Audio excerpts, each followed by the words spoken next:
Now, preview time.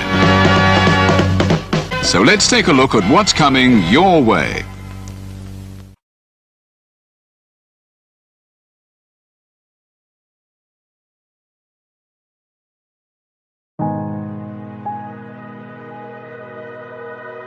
Gary Hebert, the man, the myth, the legend.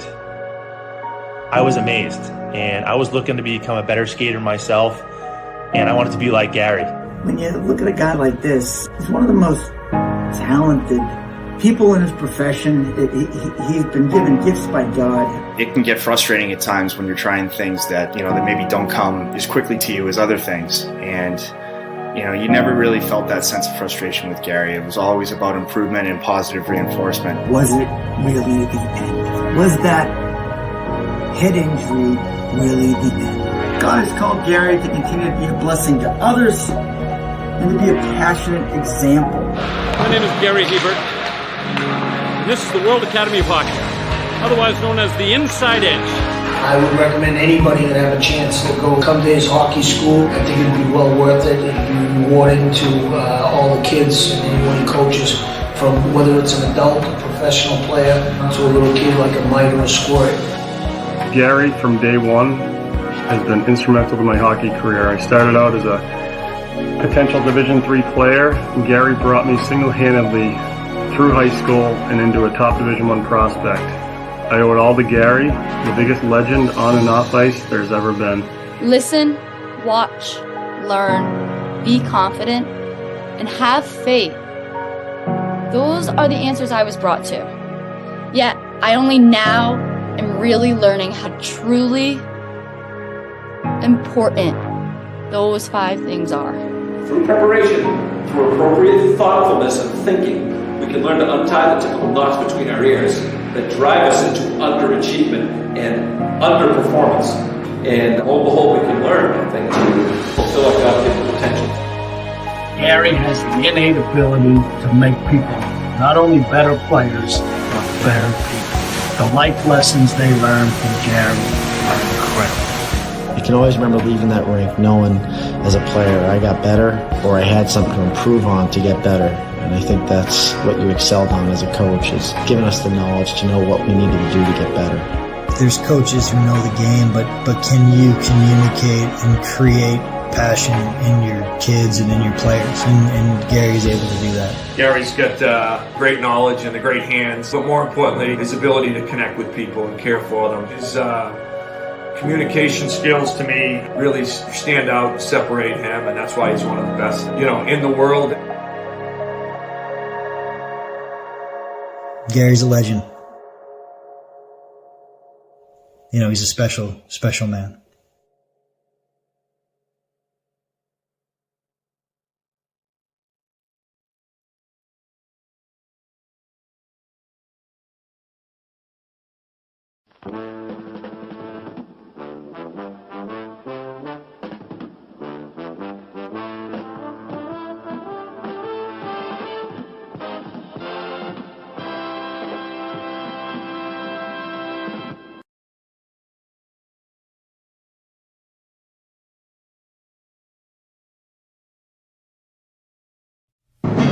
The Jeff Meacham Network's Multiverse of Media. For over 15 years, the recognized symbol of excellence and the standard bearer in coverage of sports and entertainment.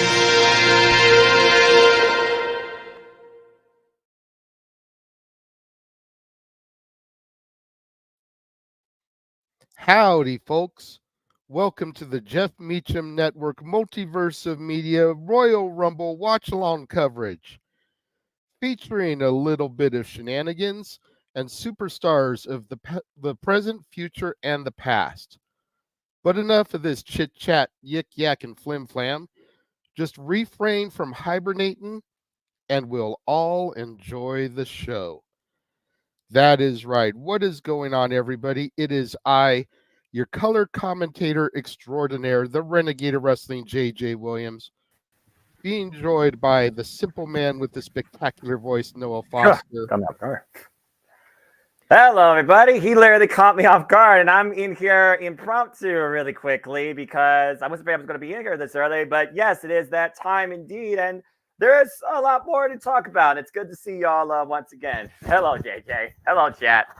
Hello, hello. And our statistician, number one statistician, Stat Boy Mike is in the house. Hello, my internet fans. It's Rumble Day! What's up? Hello, everybody. Hey, man. I can't hear you guys, so let's do the you. intro after I get the sound working. Give me a second. Okay. Sorry, guys. Hang on. No, you're fine. Of course, he has to figure that all out, and it's solo to me. It was on him for solo, but for some reason it threw it to you once he dropped out. So I just probably picked a random screen. All right. Yeah, we've got Catherine in the chat room saying hello to everybody. Daniel is here. Let's get ready to rumble. Yes. Of course, Natalie is here. Hello, everyone. I hope you enjoyed that intro, sweetheart. That was partially for you, as yesterday the doors closed on the original 1971 version of the Country Bear Jamboree at Walt Disney World. I forgot that's what that was. It is all under refurbishment. It will be back at a later date with a brand new show. But that was the intro from that. Just repurposed for our shenanigans here today. So glad to see that you joined us, sweetheart. Cape Rear in the house. Probably the most unpredictable Rumble since 01. That's a fair shout. Yep. I literally made that analysis during Silly Predicting, so he is right on point with that. Also says, hey, Noah and JJ, good to see everybody. Matthew's in the house. After a start of a wild week of wrestling, it's time for the Rumble and the road to WrestleMania, yes. And thank you for putting it that way. So well worded there, Matthew. We are not here right now to address the issues, the elephant in the room regarding Vince McMahon. That'll be a lot later on open mic night. Let us try to keep the focus here and now on the Rumble. Jeff is back. Can you hear us, Jeff? I cannot hear you now. I know that. Okay. I mean, if you guys could hear, I could hear you without me talking. That way I wasn't throwing everything off. Yes. Okay. Well, since I'm 9 minutes late to the party or whenever the actual thing started, I just want to say welcome, everyone, to WrestleMania season here on the Jeff Meacham Network, Multiverse of Media. It's time to rumble. Okay, we're good. Thank you. That's really all I wanted to do at the end of the day. Okay. And by the way, to Booking.com. You guys suck because you said we had an early check-in. Hotel didn't know we had an early check-in. So I should have been up here an hour ago. Anyway. 99, yes, sir. Yes. So we are live from Victorville, Sevierville. No, Pigeon Forge is where you actually live, Mikey? Sevierville is where I live. Pigeon Forge is where you live. So Sevierville, Toledo, Ohio, and Las Vegas, baby. Welcome to the Watch Along the Rumble, guys. Glad to have everybody along. Yes. It's good to see everybody in the chat room. Good to see the chat room lively already. That's awesome. I love that. That's awesome. Yes. Matt is here. Good to see Matt. Good to see Pop and Natalie. Both of them there. Very cool. I haven't seen Pop yet because I'm still going through. It must be a little bit down. Spoiler alert. Yeah, sorry. Hello to the Micho Man and the Stat Boy. Jesus Santos is here. The Cleaver is here. Good to see the Cleaver. Right on. Was liking the new dishes I saw on Cleaver's Facebook post, so definitely have to get out there and check that when we get out to the area. Jesus says, hopefully Jay is in the Rumble. You know, I got a feeling Jimmy and Jay are going to be 1 and 2. Especially after they did the SmackDown draw last night, which I felt really jacked things up because now we know people are in it that we didn't know before. But Jimmy drawing his number seemed very, very down on his number, which almost makes me think he got number 1. Right. So Jay could very easily be number 2. Right. I am almost willing to bet money R-Truth drew number 19 because of the joke he made about, do I have to quarantine now? Shit, right. Wouldn't that be so stupid? COVID-19, like, that just seems like an R-Truth thing to do. Right. Well, they already showed him walking in saying it's WrestleMania day, and it's like, God damn it, Ron, really? Natalie did pick up on the Country Bear reference. That's right. I raised you good, sweetheart. You done good, Jay. You done good. Pop is in the house, as you alluded to. Yeah. Before you came in, because we didn't know what your sitch was, I did Henry's intro. The howdy, folks. Welcome to the one and only original Country Bear Jamboree, but I reworded it. Tremendous. For us here. I love it. Since, like I mentioned, last night was the final night, curtain closed at Disney World on the. Oh, that's right. They're doing the refurb. That's right. Everything is getting overhauled now. So yeah, the final vestiges of the original. Liver Lips McGraw is now DOA. He will now be Romeo McGraw. But anyway, we're not here to talk about Country Bears. We're here to discuss what, Noah? Oh yeah, professional wrestling. Damn it! Damn right, and you no longer digress. No, that's the new rule. Oh, okay, okay, that's good to know. Yeah, there is no more digressing and no Cape Rayer. You're not seeing things. We are only getting 4 matches tonight. I'm here for that. I'm here for that. There is no more digressing because, goddamn it, stand behind your claim. If it's not your NXT, then goddamn it, don't digress. You stand from behind that. If you're a fan of professional wrestling, damn it, don't digress. You stand behind that shit. That's right. Yeah, I'm tired of digressing. We're past 5 minutes. No, the fuck, I do not digress. It is my goddamn NXT. Yeah, damn it, all that hell. Catherine says, Jeff, you're in Vegas, buddy? I am in Las Vegas. Yes, good to see you, Kat. Yes, we're actually here to see Paradise Kitty tonight at the Santa Fe Station Hotel and Casino. About a 15, 20-minute drive. So I'm hoping we don't get a Tony Khan situation. There it is. There are my girls. There we go. Tonight at doors at 7, show at 8. And I told a few people this. We figured out, JJ and team, that January 27th is now Jeff Hangs with Jenna Day. Okay. Because 2 years ago, Paradise Kitty had a show at the Whiskey. And I was there with Travis and Kathy, ironically enough. Last year, on Friday, January 27th, was the Disneyland kickoff of Disney 100. Who came with me to that? Jenna. And tonight, January 27th, 2024, here we are again to see the kitties. There you go. So every year, no matter what happens, we're going to find a way to get Jeff and Jenna together on the 27th now because it has to be a thing. Exactly. It's almost like an anniversary date. It is. It's a beautiful thing. And I've been authorized to say this. I just can't say how we met now because then people will be able to equate ages. But this coming toward the end of the year, we'll say end of second, actually beginning of third quarter, fourth quarter of the year.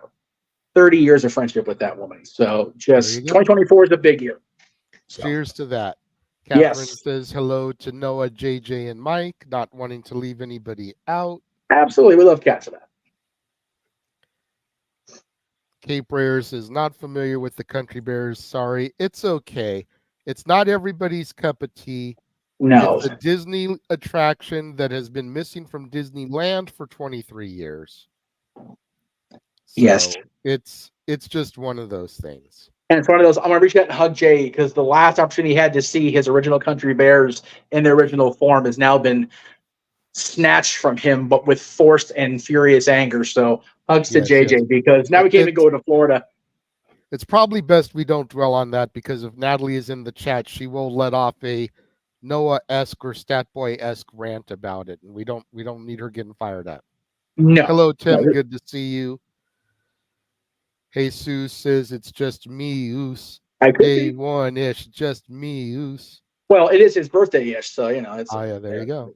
Yes. Stand behind my NXT and Damage Control having all the power of gold on SmackDown. I'm not going to lie. I was a little bit bummed to see Kane and Katana lose the titles.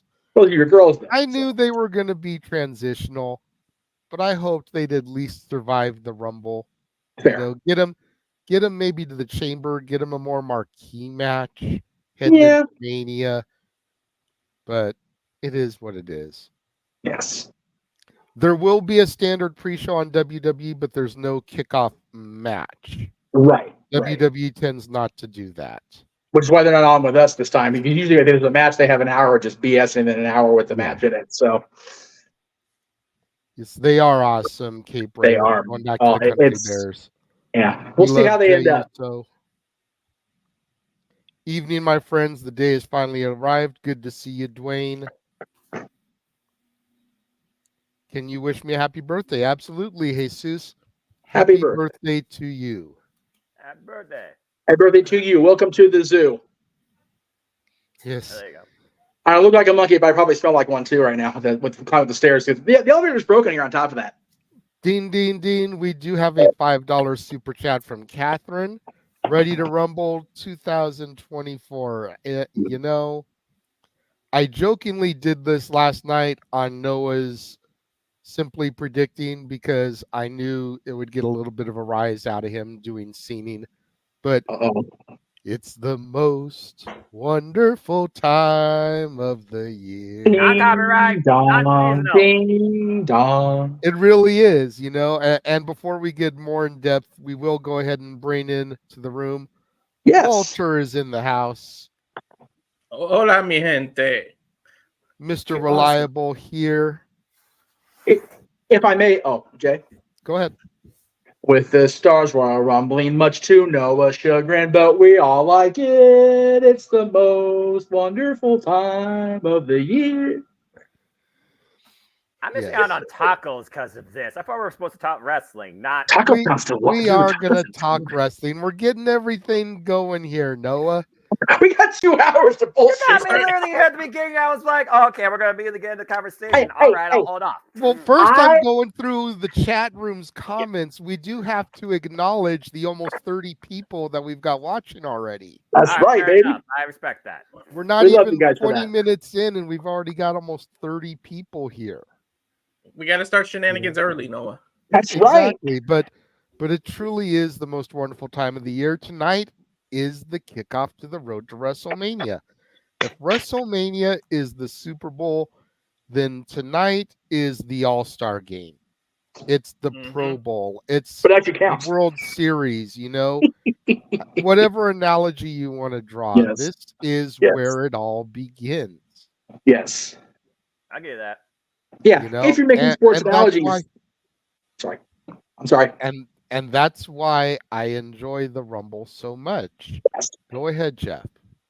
I keep forgetting there's a lag with me ahead of you guys, so I do apologize for that. Yeah, if you're going to make a sports analogy, the All-Star thing is a perfect thing because generally speaking in sports, the All-Star break is when shit picks up. You know, post All-Star break in baseball, in hockey, and in basketball, that's when things get serious. The Pro Bowl is the only one that really doesn't amount to spit at the end of the day because it's literally the freaking lame duck between the conference championships, which are tomorrow for you sports fans, and the Super Bowl. But yeah, I like that reference. When we get to it, I'll bring it up because that's a great comparison, especially when we were talking about on the way up here as far as the championships go. It is this time of year is my favorite time of year, not actually being a holiday season. I love it. There you go. And we did get a second super chat from Catherine. Spreading the super chat love around. That's always appreciated. So thank you for that, Catherine. Thank you very much for sharing it with everybody. Absolutely.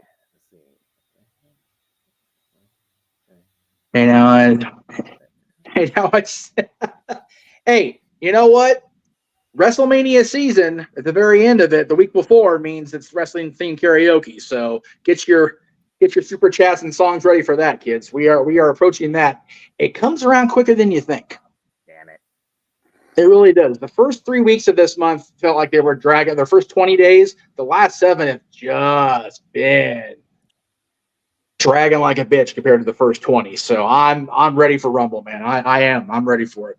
I'll give you that. You're not wrong there. I'll give you that. And especially with the news that broke this week, both good and bad. And again, we're not going to get into any of that on this show. Yes. All that will be covered on open mic night. So please focus on the Rumble. Yes. Don't anybody be alert. I mean, alarmed. I'm not stripping. I'm just changing. I have T-shirts. I mean, Walter, if you want to use Rick Rude's music, let us know. We'll throw it on for you. Non-copyright. No, that's copyright. We don't want to get pinged. Hey. Well, then we can use the chat. No, we will not even do that for super chats. No. Look at Walter over here biting the shirt. We got twins. Got twinning. Oh, there we go. Here. Twinsies on the left. Twinsies to the left of Noah. Twinning. Twin. That's it. But anyways, the reason why we brought Noah in here early, much to his chagrin, was not to sing. No. Not to harass him. No. Not to embarrass him, but there was a rumor that went around earlier today. Yes. And let me try to find my source here again real quick. From the ringside roster. Okay. That's where I got it from, the ringside roster. And the rumor stated that WWE reached out to various promotions for the Rumble pay-per-view, PLE. Yeah. So I want to go around the horn here. Okay. And let's not list off 25 different people, but just one at a time. Like, who would you like to see? Pick a man and a woman that you would like to see from an outside company come in and do something.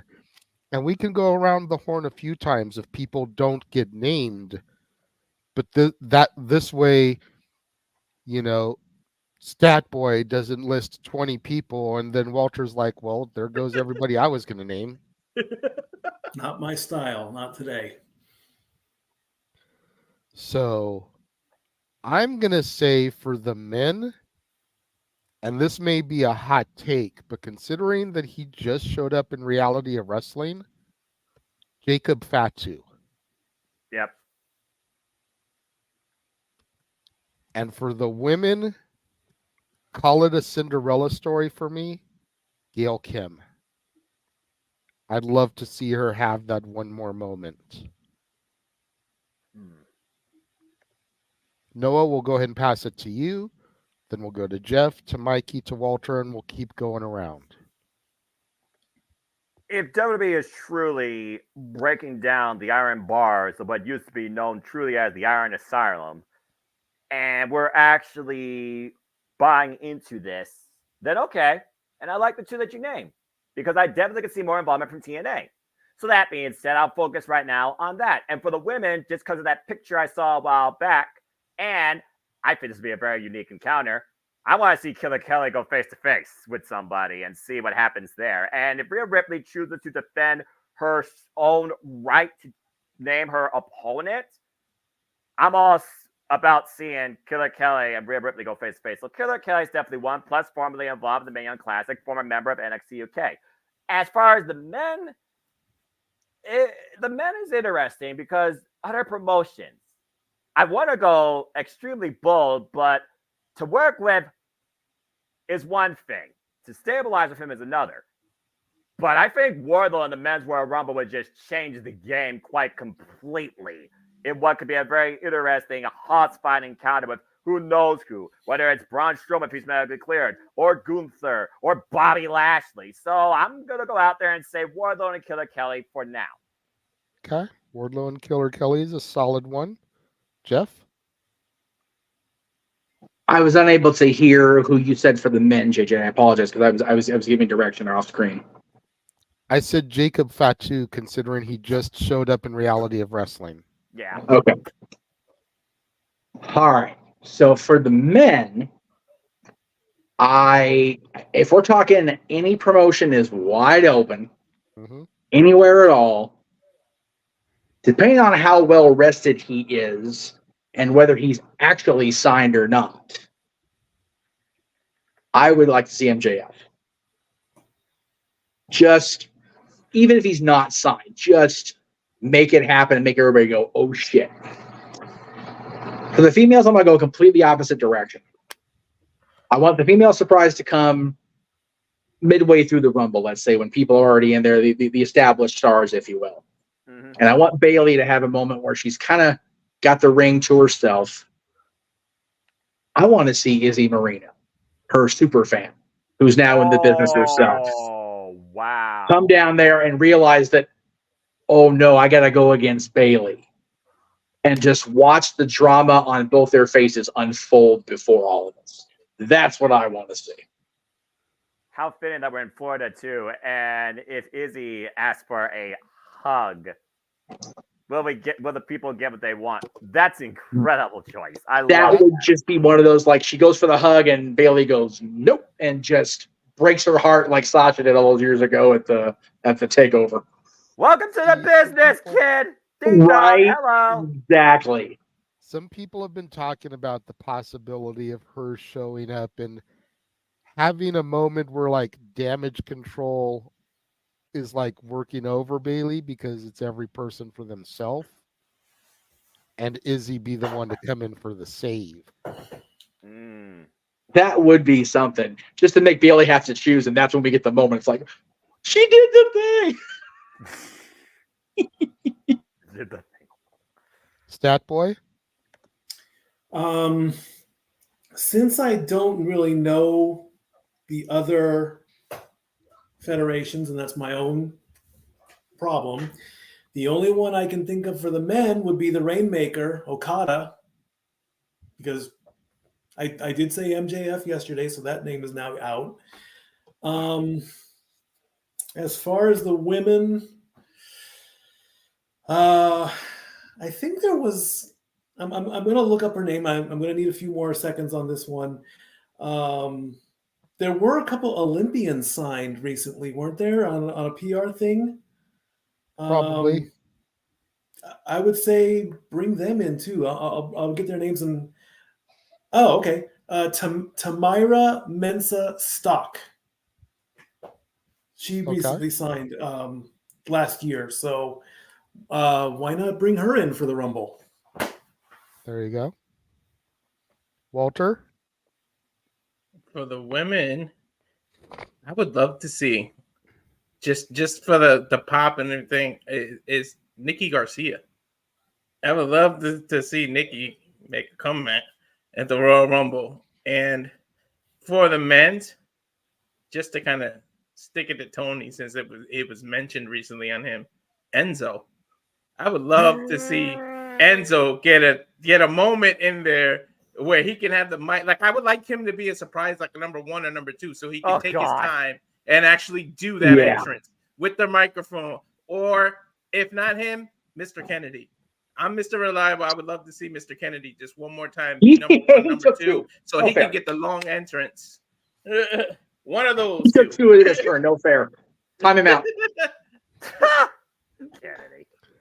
Okay. Going around the horn again, you know,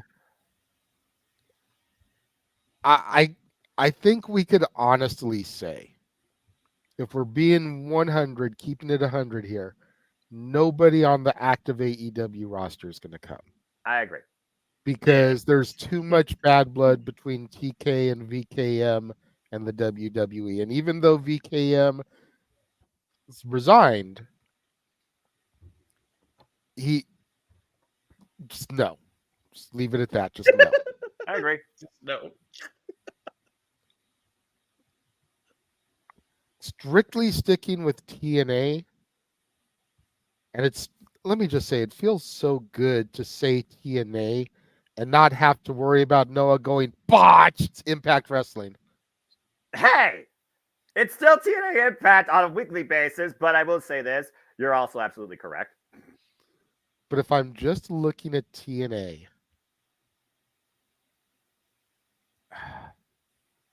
if I'm thinking about a moment and somebody who could make like a moment and seize an opportunity, it's got to be my TNA MVP of last year, Speedball Mike Bailey. Yes. Could you imagine? Yes. Could you imagine like we had last year that spot with Logan and Ricochet, but have it be Ricochet and Bailey? I love it. Like Speedball and Santos or somebody else from the Legado, so you can get that fast-paced lucha action in the ring. I just think it would be so good. It would have to be during a lull where there's not, 10, 12 bodies in the ring to get that lucha action going. Well, yeah. But I could see him seizing that opportunity and making the most of it. Oh shit, the music just dropped on the WWE Peacock network, so it's got Natalie's Jam playing Here now. we go. Now it's getting serious. For the women, and again, I'm going to stick with TNA.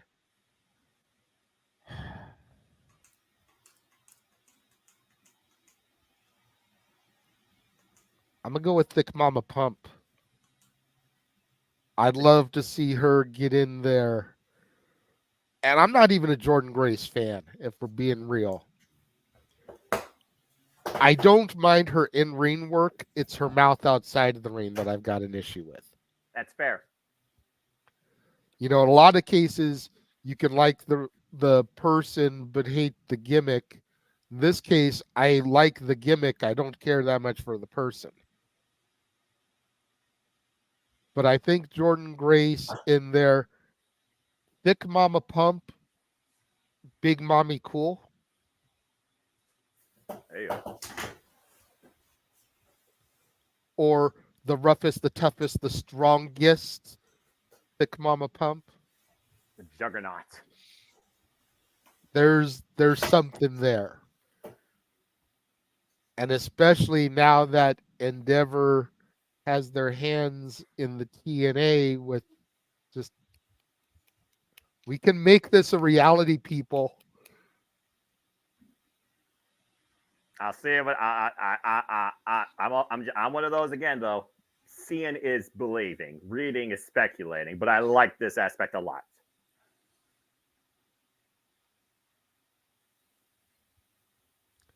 Okay, before I throw it over to you, Noah, let me just reiterate, like I posted multiple times in Simply Predicting, if you do not work for the WWE and the WWE brass, you do not know who is going to be in the Rumble. Stop posting that people are going to be in the Rumble. Say you would like to see so-and-so in the Rumble. Please and thank you. Go ahead, Noah. What a polite disclaimer. You've been warned. Okay. All right. Let's see here. As far as men, because realistically, with what you're saying, I truly could believe WWE and TNA could work collaboratively. And I think a lot of incredible moments come out of it. So for the fact that you took the champion, and I'm looking at the Knockouts roster, and I'm thinking about these dynamics you can have. And I'm thinking about somebody that might do whatever it takes. And I don't think it'd be the form of a new Latino World Order, but I think there would be a lot of Latino heat involved here. I don't know what your NXT is going to involve, whether it's Lola Vice, Electra Lopez, who, of course, spoiler for those that watch SmackDown, she's with the new Legado del Fantasma. And, of course, Selena Vega's with the Latino World Order. I want to see Tasha Steelz mixed up with some of these women right here. Tasha Steelz, former Knockouts World Champion, bringing that flavor to the Royal Rumble. And I figured she would have some very unique dynamics. And again, that Latino aspect, that representation. I really think that would be a cool idea. Now, as far as the men, though, and again, you look at this industry, other promotions, that's extremely vague. But you're working with other promotions, they got to have some sort of recognized name value that even the international audience, because let's be honest, Royal Rumble attendance is always an international audience, all right? There's no denying that. You got to have somebody the audience is going to relate and pop to. You took the biggest player out already with Okada. So I'm just going to go with TNA. And since we already talked about the Knockouts World Champion, why not the actual TNA World Champion? I say Moose. I think Moose versus Bobby Lashley. Moose versus Gunther. Boom. He literally took the words right out of my mouth. And again, I'm literally also looking at my predictions pool. Shout out to over the 70 plus you that's in. Good luck at the inaugural start of the WPLE League. In and out of Team No DQ. Thank you, everybody. You still can get your predictions in. They're not finalized till 1 hour exactly from now, 7:30 p.m. Standard Time. But I think Moose has truly proven a lot about himself. And I've watched interviews with him on Chris Van Vliet of why he chose TNA over WWE, over AEW. And if WWE is trying to build bridges, not necessarily men, because, again, they've always been so close within. If they're trying to build bridges with these other promotions, then having the TNA World Champion represent the World Rumble is a major step forward. So Moose is definitely a big one for me, and I think Tasha Steelz adds something unique flavor to the Women's World Rumble, especially if her and Selena Vega have a face-to-face. So that's 2 more from me. To answer Sam's question, the show begins at 5 Pacific, 8 Eastern. Their pre-show will begin at 4 Pacific, 7 Eastern. We are giving you a whole extra hour of coverage because, like Cypress Hill, we are insane in the brain. We are quite local. Go ahead, Jeff. My 2 next ones are going to be people that, one way or the other, have been near and dear to my fandom and become either really good friends or at least pretty good acquaintances. On the female side, I want to see AJ Lee. AJ has been one of those that you hear about. Her name's thrown out there a lot more now since Punk returned. If you believe pictures that go around the X platform and other areas, they both are in Tampa. Now, the significant other traveling with their partners, whatever. Okay. But I want to see her, even if it's just a one-off. She sat out because of the damage to her vertebrae, but she's also said she's physically cleared to go if she wants to. It was all about her mental state. That's why she didn't make a full-time active return. Ding, ding. And a big part of why she ended up leaving, as much as it was about her injuries, was about the fact that her hubby was sitting there in a pissing contest with a company. I wouldn't want to stick around either from her. But everything's good now. So why not? Mm-hmm. As far as the men, as much as he threw a red herring at us on Twitter, I want to see Sean Waltman. I want to see X-Pac. I really do. Or 1-2-3 Kid. However they want to use Sean Waltman today. I'd love to see Sean Waltman. Well, think about it like this. They've been teasing the possibility of a Hogan appearance. Yes. Hogan, Nash, 6. Right? All in the Rumble. Oh, God. Dude, And they do it for Scott. Right? Yep. All right. Now it's very realistic. They actually might do that, and I actually can buy into that. Damn it, JJ. But like I said the other day, we were talking about Hulk. And again, if it came back around to me, I'd probably say Hulk just for the reactions from the room because it's funnier. No, brother, they gotta be careful with the old dude. Like his back is up. They needed to easy over the top there, Terry. You got this. You're good. But again, he's in Tampa. He was at the thing with the ad-free shows thing. So what's that? Conrad and Eazy-E. Thank you. Yeah, because they were doing Hogan-based trivia at Hogan's Hangout and didn't book him. He just kind of walked in and went, "Oh, okay, cool. Well, here, hey, I'm here." So I wouldn't put it past him to try something. And yes, I think that considering he missed 10 and missed 20, at least trot him out there in the red and yellow just for a little bit at 40. Like, seriously. But anyway, I did my 2. Definitely, I just want to see Sean Waltman get back in there mixed up a little bit because he's been out of the mixing it up a bit part for so long now. And that's my boy. I love Sean. Always will. Always have a special place in my heart for how he reciprocated me making sure that he and his were good. He did the same for me and mine. So, and then immediately just a sentimental like, oh, that'd be cool. Yeah. Back to Sam, it's an hour and a half away. Hour and a half from now. Cheers, pal. Shout out to my friend Amara J, by the way. I hope that she enjoys the Rumble and whatever she's doing if she has free time. And to answer Cape Rayer's comment real quick, even though it wasn't super chatted, to my knowledge, Gable Steveson is still with WWE. That doesn't seem to be going well. Stat Boy, you got another 2 for us? I was just going to say Gable Stevenson. Okay. So Gable Stevenson for Mikey. And yeah. But remember, we're trying to discuss people from other companies. Gable Steveson is technically under WWE contract. Yep. Mikey, come here. Use another device. Google TNA roster. All my devices are being used right now. Son of a bitch. I can't do nothing. Or watch TNA and know their roster. I'm sorry. You know, you think that a man with the stats would be better at homework. I'm just saying. I did. What do you think I've been doing the past 9 weeks?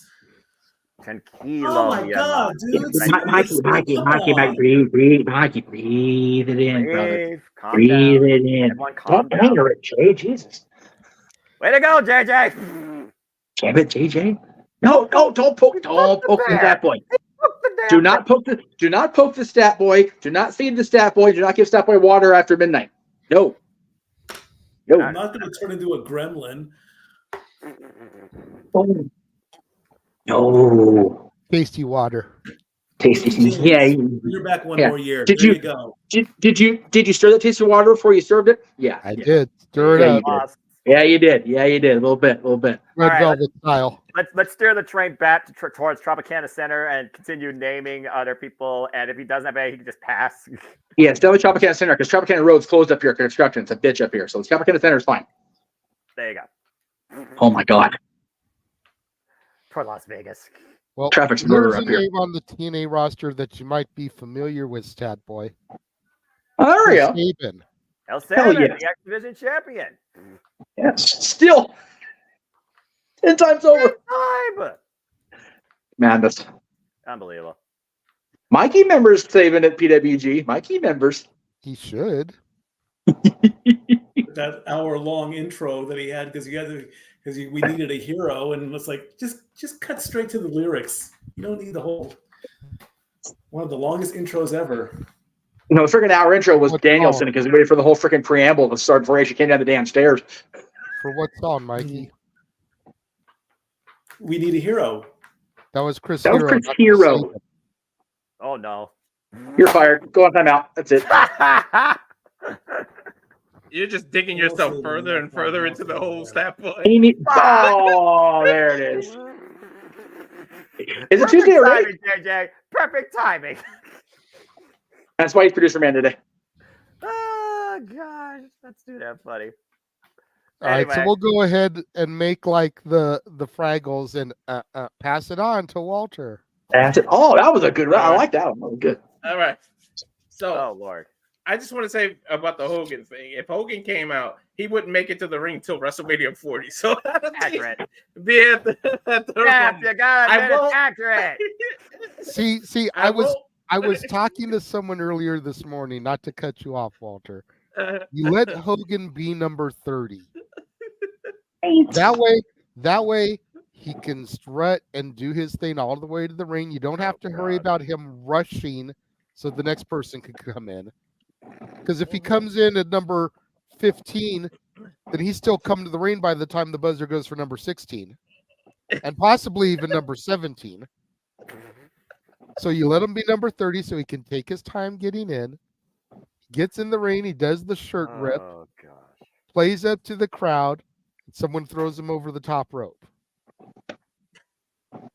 But he got that pop, he got that moment, the entire 70,000, how many people are going to be there will be in the moment. And for the record, Mikey, your niece says hashtag justice for Uncle Mikey. I know he had to post it 5 times over because that's just the way it goes in the StreamYard. The StreamYard, yeah. But since I cheated last time, I'm not going to mention a male this time. That way, there you go. So for a female, I would love Bailey to be in there, having a spot. And then instead of, because we all think Damage Control is going to end up breaking up, maybe someone from Damage Control eliminates her, right?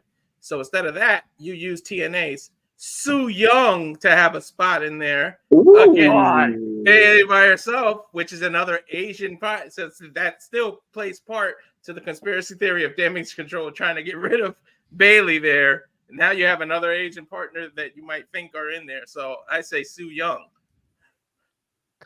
as a woman. Former Knockouts World Champion. Mm-hmm.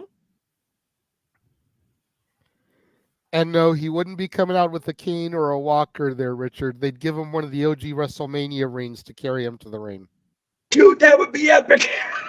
He came out on one of the gold carts. That'd be great. I love that. Wasn't that used in WrestleMania 3? 3 and 6, but he's the only one that didn't use it at either show. Mm-hmm. Because Warrior wasn't at 3, and Piper came to the cart on 6. Or came on the cart to 6. Whatever I'm trying to say. You get the words out. You'll get them out. You'll be. But anyway. Someone in the comments posted that Maven may make an appearance, and you know what? I'm all about that. Hell yeah, dude. Maven Huffman had a huge come up in 2023 with the launching of his YouTube channel. Yes. I would be all about a Maven pop in that Rumble, dude, for real. Right. I would be shocked. I would not be shocked now that you think about it after that YouTube and everything. You know, he's not a pick of mine, just was addressing the comment. Yeah. But if I had to make another pick, now let me ask you, Noah, because you'd probably be more in tune for this than I would.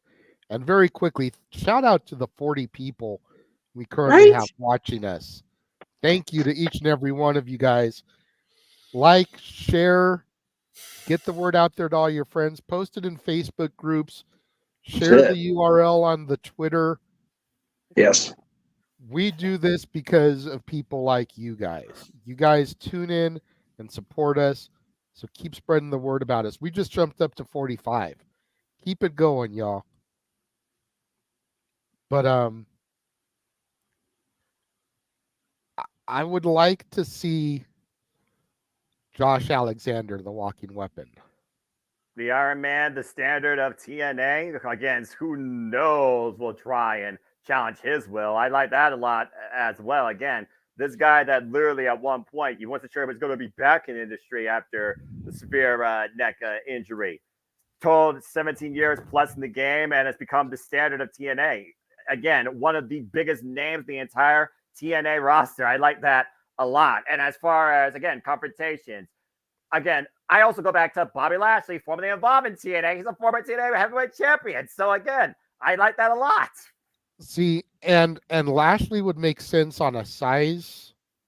You know, you look at him body-wise. But collegiately, I want him to go up against Chad Gable. That's exactly where I was going. You took the words out of my mouth, Noah. I wanted them to go for Kurt Angle Jr. Yes. Go for Chad Gable. Yes. I think that would be phenomenal. Give me that one-on-one match. I want to see those two go one-on-one. Now that is a Worlds Collide match I would love to see.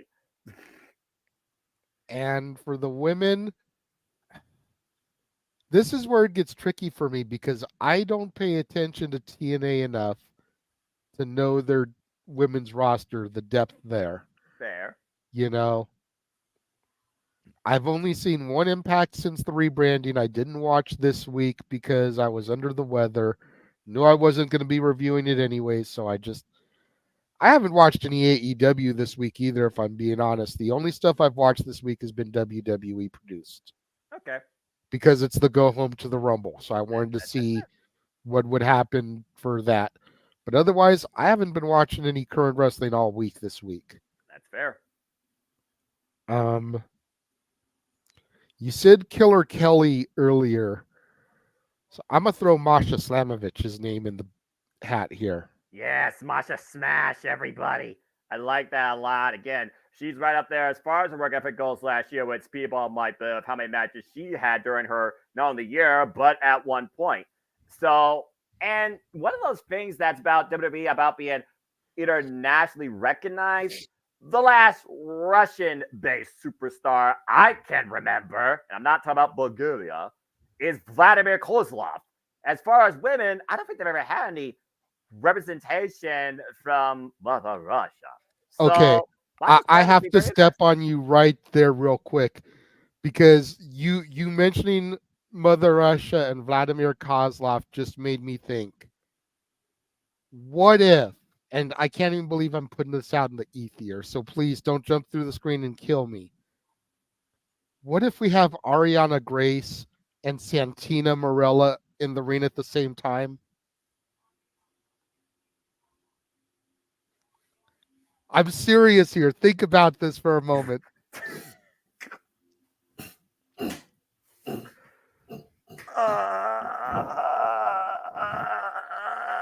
Noah's having a moment. Don't mind him. Well, Noah proceeds to have a stroke. Thank you for tuning in, sweetheart. I hope you and Juno enjoy watching the show together. Yes, enjoy it tonight, girl. It's gonna be a fun show. Oh, Jesus. God. My head. What is that? Get that shit out of there. Come on, Noah. Come back. All right, fine. Yeah, I'm going back. But Jesus Christ, no! You mentioned Kozlov, and I immediately went to Santino and Kozlov. I immediately thought about the fact that they're both together in TNA. That's fair. I then went to the fact that Ariana Grace's, Miss NXT gimmick is a direct knock on the Santina Marella gimmick, and Santino is her father. Come on. Anybody that knows and that connects the dots would find that shit hilarious. I don't think Santino's own daughter would deem that worthy. What the fuck? I think it'd be I might fall out my chair hell. if I saw that. I think it would be a tremendous, great Easter egg type moment. I think that'd be funnier than hell. Thank you. I'm gonna lose my Thank shit on you. air. Thank you. I'm gonna lose my shit on air. That's it. Grace would have to eliminate her aunt. Right? You choose family. You choose the thrill of victory over your family pride. That's great long-term storytelling, JJ. Damn it all! I just made Daniel spit out his tea. Oh, damn it! There goes your $5. You gotta get a screen repaired from the tea now. Yeah, man, that sounds. All right. Well, I'm just saying, I think it'd be a funny moment, personally. I would pop for it. Why not? Why the hell I will not? say this, and I think Josh, if he comes around, would agree with me. I'd rather see that than Hogan in the Rumble. See, I would, but that's just because I'm a Hulkamaniac. So let's say that. I'm just gonna say this: whatever you decide in life, and if this is not the Matrix, blue pill is red pill. Comedy is subjective. Okay. Oi. Yes. Noah, follow that. Give me 2 more. Well, I mean, it's been all over the chat, and again, we're talking about other worlds. I know we've only a century focused on TNA, so I'm actually going to try and go beyond that. I'm going to talk about the NWA, and I got to talk about the Burke herself, the holder of it for nearly 900 days, who at one point said she would like to go on to a bigger scene and be that leader, that robot, that inspiration towards young women in this business that may be afraid to share their personality or stand out. I got to go with Camille. I think Camille has all the tools and the motivation behind her, like Jade Cargill, to be a major star in this business. But what Jade Cargill had in the stage, Camille never did. She was pigeonholed, with all due respect, to a very small audience. So many people may not know what she's capable of, but you see this physical specimen and her spearing somebody the next week. That's going to be a holy-ass moment, and that's going to make people take notice of who could be another force to be reckoned with, honestly, in your NXT. They just got Manny Wazowski, a student of Thunder Rosa, so Camille, for me, has to be pending. When I was talking about free agents with my friend Key on the ATW View, Camille was one of the most ones I could see realistically going to the WWE. But that being said, as far as the men go, where do you look at from there? I mean, there's only one individual I could think of right now that we haven't named outside TNA and honestly outside any promotion because I don't know what's next for him.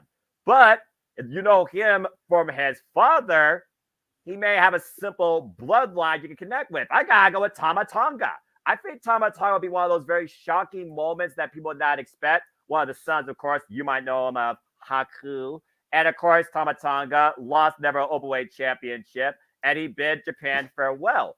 I think Tama Tonga would add even more of a family feud to this business. You think about this in the men's rumble. You got Jimmy, you got Jay, you got Solo. And then you have Tama, and then the whole world's like, what the hell's happening here? Because And Jake had mentioned earlier, too. again, Jacob Fatu is a whole nother one. So there's a summit of the Anai family here. So I think Tama Tonga would be very interesting. And again, he has so much upside to him. One of the most loyal, honest, hardworking men I have seen in his growth in New Japan Pro Wrestling. There's another promotion for you. So, yeah, for me right now, I think Camille and Tama Tonga are two names to look out for that could be very interesting to see tonight in the Royal Rumbles, respectfully. Okay. We're over 50 people right now. I was going to say, we hit 55 during Noah's thing there. That's crazy. I love it. We're still not on everything we're broadcasting on. We still have a couple that don't have any views right now. Yeah. We're over 50 people. That's awesome. Is fucking nuts. This just goes to show the sentiment that I echoed earlier. This truly is the most wonderful time of the year. People are excited about the Rumble, Jeff. Yep. No, I agree. Brother. Like we don't get these numbers except during the holiday karaoke stuff. So this is great. I appreciate everybody tuning in. I'm glad that everybody's able to tune in, and I'm actually glad I'm in a comfortable chair in a hotel room instead of sitting in the lobby dicking around. So I'm always good for that. Now, there you go.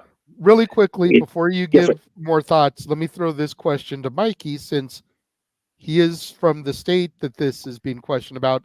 Is Kane going to be in the Rumble? Sorry. You took away the question.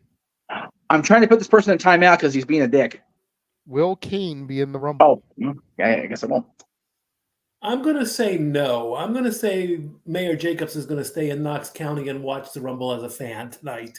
If he's smart, he will. About to say CM Punk would make him prime target number one. Let's not forget what happened the last time CM Punk was involved in WWE. Yes. Yeah. Damn it! Now I want him in. Yeah. As far as my picks, I apologize. I was trying to hit the three dots. It's very hard with that thumb, JJ. I apologize for. I got you. I got you. Unintentionally producing, JJ. Sorry about that. Hey, not no one. Use the right words. Not no one. Almost no one. I have no problem with I like to see it just for the pop. Like, honest to God. Fair. I mean, as far as Kane goes, you figure how close is Tennessee to Florida? Mikey? Like, it is a weekend, so it's not like it's out of the question. True. No, it's true.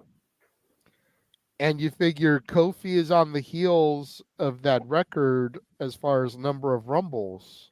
That's true. This will be Kofi's 16th, I think, and the record is 18. Yeah. So if Kane can get an appearance in there, that just bumps it up another number that Kofi has to try to, surpass. You know what I want to see? Like, this isn't one of the official picks I had in my mind I was going to say right now. Okay. Corporate Kane come out and have Punk eliminate him just because. That would be awesome. Wouldn't that be just like a great, like, oh, I know they did there. Yeah. Full circle. We did talk about the NWO earlier, Richard. So, yeah, again, it'd be cool to see the remaining members of the Hall of Fame inductee NWO guys be in there. That'd be cool. I know. As far as my official picks. Yes. I had a name that just went out of my head because I got distracted with the chat room. So let me just think for a quick second here. Been seeing him a lot more than we have in his time away. Man, if Big E's cleared, I know I'm still inside the company at that point, but man, Big E being cleared would be just one of those moments like they did the thing. In his home state. Saying.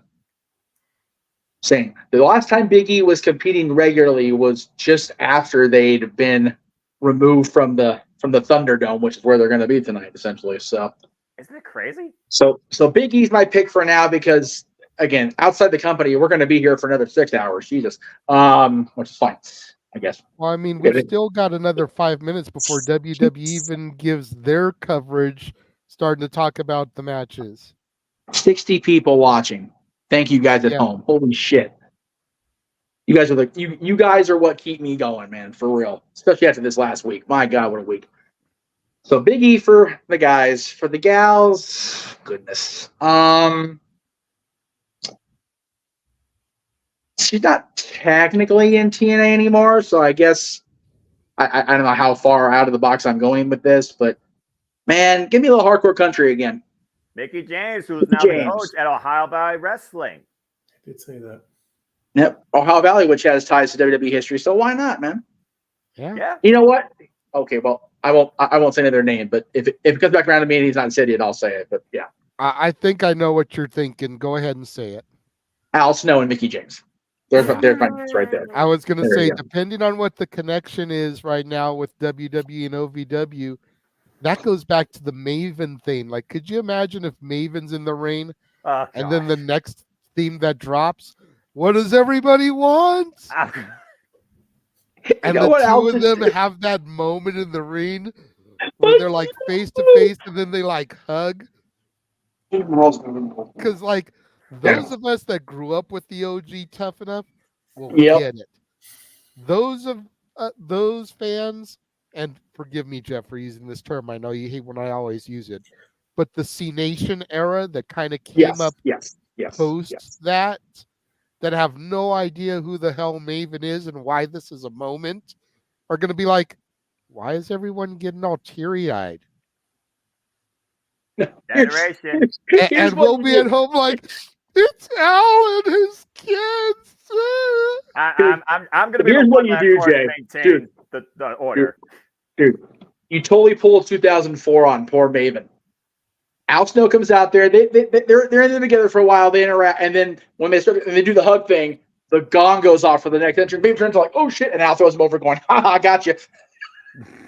Hey, but to your point, Undertaker's got the One Dead Man show tomorrow. Yeah, it's very possible. He's been a lot more active last year than we thought he would be in retirement. It's weird. It begs the question, are we going to get our traditional Michelle McCool appearance? Right. And if she's there, why not have him ride down to the ring just for that moment? Yeah. Have Maven in there and have him looking around like, oh God. And then just... Right? Good stuff. I like it. That would be some insane shit. It would. All right, Mikey. I know you said you don't really follow the other companies. So I'm going to do it to you like this. And we can kind of transition to this going around for the rest of us from this point on. NXT. Are there any names in NXT, male or female, one for each, that you think would be an awesome person to see get that opportunity to come up? Braun Breaker and Lyra Valkyria. Okay. Very nice. What I wanted to also say, though, is what you said earlier about Kofi and his Rumble appearances. WWE counts the Greatest Royal Rumble. Okay. In the stats that I'm going to give tonight, I did not. Okay. So if I'm one behind, that's why. That's fine. Just so did you not count it because it wasn't in January? No, because because it wasn't considered traditional. Okay. It wasn't the 30 like the original was a 20, so That Well, one I shouldn't count counted- either I by that counted- aspect. I didn't realize that until after I started getting hip deep in it. Yeah, well, Mikey had asked me what should be counted, and he was wondering if we should go the Greg Trey route because Greg counts not just the January-based Royal Rumbles, but also the Greatest Royal Rumble and the little side Rumbles on TV. I'm like, no, the January-based either USA Network event 88 or pay-per-views from 89 to now. That's what we're going with on the Rumble stats. I know some people are more purists on that, but it would just it made it easier on Mikey because of all the stats anyway. Just figured it was easier that way. I like that, Matt. I like that.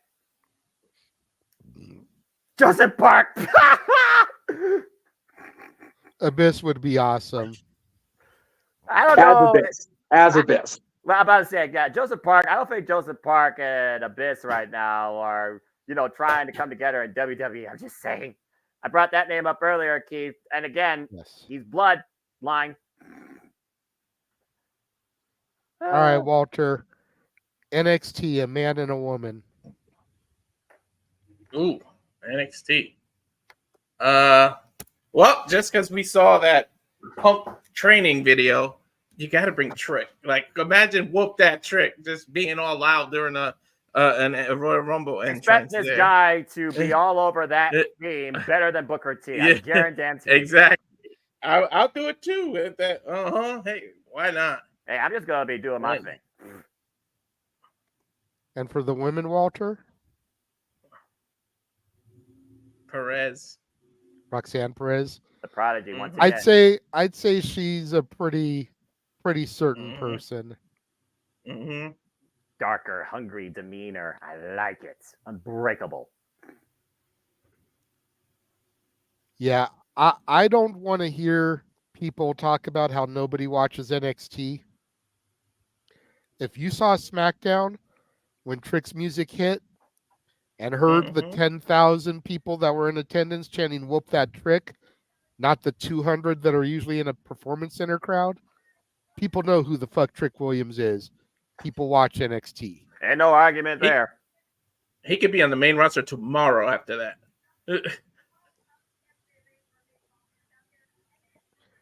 I'm not trying to be mean or really clown, but Becky Lynch should not be wearing a white sports bra. It blends into her skin tone too much. She is that pale. And as you talk about that, of course, we go inside as we are just preparing now for the Royal Rumble, as we are finally underneath the hour mark. The countdown is underway to see who starts their road to WrestleMania. And of course, there's a Detroit Lions sign right there. Let's go, Lion. My friend Paul. Let Dom speak. Wow, people are Dom fans here. That's pretty cool. I disapprove. Let the man There's a big Latino presence in Florida. Quack, quack, dog. Oh, Lord, here we go. Booker T. I'm sure he's going to have one of those moments tonight, if we're being perfectly honest here. I'll tell you what, Was Jay. that Johnny Fairplay? Yeah, he's down there this weekend. He was at the Hogan thing yesterday. I think that's Johnny Fairplay right behind Booker's shoulder. Probably. Can you confirm? That Of course Tony he's blonde there. hair with the Tony Khan hair, but blonde. It looks like a woman. There's a girl he was kissing, but I think that's Johnny Fairplay right there over his shoulder. We'll have to confirm when we get another good shot of Booker. Oh my God! Of course, Fairplay's right there where of course, right in the shot. What a fuck! Dude, Johnny Fairplay is awesome. Oh my God! Don't get me Met him started, a couple dude. times at Gorilla. He was so chill. He was chill back then. He's gotten worse. Well, Anyway. that's on. I'm going off of my experiences. I know. They're positive. I mean, we're all about the positivity tonight. So, Exactly. I better stop talking about it, man. But Power of positivity. Peter That's Rosenberg from Hot 97. Just watched the interview he did the other day with Bianca and Montez. Oh yeah, there you go. Oh boy. But, as far yeah. as from NXT for me, You're Yes. NXT, damn it. yes, my NXT. Own it.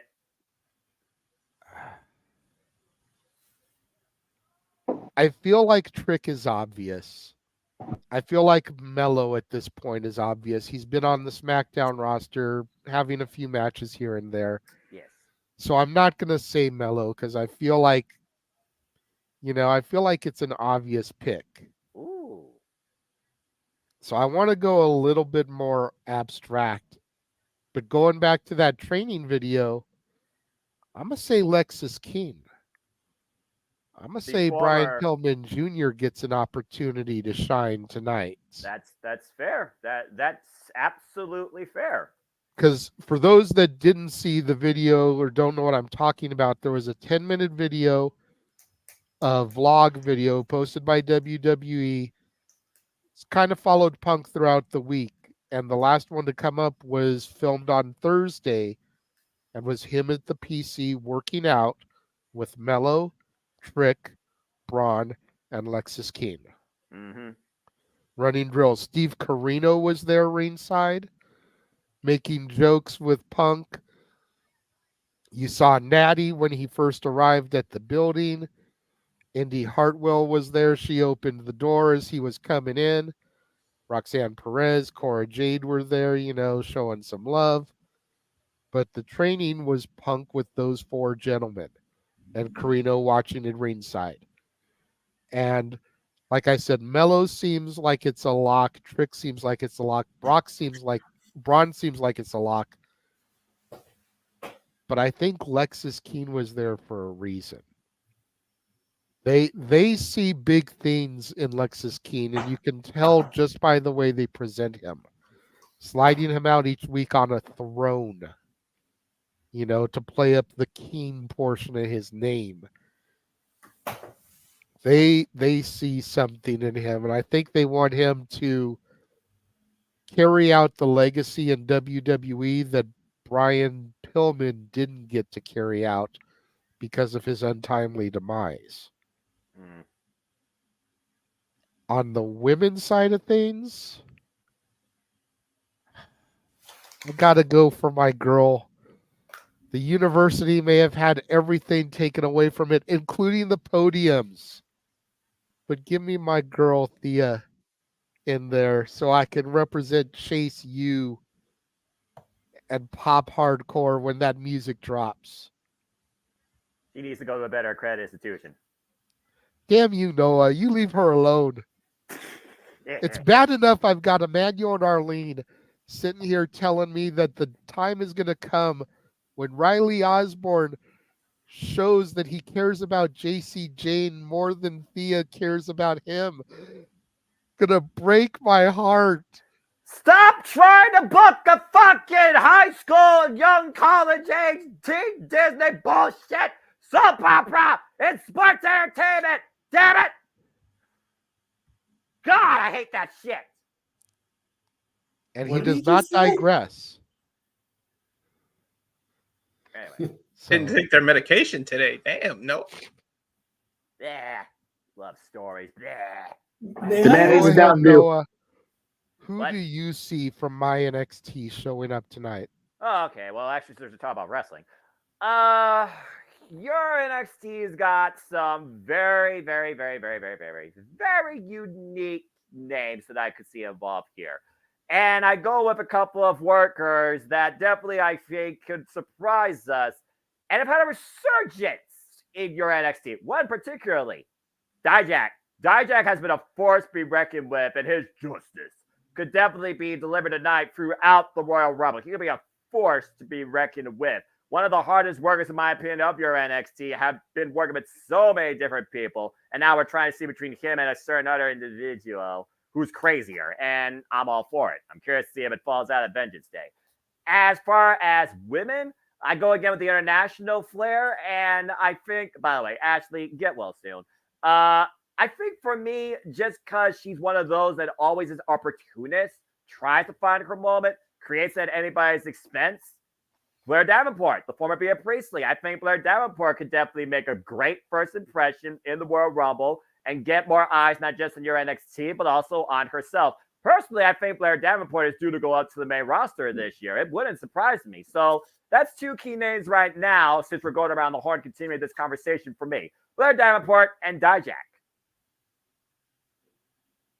Good stuff. What do you think, Jeff? For the women, because you said Thea, I'll say JC Jane. Okay.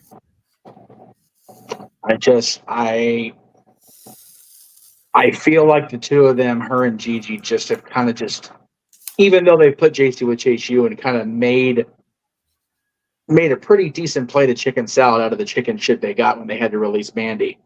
You know, I still miss the dynamic between the three of them, but JC and JC and Thea have been a good pairing, so have both in there. Why not? Men's a little bit more difficult for me to kind of narrow down from NXT, but this is for my boy Ben Thomas, because I'm going to see him tonight in all likelihood at the Paradise Kitty concert, because his pick, and I quote his Facebook every fucking year for the Rumble, is Scott Steiner. I'll go with Braun Breaker. That's for you, Ben.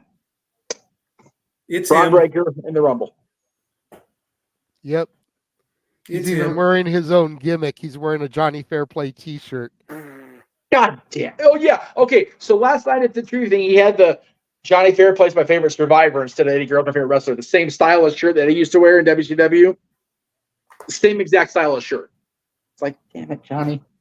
Always getting himself over, but, whatever. That's how you keep ahead in this business. Can't argue. Can't blame You the know man. what, though? He's still a fan, and he's still going out to shows. You got to love that stuff. So, I like to see it. I'm happy that he's still a fan and not so jaded by his experience in TNA or lack thereof that he said F it to the business. Here's an interesting question from Marshall, even though it wasn't super chatted. Does an NXT superstar make his or her debut in the Rumble and win it? Oh, man. Maybe not this year.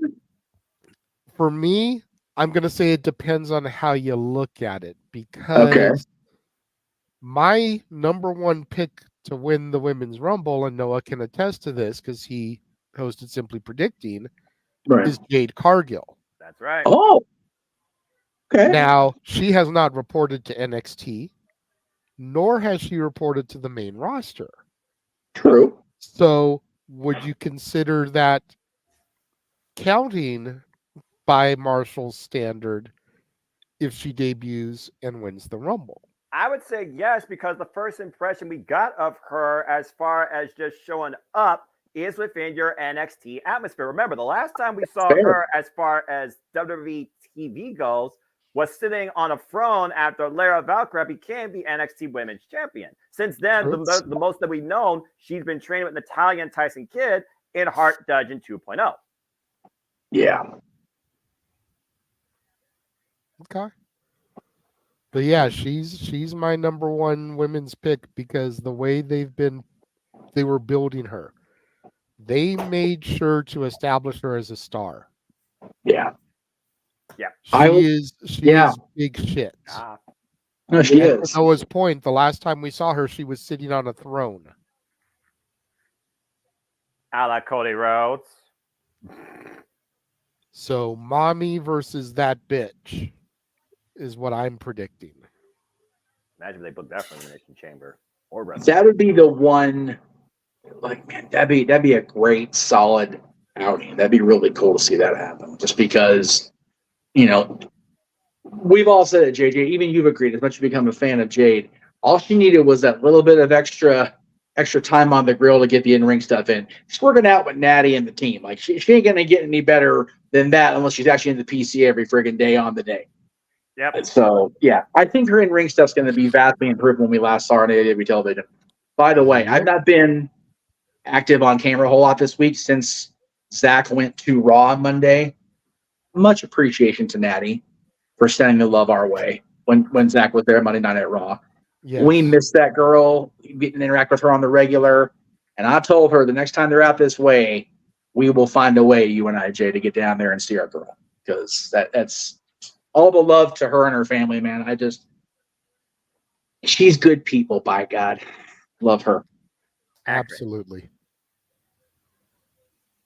All right, Mikey, it comes back to you, I believe. The only ones I have left that no one else has said, I'm going to go with Tiffany Stratton and Trick Williams.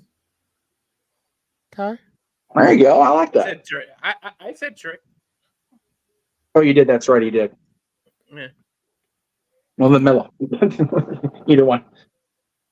It's fair. Yeah. We need to have that wall between them, and I still say it's coming in the Dusty Classic, but we'll see.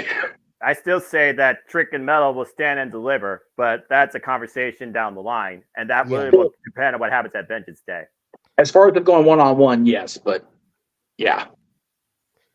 Yeah, my prediction is they will win the match on Tuesday. Yes. Making Trick have to do double duty. They will lose the match as the tag team for the Dusty Classic. Yes. And then somehow Mello will cost him the title. Yeah, that'll be it.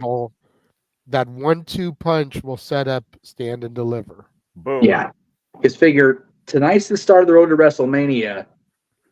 The last major stop on the NXT road is a week from tomorrow. So we gotta get that road paved, man. There you go. That's a fair shout by Marshall. It would be unpredictable if both the men and women's Rumble winners were NXT call-ups. Yeah. That would be huge. I say within 3-4 years, it might be an NXT call-up person that wins, but not this year. But like within the next 4 or 5 years. Yeah, I agree. It would show great faith in this that they have in their own system for sure. Yes. Statboy has his hand up, and then I will retort to Walter. It should take place because it hasn't happened yet. Yes, we've had NXT superstars in the Royal Rumble, and yes, they have made their comeuppance, and then they get into the active roster. So why not add another accomplishment to the evolution of the Royal Rumble? If it can happen in NXT, NXT has done a couple of secondary rumbles. They were Halloween based. They were from house shows. I don't know if we can all agree that maybe if NXT does just their superstars and their roster in their own Royal Rumble, that might be a little bit too much. But absolutely, yes, having the accomplishment of having an NXT superstar come up while still in NXT to win the Rumble, it hasn't happened yet. So there's a first time for everything. Oh, that's true. That's true. See, to retort to Walter's thing, I think now is the perfect opportunity for it to happen. Yeah. Because the NXT system right now is so stacked. And the NXT system right now is doing such amazing things with their talent. You look at the fact that you had 4 of their top talent in the ring with CM Punk. You look at the fact that they've had guys like Mello, girls like Lyra, going toe-to-toe with main roster people recently. There's that movement happening that almost seems reminiscent from what I hear of the 4 Horsewoman movement back in Noah's NXT. Like you're getting that grumbling of top tier talent formulating out there that's just chomping to get out.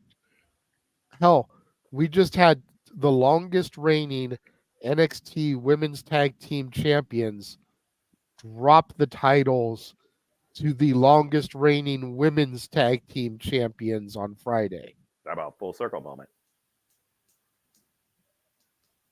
Already getting championship gold, and they haven't even been on the roster for a year yet. Ivy Nile in her match at day 1 against Rhea Ripley.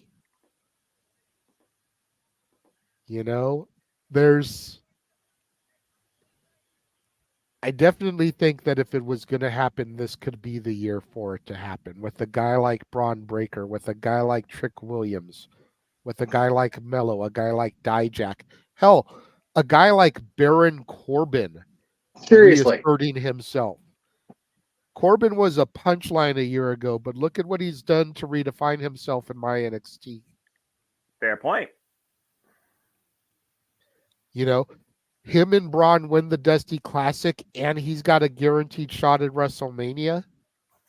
Right? Come on. And then for the women, Tiffany Stratton. You know, a year ago, we were clowning her because she was such a little Barbie doll. Yep. But that title run sure as hell changed people's minds about her. Even me. Yep. Lyra Valkyria, the current champ. Blair Davenport, as you touched on. Yeah. Gigi Dolan, JC Jane. You know, Roxanne Perez has already been in the Rumble. This more than likely will be her second year. Definitely got to give her the odds there, at least as far as the NXT call-ups and participants. Mm-hmm. Yep. Yeah. Tiffany And really. then, go ahead. Tiffany really showed me something during her title reign, and she also showed me her range when she did the shtick with Fallon here recently. Because the whole stuck up princess, never did a day of work in her life thing. It seems like it would have a short shelf life, but that entire thread through that whole episode just showed me that the character can be furthered in that vein. And I liked that. I liked where they went with that. And she was a much more impressive champion than I originally was giving her credit for. She really did a good job. And I think, if I originally was agreeing with it's not the right time to have an NXT Royal Rumble winner, I actually agree with that. If it's the right person, if it's the right story, if it's the right process between tonight and the first week of April. But it has to be a good story or it's useless. Mm-hmm. Like Corbin. Like you said, Corbin's the best example. It's a personal touch for me, obviously, but I love to see it. I didn't mean to interrupt you. I apologize. I was trying to wait for you for the thing to stop. So I'm sorry if I did. No, it's okay. The only other thing I was going to say is that you've excuse me, still getting over that cough. You also can't count out someone like a Nikita Lyons. No. A Fallon Henley. A Lash Legend. Wendy Chu's been MIA still. Yep. Any of these people could be thrown in that moment, and can they rise to the occasion? I am so over that clip. I'm sorry. Which one? Squirrel moment. They showed the Solo Sikoa splashing AJ Styles backstage shit again. They showed like 27 times in one show. This is the WWE where we only do highlight. This is the WWE where we only do highlight. Speaking of highlights, it's the Meltzer of the Multiverse. Hey, what's up, Josh? Rumble! That's definitely not copyright. We're not getting sued for that shit. Knock it off. No. Nope. I will not have Michael Buffer. I'm gonna have Michael Buffer people after me, dude. That's all. Yeah. Yes. The commentary of Josh Mansfield is not reflective of views of the Jeff Beacham Network Multiverse of Media. There you go. Yeah. Like he usually doesn't. Jeff, I know you weren't on the no DQ predictions. True. You were not on Simply Predicting. No, it couldn't be. It was crazy. Walter was on the no DQ predictions, and I felt bad for him. Why? How do we survive that? God. I wasn't on the predictions. Wait, you that's on right. the He no wasn't. DQ predictions? No, it's Mikey T and TJX. Oh, okay. That's right. Okay, so Jeff, Josh, and Walter. Yes. We're going to run through the card really quickly. Okay, cool. And give you guys the opportunity to give your thoughts live on the air since we've got about 30 minutes to go. That's true. Yeah. Mike, and Noah will just kind of sit out on this one because we all gave our thoughts on Simply Predicting. Okay. Yep. But Noah, Noah went ahead and muted. I was going to say, but Noah, if you want to lead the charge since you're our predictions guy extraordinaire. Oh, I have no problem doing that. I was just about to say, also, good luck to the 93 total in and out of the team tonight. The inauguration of the WPLE Prediction League 2024. As predictions will be finalized and closed off here in 5 minutes. Everybody have a good time tonight. Enjoy the Royal Rumble. Enjoy the coverage and conversation. So that being said, yeah, let's go ahead and start looking at this simple 4-match card. The 30 Women Royal Rumble match where there are so many unknowns. There are a couple of, I would say, for most people, obvious choices to consider. But I think there's also some other things you have to keep in mind as well. Like, who could actually topple Mommy? Is there an opposing force in the WWE or developing in NXT where Mommy's not always on top? And who could ground the Genius of the Sky, Io Sky, if the hugger-to-be doesn't kick down the door and finally achieve a moment that the other 4 horsewomen of NXT have? So that being said, yeah, let's go ahead and first talk about the 30 Women Royal Rumble match. And since we're trying to get thoughts of those that didn't get thoughts initially, I'm just going to go right down the board here. And how fitting, the advocate of women's professional wrestling in the dead and gone middle. And first, damn it. So, Jeff, what's your thoughts on this year's 30 Women Royal Rumble match? In your opinion, who truly needs to start their road to WrestleMania first, considering we don't know if Elimination Chamber is going to offer a roadblock or a second chance? Yeah, I'm going to stick with what I said on your predictions form because that way I keep my own thoughts consistent and coherent, which is difficult to do for me anymore. My old ass. I'm going to stick with Bayley as my top pick. I really think that as much as Damage Control has done to further the story development and the character development of each of those women, Bayley feels like she's treading water, big time. So I would say Bayley's my top choice, and she will challenge Io. They'll find a way to get there because I just don't see her and Rhea Ripley as working as well as the story with Bayley and Io. If it's not Bayley, my second pick, I believe, was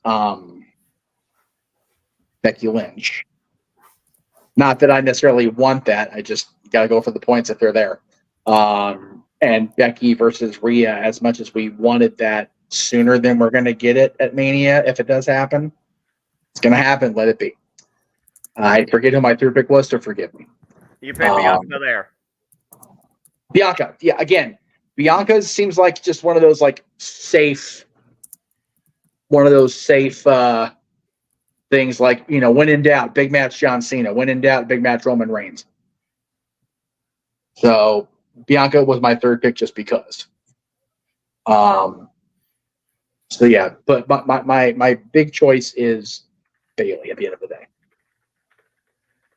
That's fair because, again, Bayley, who, in my opinion, has kind of been treated, Josh, with the shaft, we're being perfectly honest, has not really had a real in-ring WrestleMania moment since the WrestleMania in front of nobody. Why she played in and out spontaneous guest host for 37, she really hasn't had that moment herself, honestly, since 33, and that almost feels like a fleeting thought since that Fatal 4-Way. So, Josh, where do you stand on the 30 Women Royal Rumble match? What's your 3? My 3 are pretty simple, actually. Bayley's number 1, especially after the shenanigans of last night. With the, are we allowed to say that yet, JJ? Just making sure. No. Oh, we're not allowed to talk about SmackDown results. Okay. Oh no. You can talk about SmackDown results. Yes. Okay, that's why I wanted to say. After last night, with the new women's tag team champions, which I was so happy for. Sorry, NXT. I'm sorry. I'm a Kabuki Warriors guy. All right, gentlemen, calm down. Continue, Josh. But Perfect. yeah, and with them pretty much distancing Bayley from them as they were celebrating. Oh yeah, Bayley is my number 1 pick. Number 2, this is to get in JJ's good graces, or to keep myself in his good graces, whichever one we're at this point, because I can never tell. That bitch Jade Cargill. Because, yeah, it's that bitch Jade Cargill. What else do you need to say? And third, Becky, just because I don't think she needs to win the Rumble. I think her main eventing night one of Mania with Rhea is good without the Rumble victory. I don't think she needs to be a two-time winner. But we'll see. I'm excited. I'm excited to see whatever possible surprise entrance they have and what all happens. I just hope we get Leiko, but I digress. And so that's my thoughts.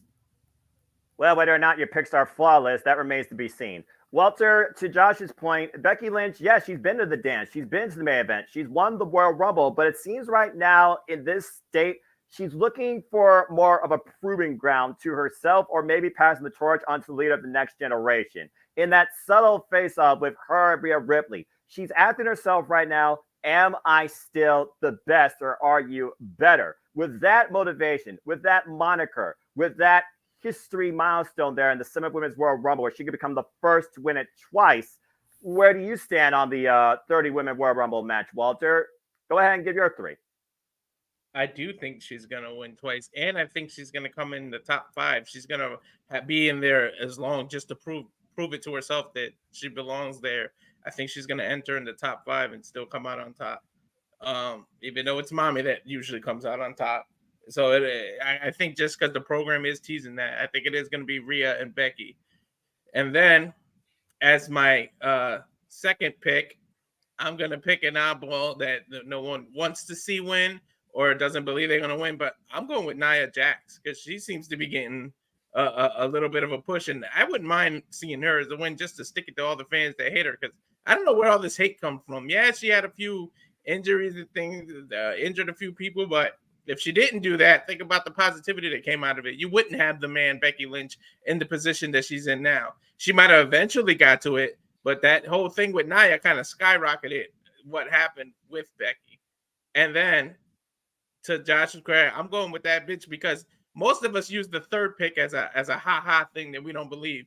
Jade never officially said she was going to be in the Rumble. Nobody announced it. So I'll say Jade Cargill as the third pick just because no one knows if she's going to be in there. We're just leaning towards the yeah, she will. But none of us properly know. None of us work for WWE like Jay said.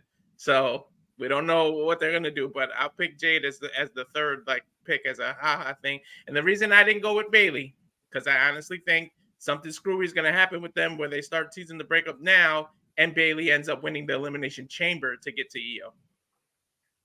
See, and that's why I picked Jade for my number 1, because nobody is thinking about her, so that's going to give me 3 points. You're striking rich tonight, but we'll see if Kevin Owens can give us one lucky punch and what's going to become the face of America. As we got a prize fight here as Logan Paul, the Maverick, defends the United States Championship against the winner of the No. Contenders Tournament, Kevin Owens. But we've seen the assault lately to Kevin Owens, particularly that right hand. And why he's been wearing a cast recently, I don't think the cast could come into play tonight. It might have become a hindrance. And of course, we know people like Austin Theory and Grayson Waller, they've also been playing on Logan Paul's behalf. Talk about an ego trip. Maybe that should be the name of that trio. That being said, we'll start from the bottom this time, since the man whose name is used on the marquee had to stay away for a moment. Walter, let's start with you on this match. It's the first PLE title defense of Logan Paul since claiming the United States Championship, of course, after saving Rey Mysterio's neck, quite literally, at Crown Jewel and winning his first title in his young WWE career. So what's your thoughts on this one-on-one singles match? Yeah, I think people were spectating whether the Paul brother Jake would end up in the Rumble. I think he makes an appearance here. I think he screws KO out of this, and Logan Paul wins. By hook or by crook, Logan Paul keeps this title, and I would not be shocked, surprised, or anything if his brother makes an appearance here. That's fair. And again, we don't know the status quo of Jake Paul, besides the fact that he may be even more imposing than Logan Paul. But Josh, as JJ alluded to, there was a sit-down interview with John Cena on his opposite podcast that showed a brighter side, if being perfectly honest, Logan Paul. Yes, JJ, I watched it, by the way, so I will say this. Respect. It's always one of those things where I go by, you don't judge by the character on screen. You judge by the character you know in reality. None of us know Logan Paul, but if Logan Paul can actually show a bit of decorum, kindness, consideration. And again, he's already shown me awareness. Similar to Mysterio's neck. I can't stress that enough and how young this man has started his WWE career. It's one of those phases of Logan Paul. He might need to be that representation for the United States Championship to bring that sort of positive appeal to the WWE. So, Josh, your thoughts on this match? Does Logan Paul not KO out? Quite literally. Real quick, because my food's about to be here. Go for it. Logan Paul is going to win this, sadly. As much as I don't want him to win, he will. He says he signed a new deal, which is apparently full-time, according to him. We don't know for sure yet. So I'm going to go with Logan Paul. All right. Fair enough. And for those that are wondering, because I do have Jess picks right here before we move on to our next match. He also went with Logan Paul retaining. And if he wants to talk about Prime or talk about that a little more when he comes back, I welcome it. I also want to give a shout out to Stat Girl, as I have her picks here. She also is going with Logan Paul, holding on to the title. And her three in this order are Bayley, Bianca Belair, and Jade Cargill. So good luck to the ever so positive Dory Lou. We appreciate you. And welcome to the Predictions League. All right, let us talk to you now about the Fatal 4-Way for the undisputed WWE Universal Championship, where Fatal 4-Ways have not been in favor of the Tribal Chief. And Randy Orton and Roman Reigns' history goes a long way. And I'm not just talking about that SummerSlam one-on-one match. That's probably one of Roman Reigns' biggest wins in his young upstart career. As Roman Reigns has held down the WWE now for literally 4 years straight by every possible member of the bloodline to assist. Possibly, Randy Orton came back, of course, from injury back in 2022, last year at War Games, and it's been a whole new light of life for Randy Orton. It's almost like a burden's been passed on him. He's in a better state more than ever. Can't say the same about AJ Styles, who's gone full-on rogue lone wolf here, as he's already betrayed the OC, not to mention Meacham, who right now he thinks he's disappointed in her. And he also dropped LA Knight because he blames LA Knight for taking the opportunity that should have been his at Crown Jewel after AJ Styles was taken out due to injury, and the mega star stock skyrocketed. And that's not an insult, that's just a fact of life. In a Fatal 4-Way, the champion does not have to be involved in the decision to lose the title. Walter, we will start with you. Your thoughts on this match. As you know, LA Knight, AJ Styles, they've been butting heads, but AJ Styles, he hasn't been to the top of the world in WWE in quite a long time. LA Knight is still looking to be there. And Randy Orton, he's the one guy at this point I could believe that could beat the WWE record of Ric Flair and John Cena, if I'm perfectly honest. But do you bet against the Tribal Chief here under this first time Fatal 4-Way circumstance in his illustrious run as the WWE Undisputed Universal Champion? Well, first of all, before I go, I want to thank the few people that are watching on my channel as I shared this. So thank you. We literally are on every platform that we are out there. So thanks again to everybody who make it possible for us to do this thing. But in terms of this, I'm going for the points. What I want and what I desire is I would love to see Orton get his 15th world title. I would love for him to win this match and go on to WrestleMania as a 15-time champion. But I got to go for the points, and I learned you don't bet against Roman. So I acknowledge him. I got to go with my Tribal Chief and think he's going to retain here. Fair enough. Josh, where do you stand on this match? I saw that subtle thumbs down, so it almost sounds like to me you might be holding out for a new champion. Do you think Randy Orton deserves it? Are you putting your stock into the megastar? Do you believe WWE should be phenomenal? Where do you stand on this Fatal 4-Way encounter? Considering this is the first time, particularly, that AJ Styles and Randy Orton are confronting the Tribal Chief in-ring action since he's become the Tribal Chief. Let's not forget, AJ Styles came in at Royal Rumble 2016, confronted Roman Reigns, number 3 position. And of course, Randy Orton and Roman Reigns, the longest tenured of all 4 of these incredible athletes, and their history goes all the way back during the era of authority. So, Josh, where do you stand with this 4-way dance? My heart, in my heart of hearts, is this man right here. Randy Orton. I was going to say, yeah, pretend we're doing audio only for the people that can't get video to work. Gotcha. Yeah, Randy Orton. But as much as I hate it. I have to say Roman, even though in my heart of hearts I want Randy to win so fucking bad. Sounds like Jeff goes the same sentence. Jeff, welcome back. By the way, before I throw it to you, Joy Lou, also in this four-way, she picked the Viper, Randy Orton. So again, we're holding out for something out of nowhere. Could this be the out of nowhere moment to kick us off in 2024? Jeff, where do you stand on this four-way dance? The floor is yours. Oh, well, been going on 3 years now, over 3 years with Roman as champion. He's got 3 challengers tonight. He's got a little under 3 months to go. Tonight's all about threes. And for me, the winner of this match, not over Roman Reigns taking the fall, comes down to 3 as well. RKO.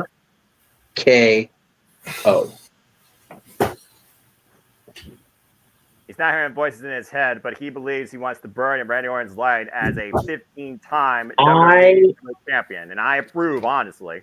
And honestly, Travis and I talked about this. I think we already crossed state line at this point. We were talking about this. Oh, but that means, what about the story? It's like, man, we'll get to the Rumble in a second, the men's Rumble here in a little bit as far as predictions go, but there's still a way for all the stories to play out the way they need to play out. If Randy Orton leaves Tropicana Field as the WWE champion. And yes, I'm calling it what I'm calling it, by damn God, because it's what it is. It is the championship. They've merged the lineages, whatever. It's still the WWE championship. With all respect to Seth Rollins and him dragging his decaying body through this world championship reign, damn it. The WWE championship is the WWE championship, whether Roman has it or not. Can't argue that. All right. Before we ladies and gentlemen, we were taught many, many years ago, thou shalt not steal. Yes. Thou shalt not kill. Yes. Thou shalt not bet against Roman Reigns. Okay. Okay, Virtue. No, that's not virtue. That's been. Oh, did I miss the U.S. title prediction, or are you doing that last? You already did it. Yeah, go ahead, though. Give us your thoughts on the U.S. title real quick, because how fitting they're playing a video package about it. And also, JJ showed us he's a fan of Prime. Jeff, have you tried Prime at all? And what's your thoughts on Prime? It's fucking gross. Dude, the one I had last night was bomb. Which one do you have? Strawberry watermelon. That one does sound good. Haven't had that one yet. I'll work on getting that one. We went into. There's only 1 or 2 wink wink stops along the way between here and Vegas. They had Prime at every stop. That boy's got some marketing down, no doubt about it. But anyway, as far as the U.S. Championship, I'm going with Logan Paul. Much as I detest the viral disease that Logan Paul is, and I actually find myself morally rooting for Kevin. God damn, that hurt. Again, you must not have watched the video. I did not watch the video. Why? What happened? The video that I posted, the sit-down interview with Logan Paul and John Cena, changed my opinion on Logan Paul as a person. Oh, really? Okay. Even Noah gave him respect after watching the interview. Okay, well, then I'll completely change my predictions. Okay. So I think Logan Paul's going to retain here, only to drop the U.S. Championship to L.A. Knight. Yeah. At WrestleMania. There you go. Okay. Interesting. All right. And we already talked about, of course, the women's Royal Rumble and how we're talking about the men. So why don't we get your thoughts first on the women, since you weren't here? Yes, thank you. I believe. So what is your take on the women's Royal Rumble? Well, no, I did give my pick on the women's Royal Rumble because I gave my 3 picks. That's okay. The men's will do. That's fine. Yeah. So go ahead. Again, there's a way for Cody to finish his story at WrestleMania without it being Roman Reigns. And I said this to Travis in the car on the way up. I'm going to stand by it. If they, Travis has been a very gracious, paying for the hotel room and actually getting me here in one piece, getting me here on what I consider to be on time. Not his fault. The hotel was dicking us around for an extra hour. So thank you again for that. Yes. Much appreciate you. So, again, there is a way for Cody to finish the story and not have the Roman. Because if they run around and do Roman Reigns versus Cody and Cody wins, I'm going to be like, what the hell was this last year of WWE? The freaking season of Dallas where it was all a dream and Pam Ewing's mind? Like, what the hell? Like, what the hell is this? It's a freaking dream season of WWE. Like, why do we even do this for a freaking year? Bullshit. So my prediction for the Men's Rumble is what has been kind of out there from the beginning. With Seth coming out there Monday night and saying he is still going to, carry the title of Mania, CM Punk will win the Royal Rumble. Cody Rhodes will find a way to become the WWE Championship #1 contender, be it the Chamber, be it whatever. Because I said Randy Orton's going to walk out of here as champion, Randy Orton versus Cody Rhodes, JJ and Josh have both been saying that from the beginning, that it should be, that's the way to do the story. And I believe it was JJ that pointed it out to me. Josh, if it was you first, I do apologize, because the brain is what it is at almost 41 with the multiple blows to the head. The first day we saw Cody Rhodes on WWE television,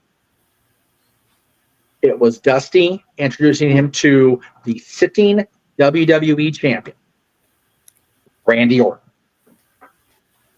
So if Cody Rhodes wins the championship that his father never got to actually officially hold by defeating the man who was Cody's first meet on screen in the industry, the man who went on to mentor him, JJ has a forward phrase for that. Long-term storytelling. Doesn't get longer than that when you consider how long.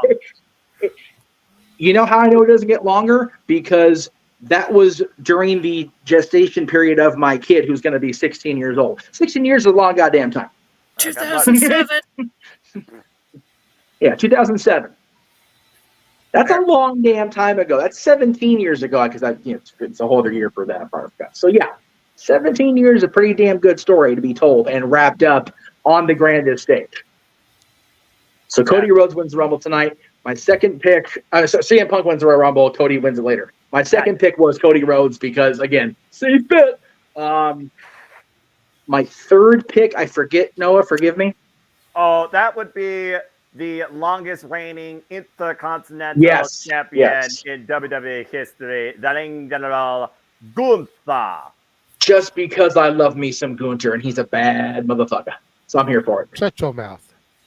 He's not wrong, and I understand that reference. And soon Raw will be sacred.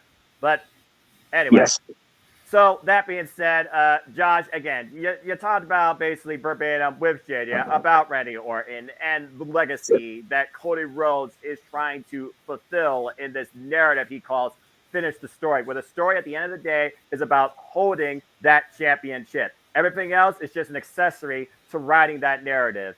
So that being said, we also need to talk about a name we haven't talked about here, and that is one Drew McIntyre, who honestly is out for himself more than anybody else. He wants to claim that moment again, but this time he wants to claim it for him in front of everybody. When last time he claimed it for us in front of nobody. We can't rule Drew McIntyre out, but that being said, Josh, what's your take on the 30-man Royal Rumble match, and who do you have starring the road to WrestleMania? Boy, fucking howdy, this match is going to be fun. I've actually been a good boy, and believe it or not, avoiding Twitter, avoiding my email notifications on any possible surprises, because I actually want to be surprised for this match, believe it or not. Yeah, want to make sure JJ's heart hasn't stopped over there. He's moving. He's alive. I can assure you, he's alive. Yeah, so my number one pick, I'm going CM Punk. I'm going to go for safe bet. My number two, the Ring General Gunther.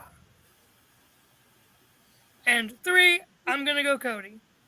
I don't think we're going to do Cody 2 years in a row. So I just don't think it needs it.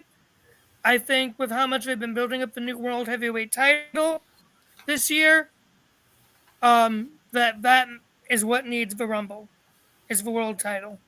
And So Seth. just to be clear, you said your top pick is CM Punk, right? Yep. Okay, because your form actually has Gooper in your top spot, so thank you for that official correction. I'll make sure to correct that. Gotta watch what you type. All right, fair enough. Oh, not bad.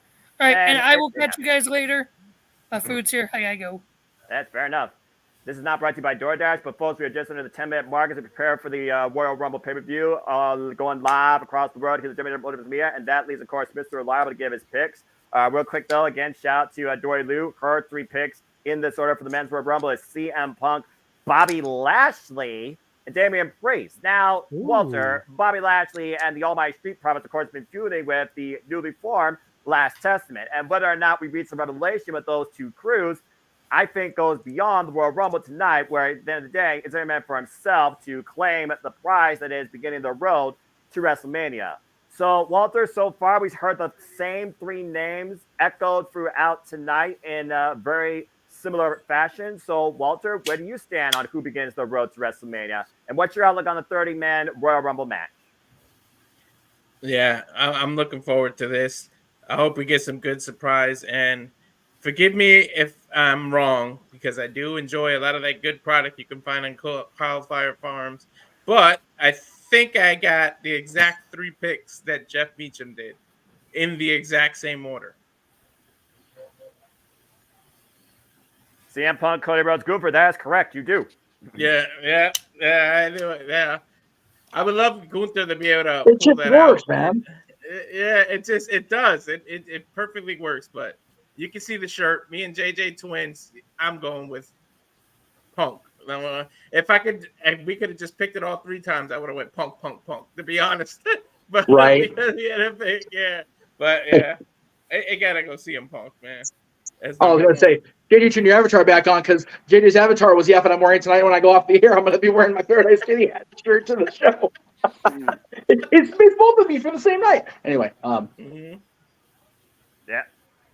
All right, well, that's fair enough. And with that being said, I think that covers everybody's picks and previews and thoughts, as we are just literally under the 8-minute mark here before we go live with coverage of this year's Royal Rumble. So, again, folks, let your predictions be known. Who starts their road to WrestleMania? And again, what surprises, what encounters do you hope happen? What else gets shaped for WrestleMania tonight as far as grudge matches goes? Who else starts to begin to tell their story on the way to try to finish it? As we are just 8 minutes underneath here. So it looks like, Jeff, that being said, do you have any last thoughts before we prepare to go fully into the start, the kickoff, the launching pad? That is the road to WrestleMania tonight with the 38th Royal Rumble.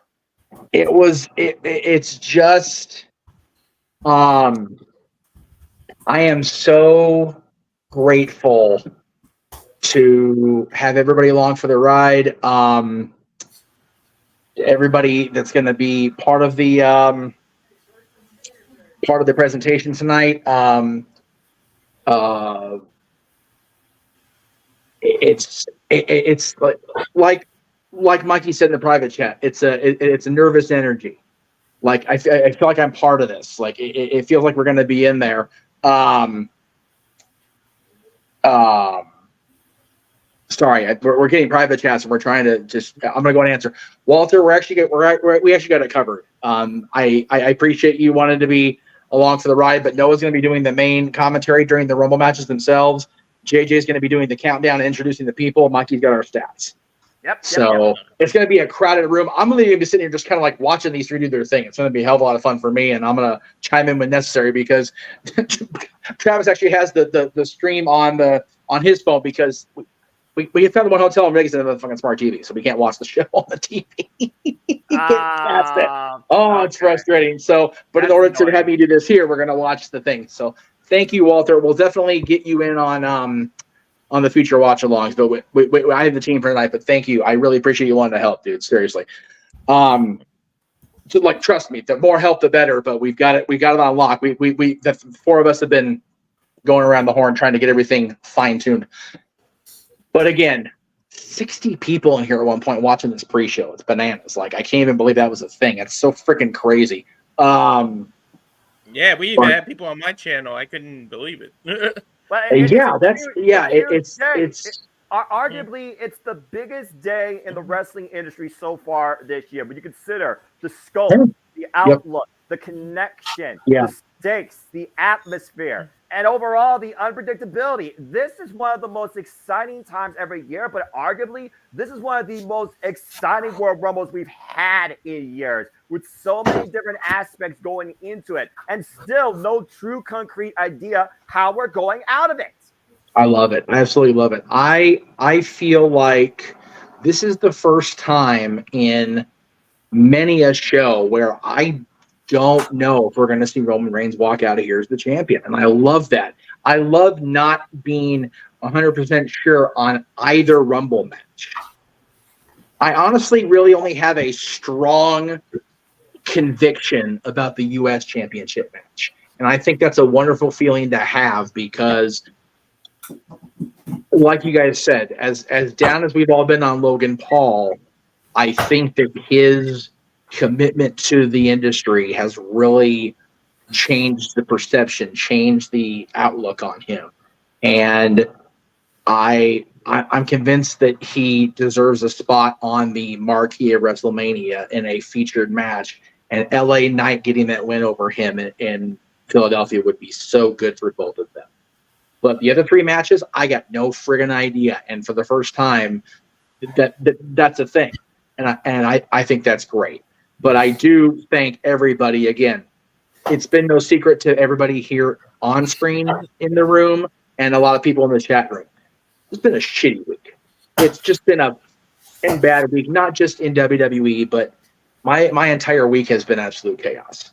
So I am finding ways to make sure I stay aware and stay present on the positivity of having everybody around me that I do, and the gratitude I have for everybody in this room, everybody in this chat room over here, the gentleman here in the room with me who has been just a tether to reality when shit gets completely sideways, and my family at home who I hope is watching or at least able to watch, because Dylan's home this weekend again because it's God bless his poor maternal grandparents, they're both still sick as dogs, so Dylan's home for the weekend.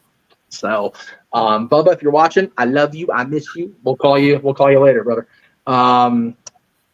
So it's an attitude of gratitude as we end this crazy first month of the year, and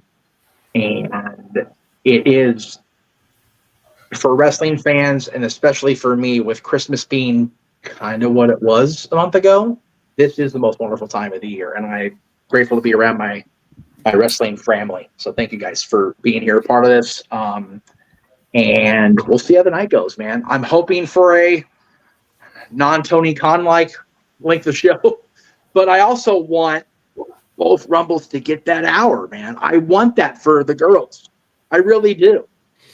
Yeah, considering this is the 7th Women's Royal Rumble, pioneered by the man himself we see on screen, God bless him, Triple H, I think this honestly could be the most important and competitive Women's Royal Rumble match in its young history. Again, this is the 7th Women's Royal Rumble match, and the very first winner, Asuka, we know will be involved in it as WWE Chief Content Officer Paul Triple H Levesque brings us into tonight's event, and honestly, tonight's starting cycle of WCLEs for 2024. And Noah, it's more than that. We were talking about this morning at the house before we left to start this crazy journey up here. This truly is the first WWE event without a single blood-tied member of the McMahon family involved in it.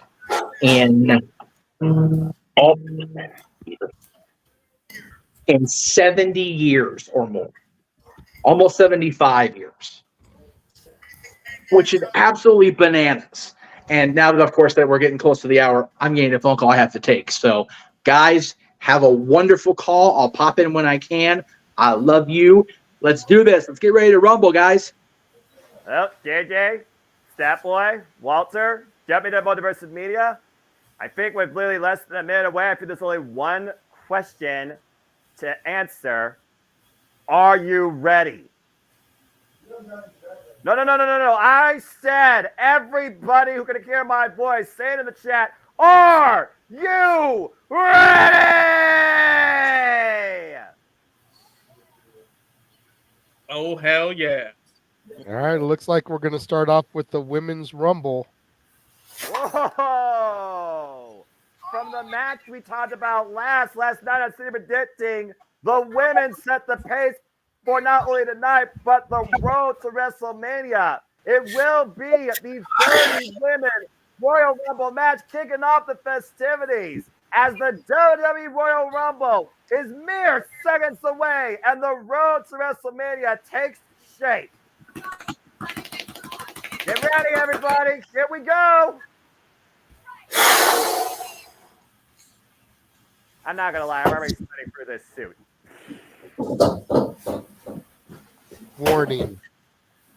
This review event is exclusive property of World Wrestling Federation Incorporated. Only paying value for the cable operator under the upfront, the WWE Incorporated. To be granted and limited license. The pay-per-view may not be recorded, broadcast, transmitted, or other distributed. Black screen. Yep. Body slam. Because once again, what we talked about then continues now, in the present, forever, going forward, with all of us here together. Oh boy.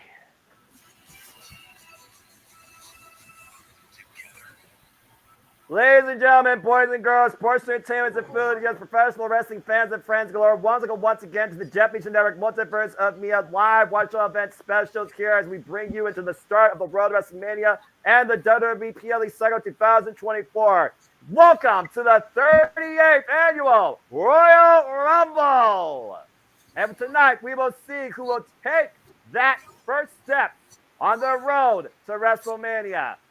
Of course, Roman Reigns will also be in action tonight. There you see our undisputed WWE Universal Champion making his way into the arena, defending the title tonight, along against Randy Orton, the Viper, who of course came back after being injured by the Bloodline back in 2022. And of course, we also saw Mommy, who stood on top last year at this event, the Iron Woman of Women's Royal Rumble history. Looking to see tonight who may be seeing her on the other side of that marquee. There's the ESTM Montez Ford. Everybody making their way inside the building tonight as the Royal Rumble is mere seconds away. And at the end of the day, it's all about the numbers. And again, welcome everybody to our coverage of the Royal Rumble virtually from St. Petersburg, Clearwater, Florida, and the Tropicana Arena as we have WWE Hall of Famer Hulk Hogan giving us the lay down on what this event means, what this time means, and what everybody is looking to achieve. Brother. And right now we're just listening to Hulk Hogan here. We talked about Hulk Hogan verbatim, so it's only fitting that he brings us into the event.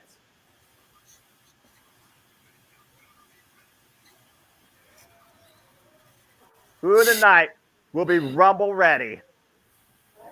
Who is bound to WrestleMania? I don't know this song, but I like this song. For once, it doesn't feel like pop garbage by the weekend.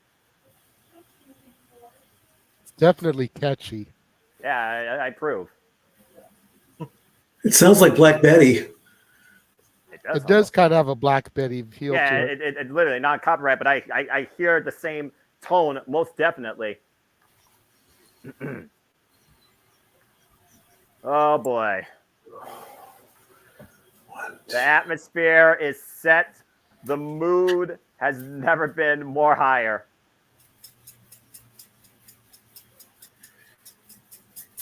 To get to heaven, sometimes you have to go through hell. Thank you, Shawn Michaels. Well, Undertaker also says sometimes it's hell trying to get to heaven. If you remember that incredible video package from WrestleMania 25. And again, we are going to see who begins their narrative, who could start their story, and maybe even finish it. And it all comes ahead tonight. It all comes forward tonight. It all starts tonight.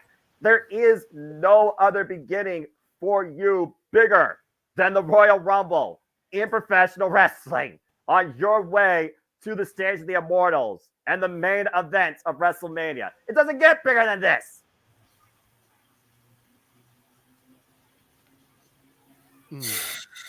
These video packages, I swear. Dreams will come true, surprises galore, awe-inspiring, shocking, upsets for some. It will be a nightmare for others. It will be the greatest moment of their life. And we're all going to be a part of it.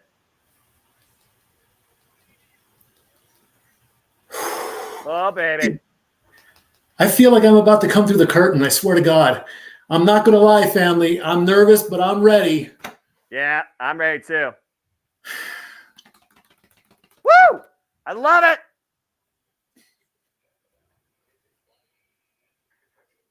I got to get that video game too. The WrestleMania logo. There it is in all of its beauty for WrestleMania 40. It is finally here. It's finally that time once again. WrestleMania season.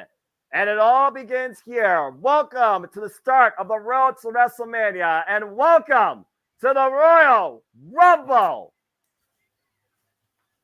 You're looking at a fully sold out capacity crowd on hand at the Tropicana Arena. And again, will Cody Rhodes finally finish his story? Can he become one of the few to become a two-time consecutive Royal Rumble winner?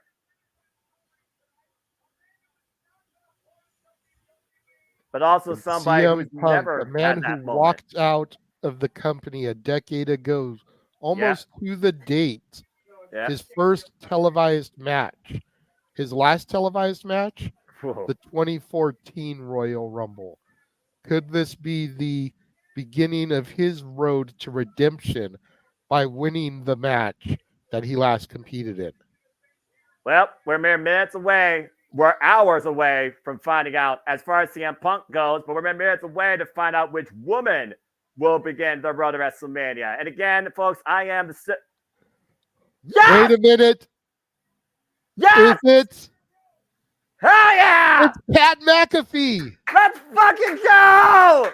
I love this guy! You gotta have Pat McAfee involved on the call here. Come on now! Pat McAfee, Michael Cole, and Corey Graves are ringside announce team for this year's Royal Rumble once again.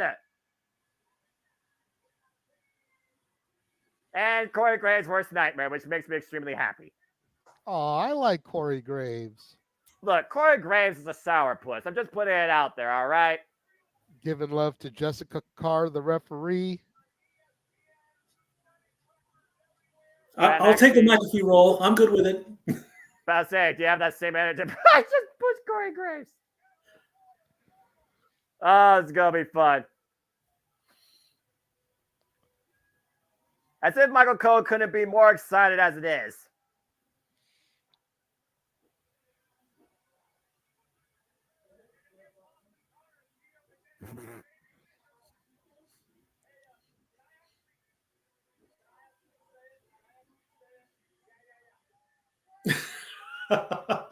Yep, that's Michael Cole.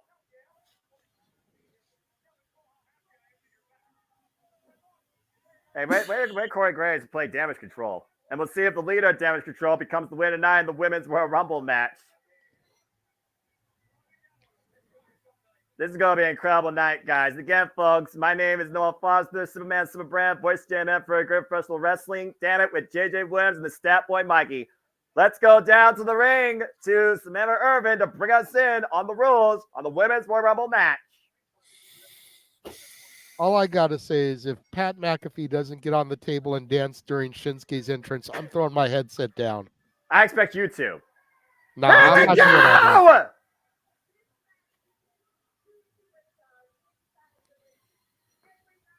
Two Okay, so superstars 90 start. seconds. Every 90 seconds. Elimination occurs by going over the top rope with both feet touching the floor. And the last one standing will be the winner of this year's Women's Royal Rumble and go on to main event WrestleMania. God bless Samantha Irvin. All right, so let's see who drew number Number one. one, Natalia, the longest tenured woman on the women's roster. Mikey, tell us about Natty. This is Natalia's 8th Royal Rumble. She started the 2019 Rumble as number 2. She starts the 2024 Rumble as number 1. And of course, Natalia, heavily accoladed, multiple Guinness World Records. At one point, she was eliminated in the Women's Royal Rumble twice. But again, she is the locker room leader for generations, in my opinion, still guiding and shaping the WWE superstars of today, alongside Tyson Kidd and Hart Dungeon 2.0. But one accolade that Natalia hasn't done is win the Women's Royal Rumble. Legendary Seventh, family. Excuse me, 7th. Woo. I know, well, JJ, I know you're extremely happy. I mean, literally, this is like a godmother to you. Well, yeah, I mean, named my daughter after her, so. And she has the chance to take over the longest reigning tenure in women's history. She's got to go about 20 minutes or so. And who's All right, Natty going to have to go against? Let's find out. What?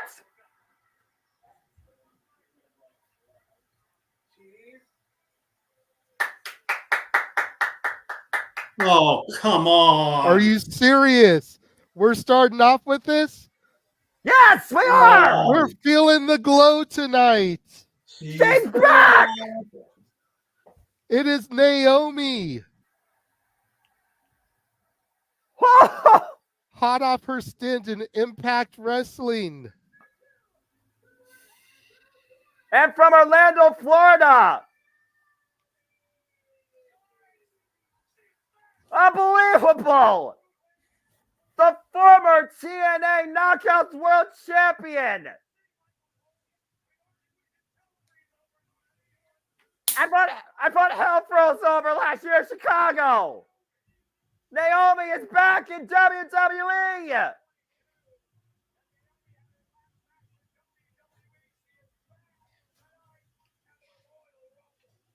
Well, that's one way to make a return. This is Naomi's 6th Rumble. Welcome back. Definitely. Former two-time SmackDown Women's Champion, might I add. Of course, she won that title one year in this state at WrestleMania.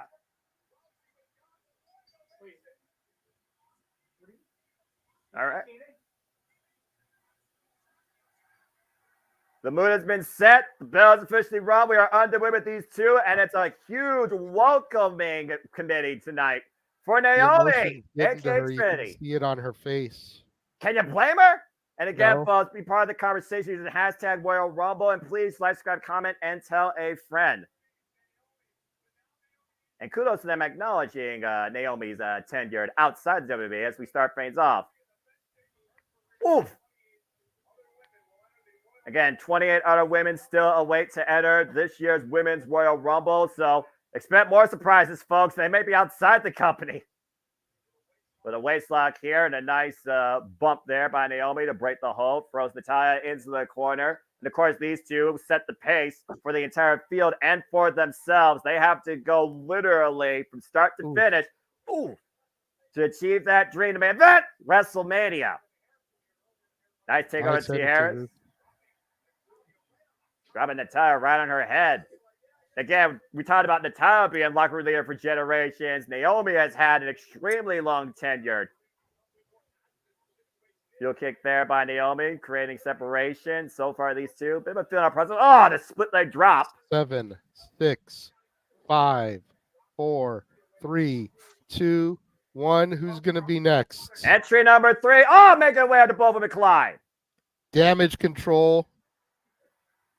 It's Bailey, the leader of Damage Control, coming out.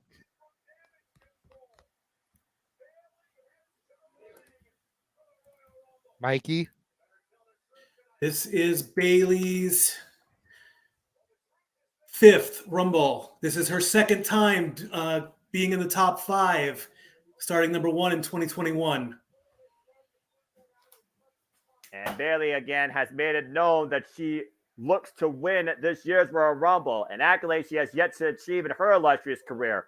Former SmackDown and Raw Women's Champion, of course. And at this point, she is the final piece left in Damage Control to achieve the great. Oh my! That's some unique vibrations for you there. Discus clothesline by Natalya takes Bayley down. Oh, there's the rear view by Naomi taking Natalya off her feet. Damage Control, of course, who won the WWE Women's Tag Team Championships last night. The Kabuki Warriors and Asuka and Kairi Sane defeating Katana Chance. And of course, Bayley has made her intentions known that she wants to go after, so say, Mommy's prize. And of course, the winner of this year's Royal Rumble could choose either Io Sky or Rhea Ripley. And again, elimination occurs when a competitor is thrown over the top rope and both feet hit the floor. And there's also that point where you get so many buys in here, you get like these unique alliances, more just for self-perseverance.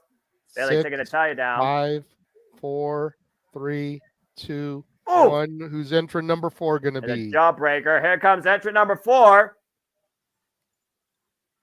Ooh. Candice LeRae, the Poison Pixie. Go ahead, Mikey. This is Candice LeRae's 4th Royal Rumble. She has entered in the top 10 before. She entered 9th in 2020.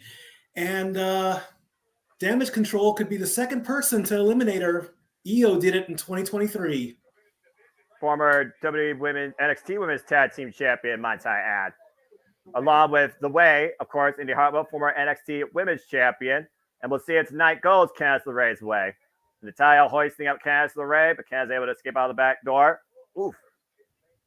Gets the knee right now, takes Natalya down to both of her knees. Again, you got to consider when endurance is going to come into play. Oh, what a cold breaker. Senton drop combination. Taking down Bayley and Natalya there as Naomi and Candice LeRae stand tall here in the early going. Take a look at the replay here. Beautiful, innovative offense by Candice LeRae. Up and around goes Naomi with the takeover at T. Harris and a nice press kick there. Bends Naomi backwards. Of course, Candice LeRae hasn't had much so far in her WWE tenure as of late. This is a huge opportunity for her, of course, the wife of one Johnny Wrestling. No eliminations yet so far here, as we have all 4 competitors still inside the ring. Opposite corners right now as Candice LeRae fights off against Bayley, while Naomi fights off against Natalya. And we prepare ourselves for entrant number 5. 5, 4, 3, 2, 1. Entry number 5 is... Who is it? Are you serious? What the fuck? It is Big Mama Pump Jordan Grace, the current Knockouts champion. Well, you did talk earlier about Triple H reaching out to her promotions. Holla if you hear me. Big Mama Pump is in the building. We saw Mickie James enter in as the Impact Knockouts World Champion literally 2 years ago. And now in the new era of TNA, Jordan Grace has entered a WWE ring and has put herself into the Royal Rumble. Beautiful suplex there and power demonstrated. Taking out there Natalya. Cass Raffle Rose caught by the Juggernaut. You notice Naomi and Jordan haven't faced off yet, considering they just had... Oh, here we go. You were saying, JJ? And for those that don't know, I highly encourage you to go to TNA Wrestling's YouTube channel and check out... And they're embracing. Are they going to work together, Noah? They respect shows, respect games, respect games. Again, there can't be no friends. It's every woman for themselves. Jordan Grace and Trinity, Naomi squaring off her up with the fireman's carry. Naomi slips out of the back door, creates distance, hits the pump kick. Oh, God, what a spinning back fist. They might be looking for that Juggernaut driver. Good grief. The back of her head and neck. I love the fact that Jordan Grace is sporting the colors of TNA. Say it loud, say it proud, folks. TNA represent. Naomi thrown between the top and middle rope. Well, of course, save her from elimination for now. She looks for a reprieve on the outside of the ring. And I love the fact they actually have her adorned in the TNA Knockouts World Championship, the best title in women's professional wrestling. As we prepare to add another name to this field. 5, 4, 3, 2, 1. Here comes entrant number 6.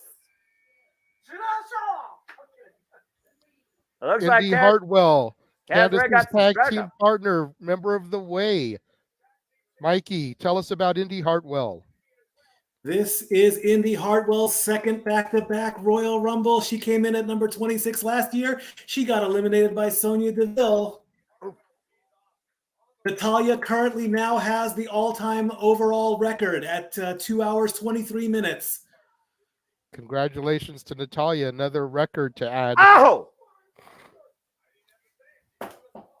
Natalya, the record breaker. Meanwhile, Indy Hartwell might be looking to break Bayley's back. Combination offense here, by the way. Lifting Candice LeRae and planting her on top of Bayley. That's inspirational right there. Indy Hartwell, of course, former NXT Women's Champion as well. I gotta wonder if Dexter Loomis is watching on from somewhere. And eventually, Never the way was it has to defeated for the title there, Noah. To your point, she had to surrender it upon being drafted due to her injury. And kudos to her defending that title at one point during her injury as well. And so far, no eliminations have occurred as the field continues to fill. Jordan Grace will now try to eliminate Candice LeRae, but Candice LeRae finds a way to save herself. Meanwhile, Bayley's being double teamed by Natalya and Hartwell. The opposite corner over the top rope, but somehow lands on the apron and saves herself. While Naomi still looks for a reprieve on the outside. And again, I also figured about that injury. Indy Hartwell has not had much in-ring action, to your point, since that injury. As the field 7, continues to fill, here comes our next entrant. 5, 4, 3, 2, 1. Entry number 7. Who's it gonna be? The Empress of Tomorrow, member of Damage Control, one half of the new tag team champions, Asuka. Mikey, take it away on Asuka. This is Asuka's third. She is the 2018 winner, and she had a third place finish last year, being eliminated by Rhea Ripley. And also, guys, Asuka is the first ever winner in women's Royal Rumble history. Asuka off the top rope with a missile drop kick takes down Natalya and Indy Hartwell. And there's no doubt Asuka might be looking to create history tonight. Bayley and Asuka right now, scanning a game plan, picking a target, might be looking to eliminate Natalya here. Double team on Natalya, throws her into the ropes, takes her down with a double clothesline. And so far, Asuka and Bayley. Don't eliminate my number 1. Okay. About to say, so far, Bayley and Asuka working together in the early going here. And again, I do still wonder about Dakota Kai playing Peacemaker, or is she playing the decider here in the role of Bayley tonight in favor or against Damage Control? I feel like Bayley has her own agenda more than Damage Control's interest. I think Dakota Kai clearly is aware of it. Oh, my! Indy Hartwell throw over the top rope. Lands on the apron. High kick, though. Rocks Indy Hartwell. Still holds on by Asuka. Follows there with the hip attack. Oh, good scouting by Indy Hartwell, though. Bayley helping Asuka. And Hartwell right now still preserved. Asuka and Indy Hartwell, though, on the apron. And Indy Hartwell, big kick to the side of the head. Bayley, though, coming out. She's getting Indy Hartwell, the first elimination. Indy Hartwell eliminated by Bayley. And again, double team efforts here in favor of Damage Control. 6, 5, 4, 3, 2, 1. Entry number 8 is. Who's it going to be out of the field? Ivy Nile, the pit bull of the Diamond Mine. All right. I believe this is her debut. Mikey, can you confirm that? That is confirmed. This is her debut Rumble match. Good luck, Ivy Nile. Ivy Nile, the muscle of Diamond Mine, the pit bull, some would say. Up and over goes Bear with the take on T. Harris. Previously challenged Rhea Ripley for the Women's Heavyweight Championship. Also has challenged Michael Satomura at one point for the NXT UK Women's Championship. She is one of the fiercest competitors to come out this generation. of NXT's women's division. Jesus. Hoisting Naomi up and over with the gut wrench power slam. Slight misstep there early on, almost dropped her, but was able to regain her footing and take her over. Gorgeous move by Ivy. I also want to add, Jada, she's one of the shortest competitors in the entire division, and that might play to her advantage. Natalia's creeping up on the 2.5 hour mark. That would make her pass Kofi Kingston and The Undertaker. She's only going to last a few more minutes. And so far right now, Natalia's fighting for that record against Ivy Nile, while Naomi is fighting against Damage Control in the opposite corner. Of course, the history of Billy. To Jordan Grace by Candice LeRae over in the corner. Yeah, right now we got 3 separate fights in 3 separate corners as the ring continues to fill and so far one elimination as Billy insults Michael Cole as she always does. Go figure. Leave him 5, alone. 4, 3, 2, 1. Let's see who's next to add to the field. Entrant number 9. It is Katana Chance, one half of the former tag team champions. Mikey? Katana actually came in as Casey Catazano, so this is her second character as being in the Royal Rumble, and this is also her second Rumble. I was wondering if you were going to catch that if and when she came out. Ooh. Very well done, Stat Boy. Thank you. Again, we talk about the evolution of the women's division in WWE. And again, also now the shortest competitor in this match got the same type of vibes as Ricochet. Expect some spectacular things coming out of this girl that likes to party.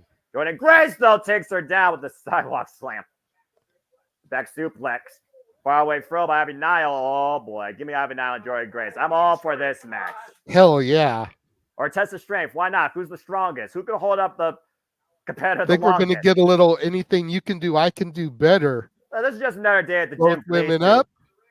Start your stopwatches, folks. Jordan Grace and Ivy Nile can hold up Candice LeRae and Casey Catanzaro all night long. And look at Natty in the corner with her jaw dropped. Both women dropped at the same time. Double kip up.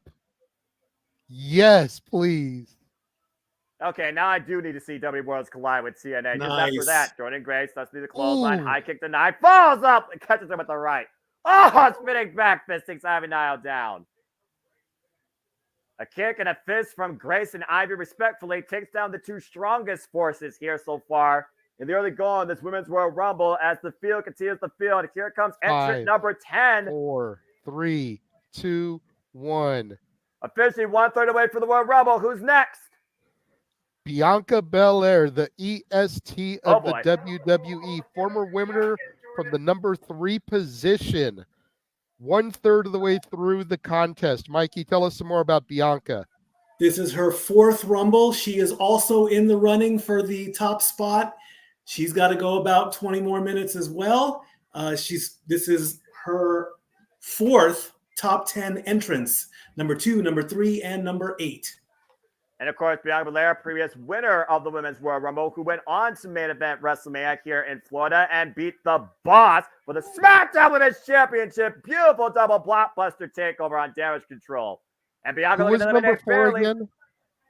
Oh, Bayley somehow saves herself. Now trying to eliminate Asuka. And who forget last year was Asuka versus Bianca Belair at WrestleMania. Wait, slap back elbow strike. The most dangerous force right now, the EST of WWE inside the ring, demonstrating why she is indeed the strongest and possibly the fastest. But is she the greatest? And we'll find out tonight if she achieves history and become a 2-time Women's Royal Rumble winner. Squaring off right now. In the corner, here comes Candice LeRae. Bianca Belair kicks Bianca up, goes up and over. Shoulder tackle to both Candice LeRae. And right now just squaring up with Bayley once again. And again, who can fit the fuse that Bayley and Bianca Belair had for a better part of half a year? And you figure about this right now, Bianca Belair has been like the number 1 enemy since Damage Control's existence. Ooh! Nice drop, Virgo suplex there. Power game being demonstrated by Bianca Belair. And uh-oh. Now hoisting up Katana Chance. Oh! 5, 4, 3, 2, 1. Number 11 is Who's got a field? Kairi Sane, the other half of the Kabuki Warriors, the other half of the current reigning new WWE Women's Tag Team Champions. Mikey, take it away for Kairi Sane. This is her 4th in a row. 2018, 2019, 2020. Now we have the Kabuki Warriors in there. Kyrie only has 1 elimination in 4 years, and that's against Sarah Logan. Of course, she came back last year to the WWE and aided Io Sky in retaining the Women's Undisputed Championship against Bianca Belair at Crown Jewel. Kyrie saying right now, square up a spear! Like a ton of chance breaking her in half. And the Tat Chance right now working together and Damage Control right now working on all fronts with 3 members inside the ring. Take a look at the spear, by the way. Boom! Boogie Warriors right now squaring off against Bianca Belair. Of course, Damage Control. That's been basically in recovery mode ever since War Games last year. Damage Control squaring off against Bianca Belair. 3-on-1 assault. Nice with a triple bulldog team action by Bailey and a double drop kick to your point, AJ, by the Kabuki Warriors, who of course beat Katana Chance and Kenan Carter this past Friday for the WWE Women's Tag Team Championships. I believe that makes them now 2-time WWE Women's Tag Team Champions. Nice high kick there by Naomi to Katana. Bianca right now up against the ropes. Again, nobody in danger of being eliminated here. Jordan Grace still in the ring, by the way. TNA represent. Oof. And the Ray just ripped off the back of Bailey. This is quite a filled ring here. As the Ray sends Asuka up and over, lands in the apron. Kairi Sane set up and over, opposite corner on the apron. It's about time we had someone come through and clear some people out. Yeah, we need that force of nature, per se. I'm just not sure who that is yet. Bailey set up and over on the apron by Candice LeRae, and immediately Kabuki Warriors coming to Bailey's aid. Candice LeRae now being worked over 3-on-1, and Candice LeRae eliminated. Damage Control, playing Damage Control, eliminating Candice LeRae as the field clears the field for entrant number 12. 2, 1. Who we got? Oh. What is this? Oh, Tegan Knox. Okay. Tegan Knox making her way to the ring. Mikey, tell us about Tegan Knox. This is Tegan Knox's second Royal Rumble. Oh, no, third. 2020, 2023. Asuka's in the ring, and Asuka eliminated her last year. So let's see if we can get a stat where somebody eliminates the same person 2 years in a row. Yeah, the girl with Asuka should go after her. The girl with the shiniest wizard and been lately a tag team partner of Natalya on Monday Night Raw. Beautiful choke slam and PK there. Let's not forget one of Tia Knox's biggest inspirations is the Big Red Machine Kane himself. Hence that choke slam there a moment ago to Katana Chance. Want to go round to Bailey. Follow up there by Tegan Knox. And Jordan Grace just runs over her with a clothesline. Grace right now Jesus. Tegan Knox's part. Look at the power of Jordan Grace. Natalya trying to save her tag team partner and does so. Natalya squaring off against the TNA Knockouts World Champion. This gets Clarion. Big clothesline. Takes the Juggernaut off her feet. Natalya right now checking in on Tegan Knox. Bit of a brace in the middle of the ring. Very noble here in the early goal. Well, wait a minute, Natalya! And a sidewinder! And Tegan Knox just eliminated Natalya! And then Bailey eliminated Dakota. Tegan Knox! And just like that, those two are gone! Well, 5, 4, 3, 2, 1. There Number are no 13. friends in the Royal Rumble. Who's next?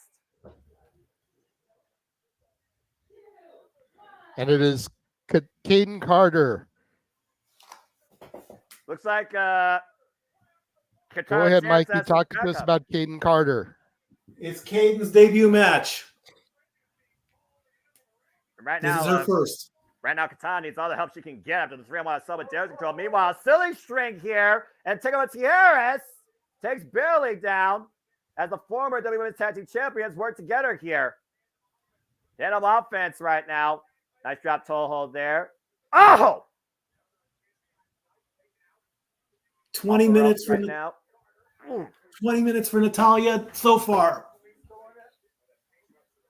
And right now, damage control. Might want to play damage control as Asuka might be getting eliminated here. Meanwhile, Kairi Sane trying to come to her in. And Kairi Sane! Whoa! Whoa! Spider Sane does whatever a Spider Sane does. Dang! How in the hell did Kairi Sane do that? Gripping the other. Oh, it finally slips down to the floor. Couldn't hang on. No friction there. No traction on her boots. Oh. And there goes Asuka as well. And their Kabuki Warriors have been eliminated.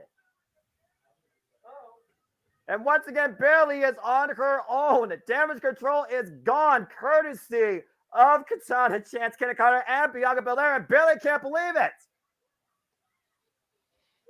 Well, apparently Bayley had a plan, and her plan did not come to fruition. If Bayley's going to win this, she has to do it on her own now. And that might be tougher, easier said than done as we prepare for entrant number 14. 4, 3, 2, 1. Who we got? It's Chelsea. Chelsea Green.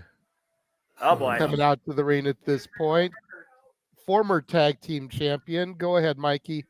The owner of the shortest time spent in Rumbles with 12 and 5 seconds each. So I'm not expecting much. This is her third Rumble, by the way. Well, hey, she's got one record that Natalia can't even claim, so kudos to her. And Bianca Belair taking Chelsea up and over. Oh. Whoa, not eliminated quite yet. She's still in. Not eliminated quite yet. But Bianca, though, take it up and over to the other side. And Chelsea Green once again survives and slips from underneath. Oh! I think Chelsea has now lasted longer than both her times combined. Yes, you are correct. And Jordan Grace just planted her with a spine buster. And oh, boy. The Yes, Juggernaut can we get and this, the EST. Sign me up. Get to the midsection. Irish reversal. Jordan Grace set up and over. Skins the cat.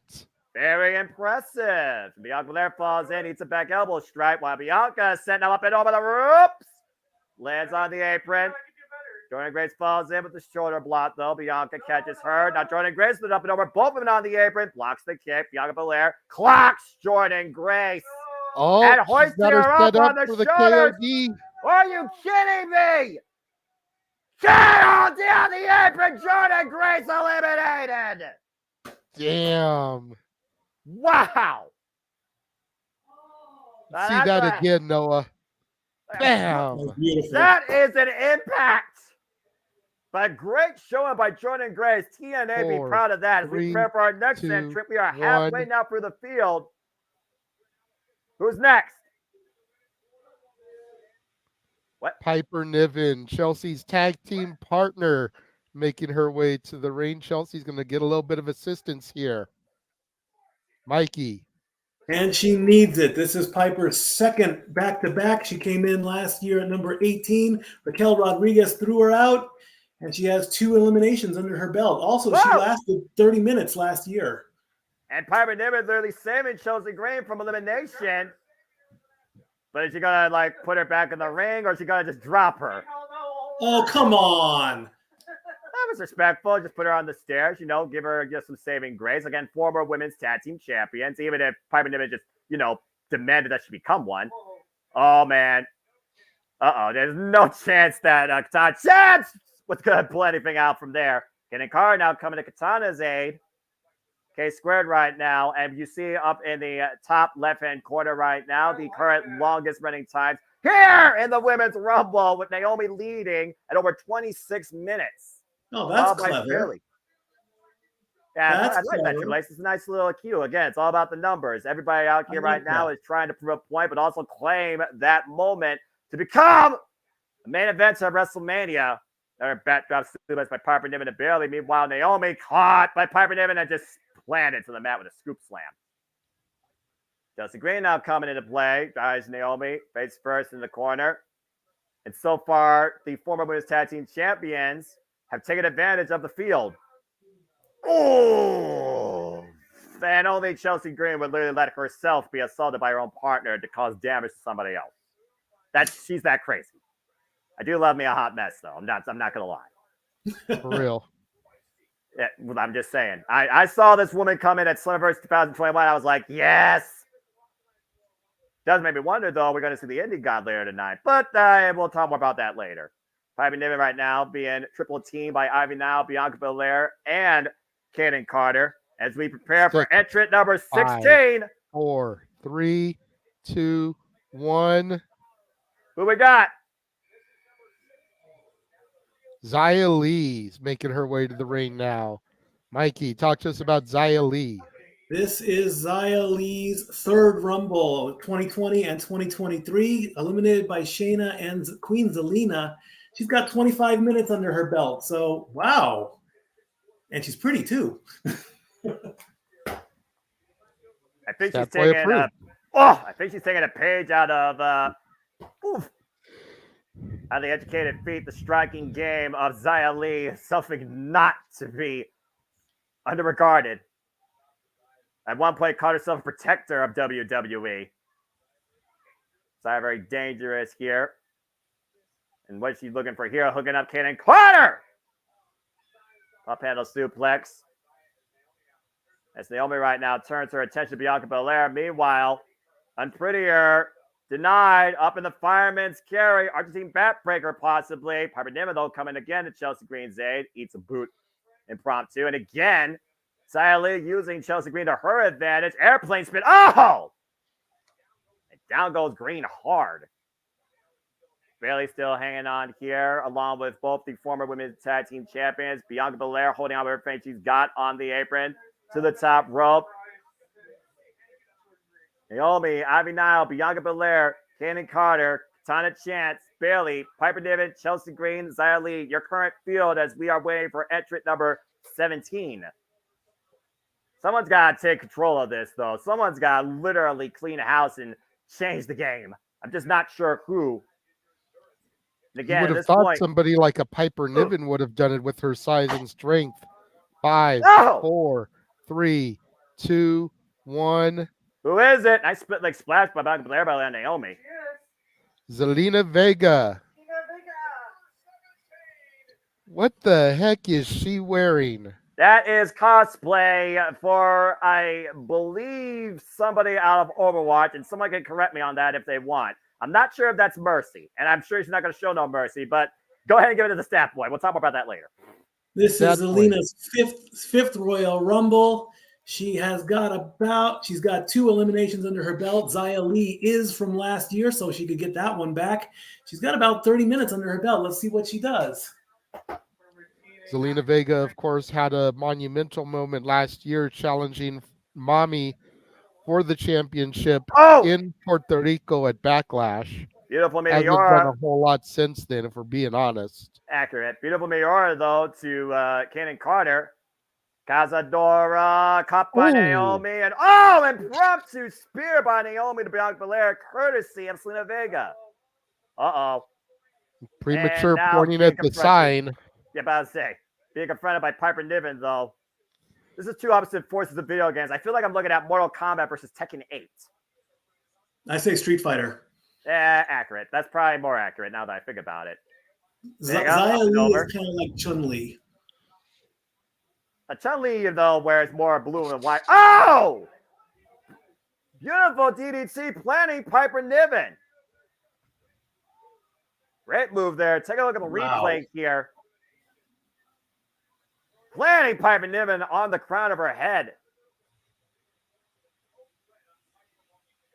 Zelina Vega right now creating distance as Piper Niven is being looked upon by Chelsea Green in the corner as we wait for entrant number 18. 3, 2, 1. Who we got? Maxine Dupree representing the Alpha Academy. A thank you. Shoosh. That boy. It is her debut. This is her debut Rumble. Well, Stat Boy, thank you. And Maxine Dupree taking Bailey up and over the Sierras, of course, graduating from the Alpha Academy last year, but has had some fallout as of late against one Valhalla. Match time is at 32 minutes. Well, Bailey right now controlling Maxine Dupree while Maxine's trying to look for the momentum and takes Bailey down. We're almost 20 people in, and we haven't had anybody from my NXT yet. Which is quite just something to think about. You know, Yeah. we just had the female from the Alpha Academy. What if the next entrant was Thea Hale from Chase U? Nice fake out, Maxine. That's wise. Hey, don't get punched in the face. Not trying to pick the ankle, maybe looking for an ankle lock. I'm not sure if she's going to be able to get anything from here, though. Bianca Belair, though, using Selena Vega to her advantage. Selena Vega, what the hell? No way. Trying to go for code red here. No way. Bianca Belair with the assist and kicking a code red! Wow! Nice double team there by Bianca Belair and Selena Vega right now. Trying to eliminate Piper Niven. Not a bad idea at this point. And again, we still have yet to see Nia Jax and Becky Lynch come into this field. Let's keep that in mind. Piper Niven right now fighting back. Everybody trying to team up right now to eliminate Piper, Bianca Belair, Selena Vega, and Kaden Carter. Now Chelsea Green coming to Piper Niven's aid. Get the big girl out. Standard Rumble procedure. Gang up on the big ones. At this point, you kind of just wonder what you do with this Royal Rumble. You just sit in a corner and wait and see what happens. Do you go after somebody? Maxine Dupree a little lost in the center of the ring. Well, Carter trying to hang on. Kaden Carter eliminated. Good job, Kaden. As we prepare for entrant number 19. 5, 4, 3, 2, 1. Who we got? Nia Jax, the irresistible force, is coming to the ring. Game over. Good night, everybody. Mikey, take it away on Nia Jax. This is her 6th Rumble overall. Of course, she's the third woman to enter the men's Rumble, so she's got experience under there. She has got 2 second place finishes. Let's see what now we're going to have the big battle too. Nia versus Piper. 2 big ladies in the ring. Let them go at it for a little bit. Nia Jax, of course, came in last year, by the way, at number 30.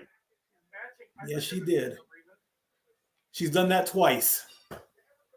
And of course, Nia Jax also won the first women's match of WWE this year against the man Becky Lynch in the opener of Raw Day 1.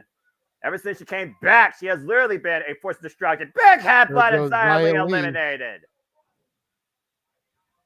Right now, trying to eliminate. And now pushed up on the apron. Nia Jax center face first into the turnbuckle, and now eliminated. 2 quick eliminations for Nia. The record is 8. And right now, Piper Niven and Chelsea Green trying to come with a plan to the double team. And oh no! And Piper Niven just splashed Chelsea Green. Meanwhile, Piper Niven. Oh man. Again? Bit of miscommunication. Get to the midsection. Trying to hoist Nia Jax up. The power game in play here. The shoulder block by Piper Niven to Nia Jax and Chelsea Green in the corner right now, getting the worst of it. Can somebody Jordan Grace Chelsea? Has been eliminated. Poor Chelsea Green. Go ahead, Mikey. This is like the bad cartoon where the character is flat and you got to get an air hose to reinflate her. Come on. Chelsea Green's been through worse in her career. Come on now. You're counting her. Come on. Chelsea Green's She's lasted long, though. Exactly. And also lasted long is Bailey, by the way, as everybody's trying to gamble Nia Jax in the corner. Selena Vega, Bianca Belair, and Bailey. Big headbutt, though, by Nia Jax and Bianca. And Chelsea Green might not know where she is. That's Nia Jax. Oh, gosh. Chelsea Green just got destroyed by 2 oncoming semi-trucks in opposite lanes. God, man. Piper Niven hoisted by Nia Jax and planted on top of Chelsea Green. She's already dead. Stop it, okay? As we prepare for entrant number 20. Beautiful high kick by Naomi that drops Nia Jax in the further Chelsea Green. 1-0. Who do do we got? I feel so bad.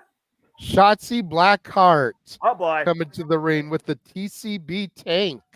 Mikey, what about Shotzi? What about Shotzi? Good call with that. This is number 1, 2, 3, 5 for Shotzi coming in late at 28.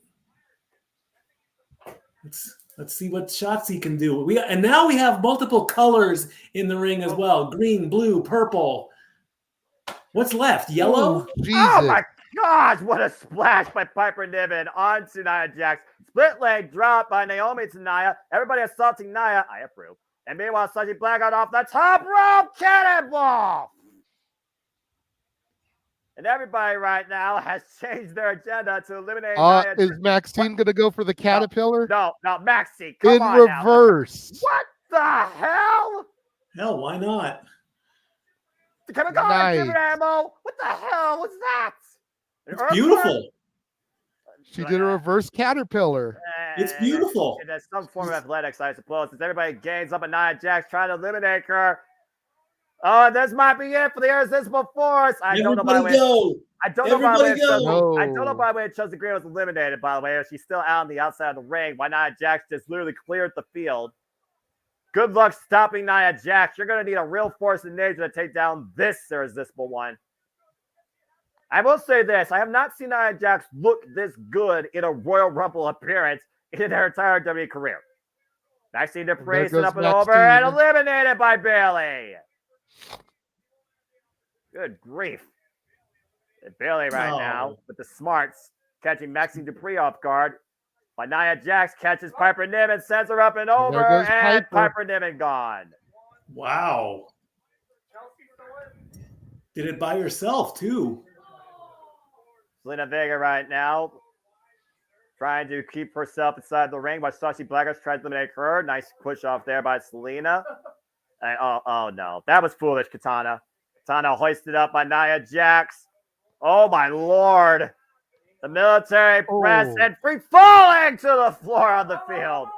At least Zaya, Chelsea, and Piper were there to catch her. Well, yeah, that could have been disastrous. And meanwhile, we wait for entry number 21. 4, 3, 2, 1. Who is next to come out? Let's see. The man, Becky Lynch, coming in at number 20. The Rumble's about to get taken to the big time, Mikey.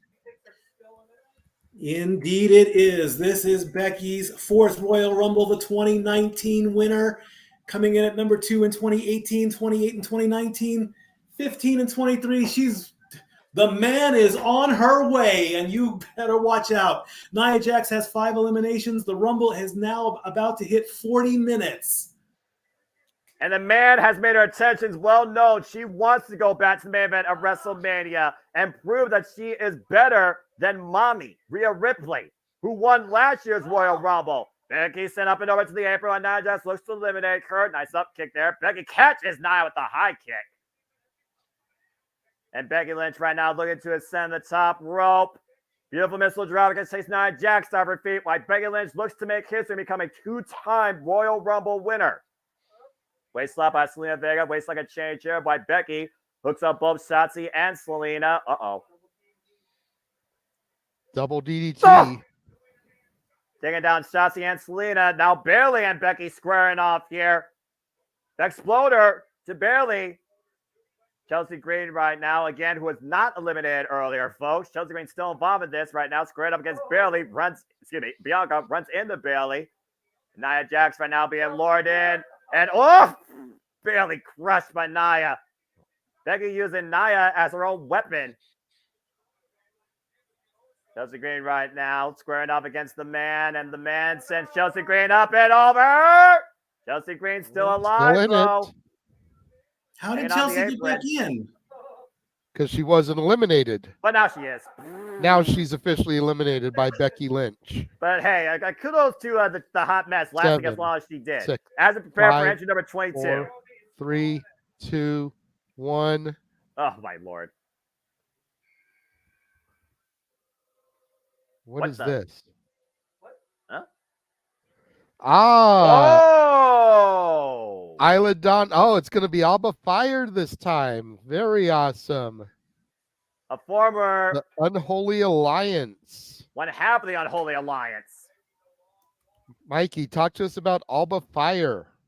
This is her debut Rumble.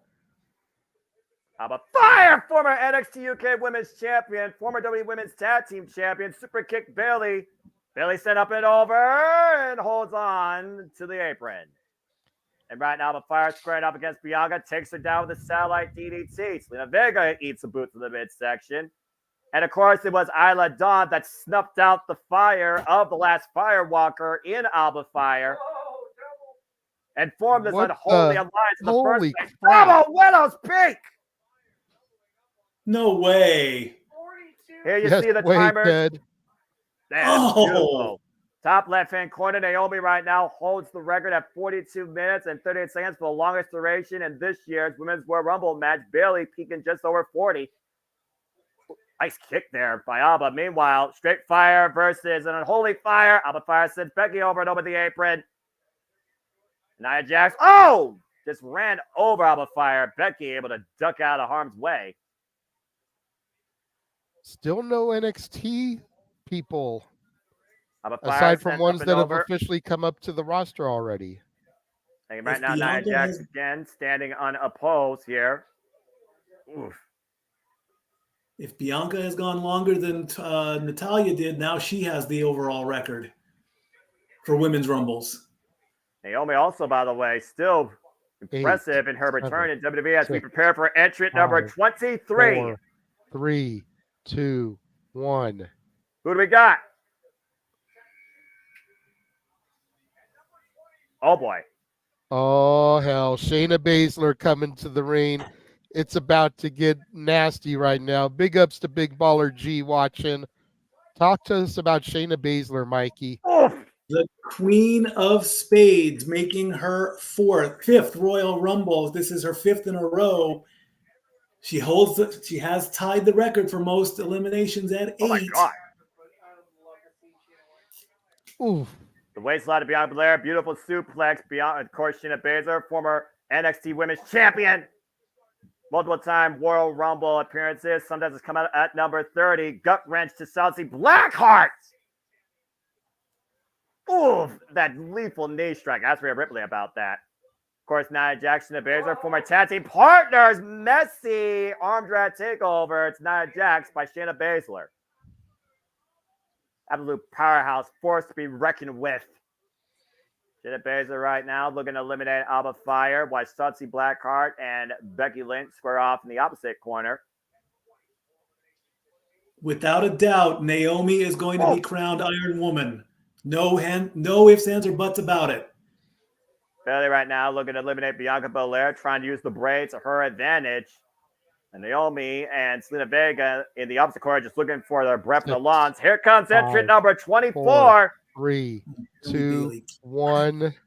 Who do we got? Here we go. The horns sound. It is Valhalla coming to the ring. Oh, boy. Get ready to go to war or get ready to raid as Valhalla makes her way to the ring. The former Sarah Logan. Tell us about Valhalla, Mikey. Indeed. This is Valhalla's first Why Rumble. is R-Truth coming out? Are you kidding? What the shit is R-Truth doing? Are you kidding me? You're going to ruin... What are you doing? No! What the actual fuck? Are you serious? Hey, our truth, this is the women's Royal Rumble, not the men's. Goodbye. Okay, R-Truth has been thrown out by Nia Jax. Okay, Okay, that doesn't count.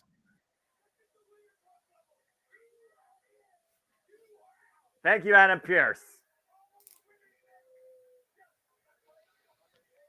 And meanwhile, Valhalla And is there goes eliminated Valhalla. immediately. Oh. All right. Well, that was a thing. Valhalla is pissed off. She wants a piece of R-Truth for costing her the match. Well, that was a moment. Well, Valhalla gets the record for the shortest amount of time in a Rumble. No thanks to R-Truth. That's going to make the books a lot more fun.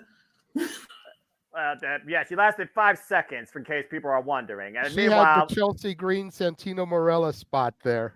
Oh, good Lord Almighty. And it's time for our next entry already. Entry number 25. Go ahead. 4, 3, 2, 1. Who do we got? Oh, good. I'm going to need a drink after that. Michin, Mia Yim, representing the OC. Mia Yim. I believe Cole just said it's her third Rumble there. Stat Boys will help you out a little bit. That is true. This is her third Rumble. Ooh. Oh, what a DDT! Go ahead, Mikey. It is her third Rumble. She was eliminated by Alexa Bliss and Piper Niven. And Mitchell right now taking Bailey with a choke slam on top of Shayna Baszler. Take a look at this, by the way. Bam. Beautiful DDT off the second rope. Springboard, tornado DDT. And Nia Jax just literally pushing Meacham into oncoming traffic with that pounce. Nia Jax right now has been nothing but a force, unopposed. Alba Fire jumping over by Naomi. She needs 3 more eliminations to tie, 4 to take the record. Naomi right now, who's been the Iron Woman this year, up kick to Alba Fire's jaw. Uh-oh.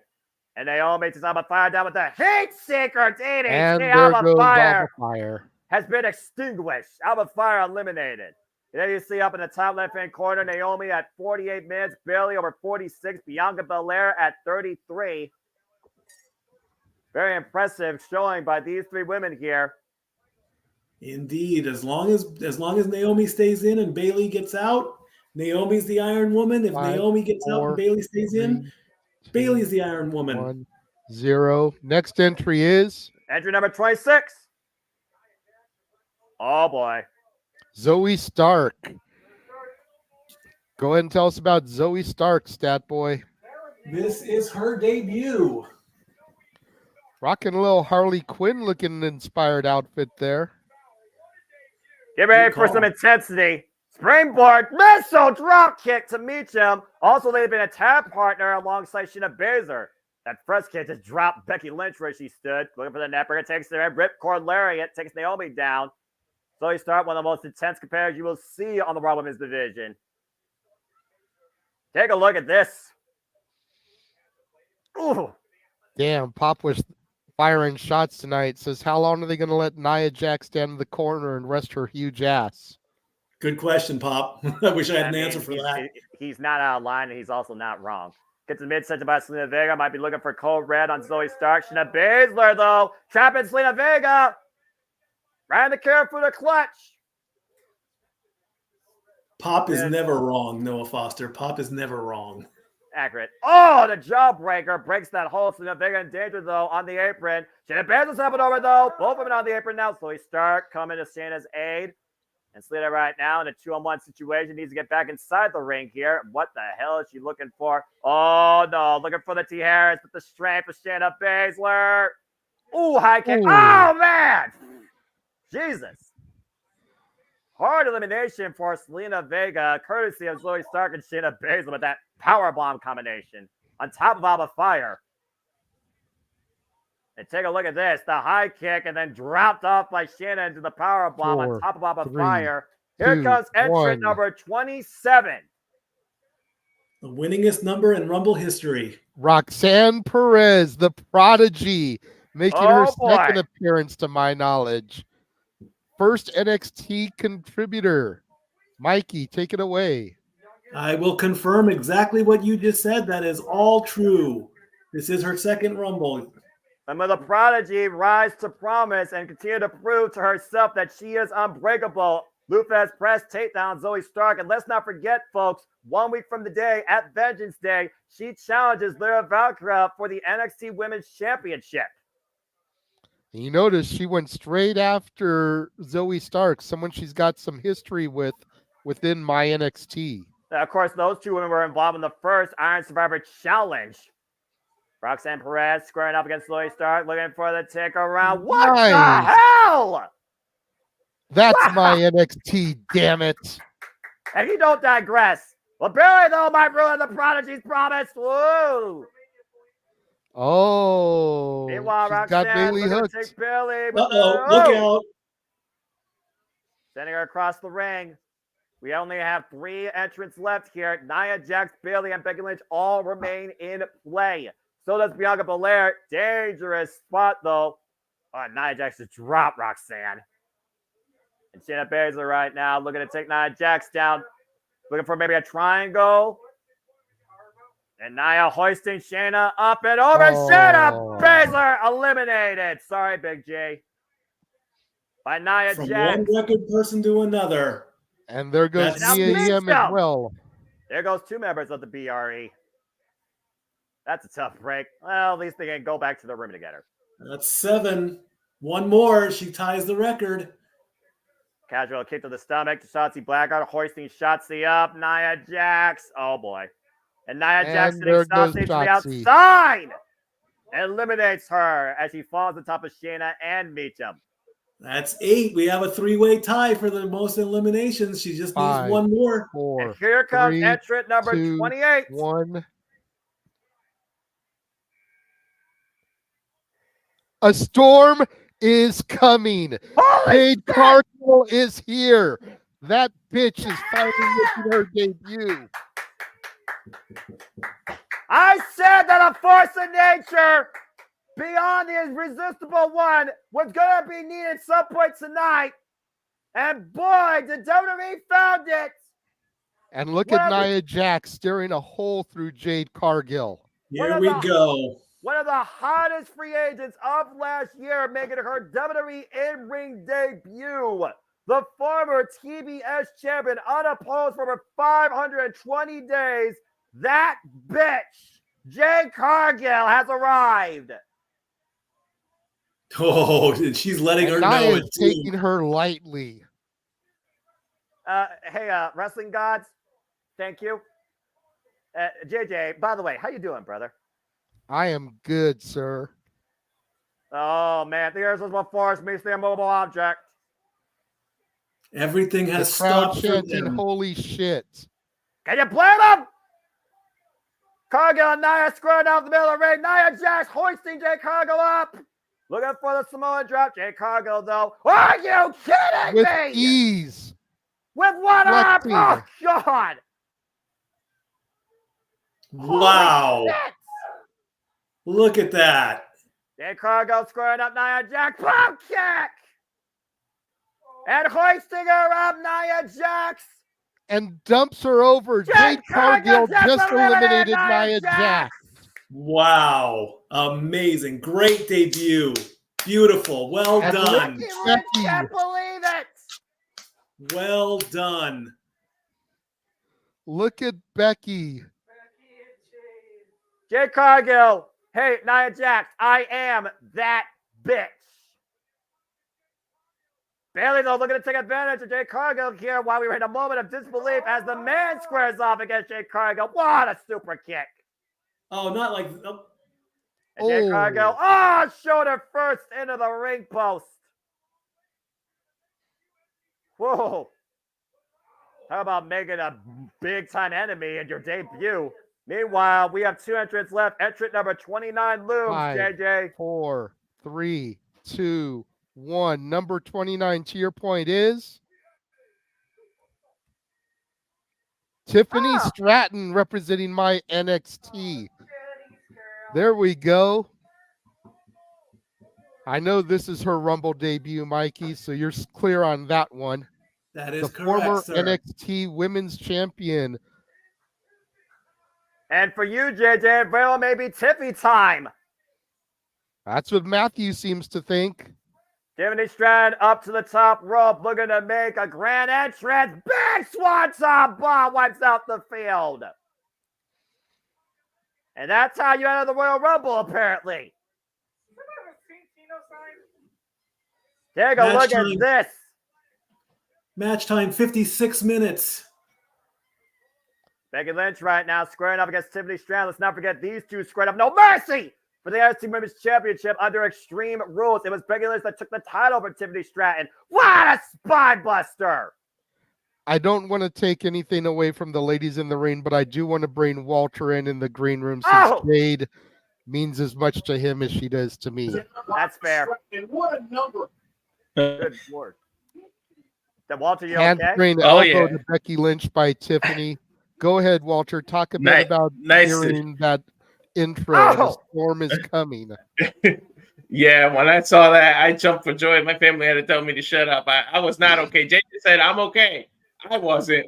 And I had a feeling, I said in the chat, that's why Nia was still there. I figured somebody wasn't, to be fair. And I don't blame you. Yeah, I just knew. I was like, Nia's going to have some kind of thing like that, and they're going to show Jade's feat of strength by eliminating her all by herself. I said it in the chat, and that's exactly what they did. I just had that feeling. And that bitch is still in the ring, by the way. Only one entrant remains. Bayley, Bianca Belair, Roxanne Perez, Zoe Stark, Naomi, Tiffany Stratton, and Becky Lynch currently our field as we prepare for the final entrant in this year's Women's Royal Rumble. Entrant number 30. 2, 1. There's one person it could be. Who we got?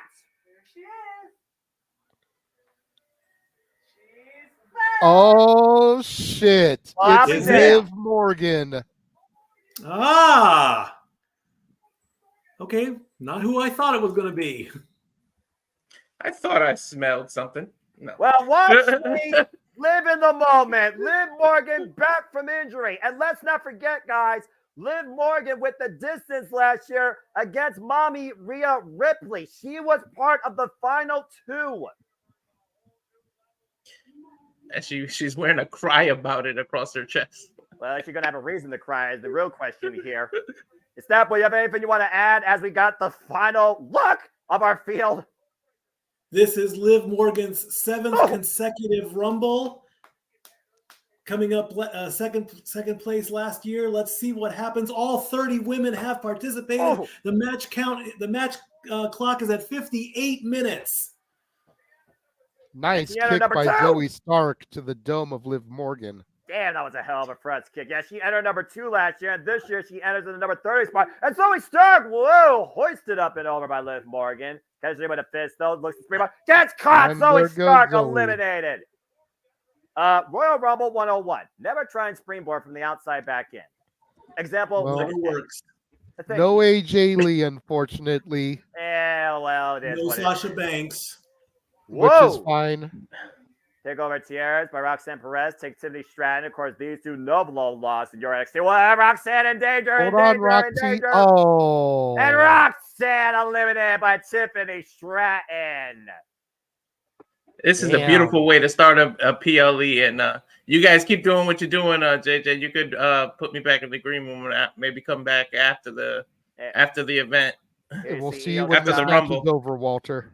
Yep, we appreciate you, Walter. We'll see you on the post. As you see both champions looking on, one of these women will challenge one of these two at WrestleMania. Does Monty or does Io Sky learn who waits them on the marquee on the road to WrestleMania? It comes down to these 7 incredible athletes tonight. Liv Morgan, Bianca Belair, Bayley, Tiffany Stratton, Naomi, Becky Lynch, and Jade Cargill, that bitch. As you see up in the top left-hand corner, Naomi is the 60-minute woman, while Bayley is peaking over 58, and Bianca Look Belair's at at Jade 45. and Bianca. Jade and The Bianca. test of strength. Look at this. Wow. Please give me this match. I'm gonna just shush right now. Why? Eye to eye. The EST and that bitch. You're going to get it right now. JJ, again, how Nope. you doing? Tiffany and Bailey spoil that. Well, never mind. I was going to give JJ a moment, but I guess the moment's going to have to wait for now. Tiffany Stratton right now trying to eliminate Bianca Belair while Bayley's trying to eliminate Jade Cargill. Good grief. Again, you look at the field right now. You look at how unique these superstars are. Jade Cargill, who came in from AEW, making her in-ring debut tonight at the Royal Rumble. Naomi, who took a point to prove something to herself. Left WWE for TNA, and now is back in the Royal Rumble. Woo! Went for that scissors kick. In theory, we still don't know if she signed a deal. That's a fair point, too. Naomi sent face first in the top turnbuckle pad by Jade Cargill. Oh, man. I mean, big I shot. know it's fan edited, but according to Wikipedia, hers is the only one that doesn't have an affiliation next to it. It says unaffiliated. Beautiful spine buster by Jade to Naomi. Let's head. And right now, the man, Becky Lynch, squared up against that bitch. They're going to hoist her up for a big head slam. Becky Lynch right now hoists up at Jade Cargill's shoulders. You know what I'm waiting for, Noah. You know what I'm waiting for. Oh, trust me. I'm pretty sure I do. Big forearm strike. And again, clocking the man in the corner. What a super kick! And Becky Lynch holding on to the second rope. Naomi with the drop kick. Pushes Jade Cargill into Becky, but Becky somehow survives. And Naomi right now looking to follow up. And Naomi. Becky Lynch has been eliminated. And so is Naomi. Eliminated by Jade Cargill. Holy hell! Liv Morgan right now hoisted from the top rope by Tiffany Stratton. Bianca Belair looking to come in. Bianca Belair hoisted up and over by Tiffany as well. Big forearm shiver though. And Liv and Becky right now working together, trying to eliminate Tiffany Stratton. Tippy time might be over. We got all three women on the apron here. Liv Morgan, Tiffany Stratton, and Bianca Belair. Wide belly! Code breaker there. Tiffany Stratton holding on to the braid for dear life. And there goes Bianca and Tiffany. To the outside. Tiffany Stratton and Bianca Belair eliminated. That counts as 2 for Bayley. Naomi is going to get the record for longest in a women's rumble at 62 minutes, beating Rhea Ripley from last year at 61. And Bianca Belair with 47 minutes. Another impressive showing. We are down to 3. Liv Morgan, Bayley, and Jade Cargill. One of these 3 women is on their way to the main event of WrestleMania. And let me just say, Matthew saying everyone's picks are in shambles. My number 1 and number 2 are still in this fucking match. So are mine. And Bayley right now squaring up against Liv, against Jade Cargill right now. And Jade with a big shot. Liv Morgan sending Bayley up and over while Jade goes after Liv. Oh! Big step up kick there by Liv Morgan, who already seized the moment with the Money in the Bank briefcase. Looking to win her first ever Women's Royal Rumble. Came so close last year. Started at number 2. Bayley right now looking for Oblivion while Bayley hoisted up and over on the apron. Hold on to the bottom rope though while Jade Cargill's power takes over. Hoisting Liv Morgan up and over to the apron. It's going to be close. Bayley, Liv Morgan trying to work together. Hoisting Jade Cargill up and over. All 3 women on the apron now. And she's still hanging on. Fighting back for everything she's worth. Looking to skin the cat. Come Bayley on, and Liv Jade. Morgan working again, trying to eliminate her. One can removed from the ropes. Back elbow strike to Liv. Front kick to Bayley. Jade Cargill right now. Liv Morgan up kick. Cargill stood straight up while Liv. Oh, there goes Jade. Takes Jade Cargill. And Liv, and Bayley has done it. That's it. Bayley wins. Bayley wins. Bayley is your winner of this year's Women's Royal Rumble match, and it's off to the main event Called of it. WrestleMania. I love it. Thank you. First time ever winner and the last of the original 4 Triple H daughters of NXT finally fulfills her destiny. Bayley is a fortune teller. The role model leads by example.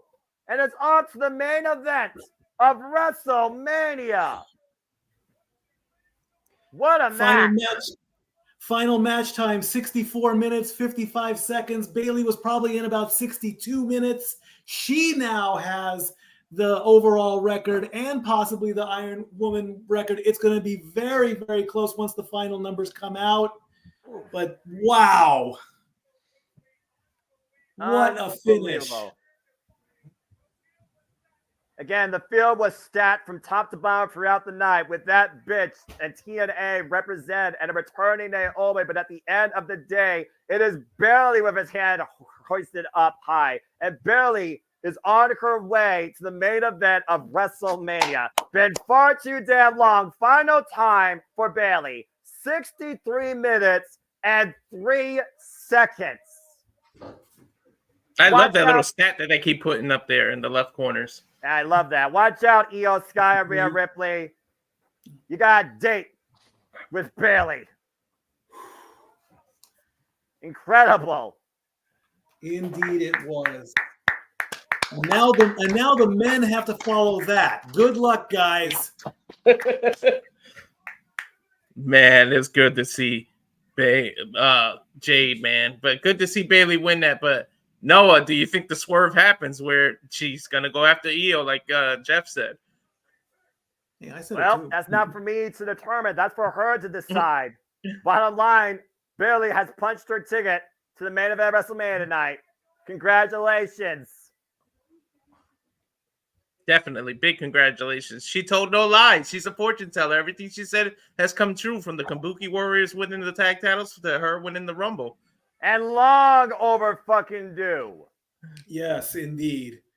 Well, as we have a moment to breathe, again, let me remind you folks, hope you are enjoying the watch on. Please like, subscribe, comment, tell a friend. We do these for all the biggest shows throughout sports entertainment and professional wrestling, damn it.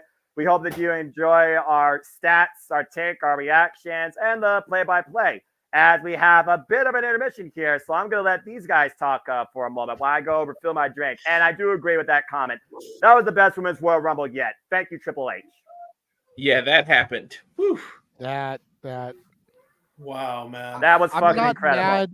I'm not mad at Bailey winning, but I'm so glad that my prophecy at least held true to the final three, man. 2 of the 3 women that were in the ring weren't even on the fucking graphic. And I was saying all along, the winner isn't going to be on the graphic. Bailey was, so I was wrong there. But 2 of the final 3, Liv Morgan and Jade Cargill, both. And I know Walter was with me, man, when Bianca got eliminated, when Becky got eliminated, we're both like, oh shit, that bitch is actually going to do it. Let's go. Hell yeah. Now, JJ, you think they do the contract bidding war now to who signs Jade? They put that on TV as the Raw, SmackDown, or even NXT. Yeah. Why not? Definitely. To Norse Wolf, Demigoddess Rika, good to see you. However you found us, we're glad that you did. This was a hell of a Rumble, man. Indeed it was. I want to say thank you to the family right now for allowing me to do that. I will say I did a little bit better this year. It wasn't as crisp as I liked, but I didn't throw my headset down like last year. Well, you still got the men's Rumble, which the rumor is that's going to be the main event. They've got a lot to live up to follow that Rumble.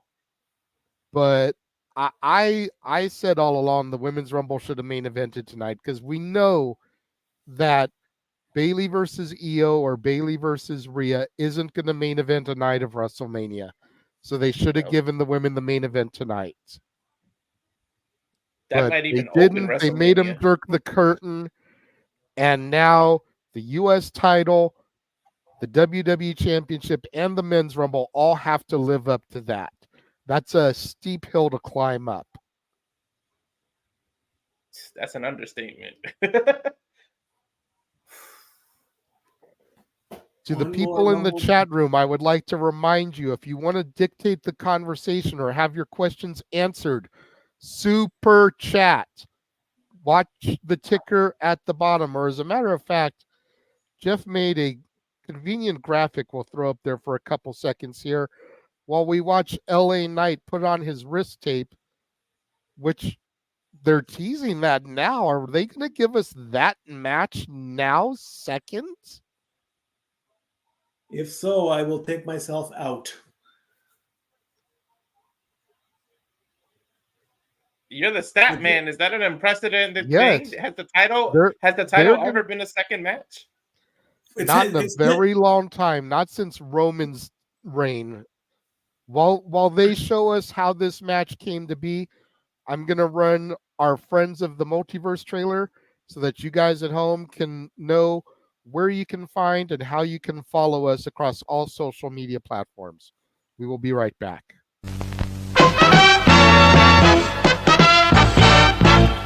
And now, preview time. So let's take a look at what's coming your way.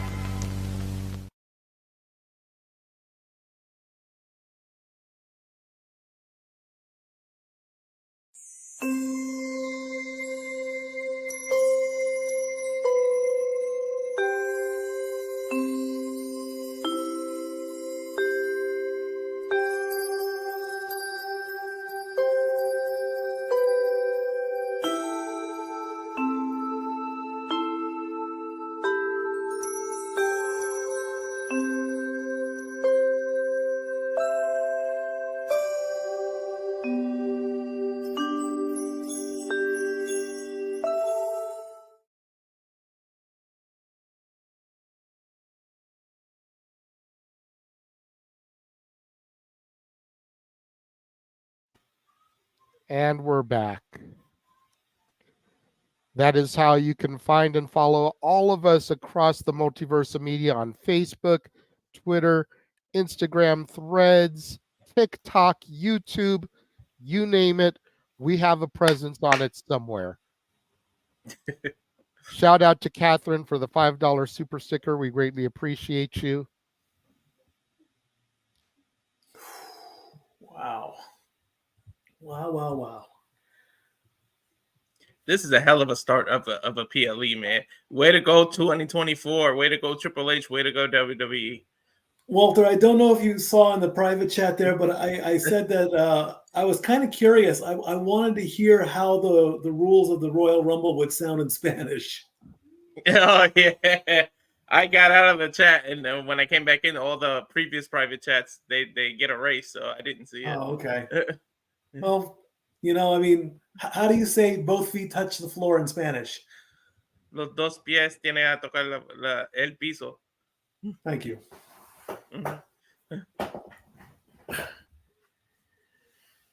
Whew.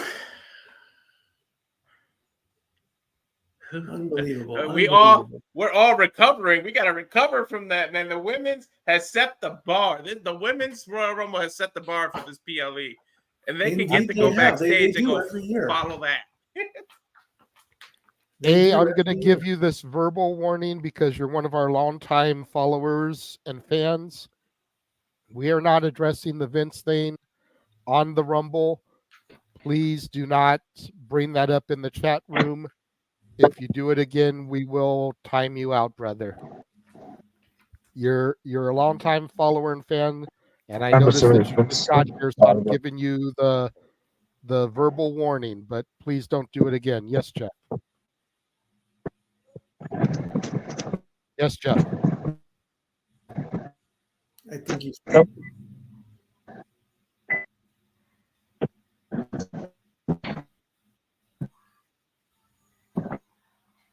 Go ahead, Jeff.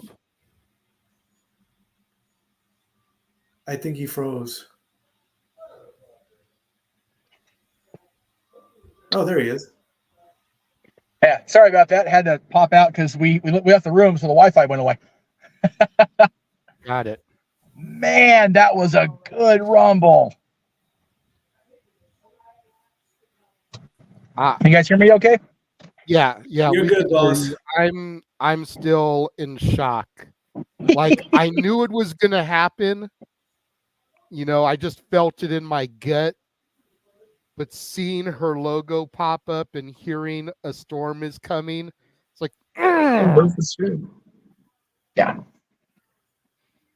Yeah, JJ, you're the only one that can see me backstage, so you can tell the people how I react. I know you saw me. Yeah, dude was bouncing up and down on his couch, like, for real. I believe it.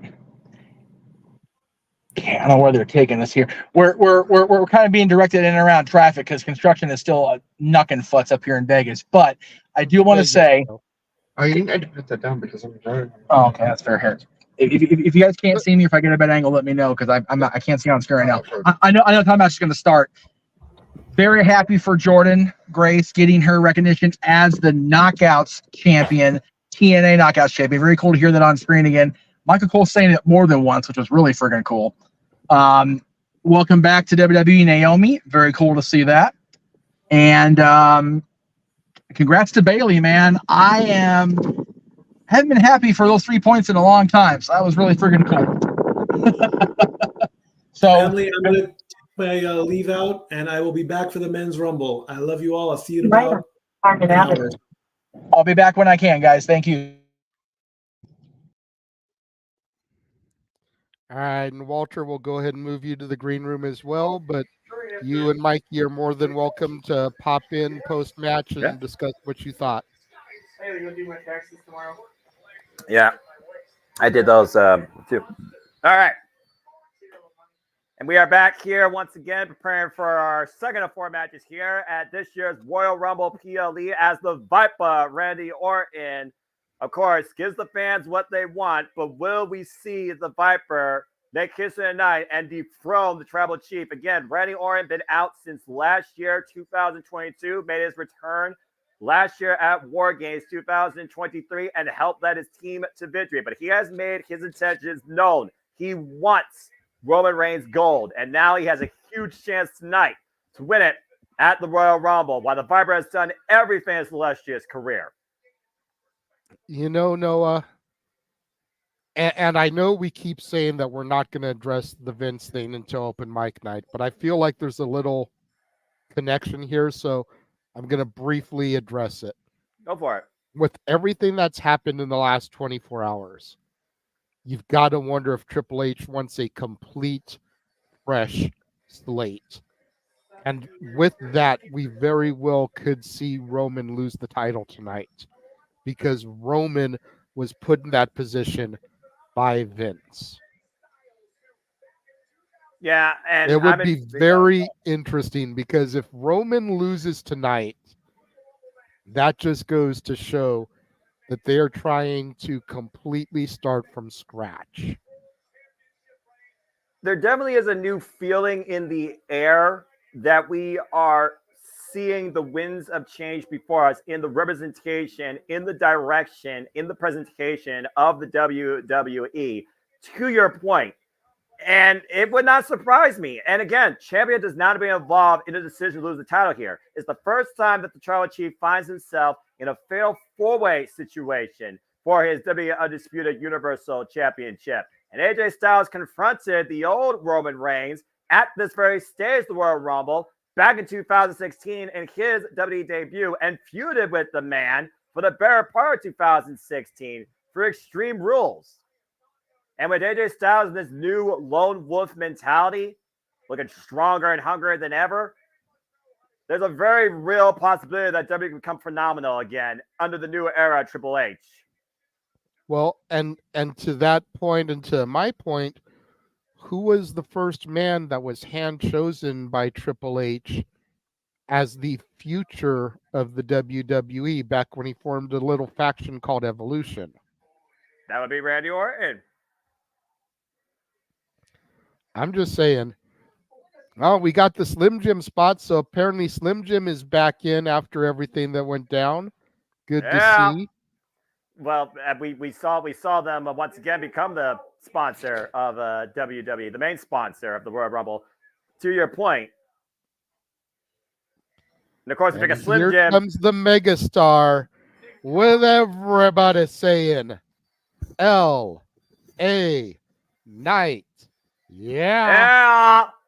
And might I add, last year's SummerSlam Slim Jim Battle Royale winner and the last victim of the Tribal Chief at WWE Crown Jewel, much to the dismay of AJ Styles, who AJ Styles right now feels like he has been neglected and looked past upon. Again, it was AJ Styles who was taken out by the Bloodline, and who swooped in to take advantage of that opportunity? L.A. Knight. Not only tagging alongside John Cena, but trying to take the WWE Universal Championship from Roman Reigns at Crown Jewel. The mega star, the People's Choice 2023 Superstar of the Year, might have everybody saying L.A. Knight, but more importantly, new Universal Champion. Yeah.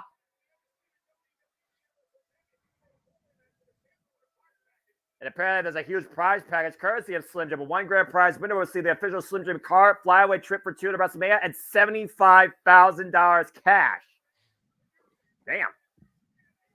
WWE pulling out all the stops. Snap into Slim Jims indeed. Snap into WrestleMania. To Darren G's point, LA Knight's last opponent at the Royal Rumble was none other than Bray Wyatt. In a pitch black match, RIP, 1 year ago. And with 3 challengers here, that just leaves one thing. Who in the chat room acknowledges their tribal chief? Let me see your one finger up emoji in the chat room if you feel it. Or go get a cup of coffee and order from DoorDash. That's how long this entrance is going to be. I've got my one up for my daughter who's watching with her bestie. Darren's got his one up. You're never going to get it from me. And I have no problem breaking a child's dreams. I have no problem with that. Michael acknowledges. Wesley acknowledges. For 1,245 days, Roman Reigns has stood unopposed as the head of the table and has been our undisputed WWE Universal Champion, putting away the likes of Kevin Owens, Jey Uso, Brock Lesnar, Cody Rhodes, Logan Paul, Sami Zayn, L.A. Knight, Bryan Danielson, Adam Copeland, Claudio Castagnoli, all who have stood in front of Roman Reigns have fallen before the tribal chief. He has survived matches of extreme circumstances. He has endured last man standing. He has outlasted triple threats. He has overcome tribal combat. He has been involved in the Den of Lions in opposing home turfs across the pond, whether Saudi Arabia or the United Kingdom. No matter what you think or where you've been, Roman Reigns has been WWE's constant.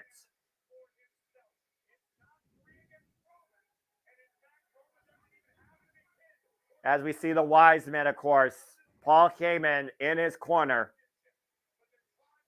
acknowledging his tribal chief. As Roman Reigns continues to march his way towards WrestleMania for an unprecedented 4th year in a row as the WWE Universal Champion. Now up there, aligned with the Immortals, Pedro Morales, Bob Backlund, and on his way to surpassing freaking Hulk Hogan.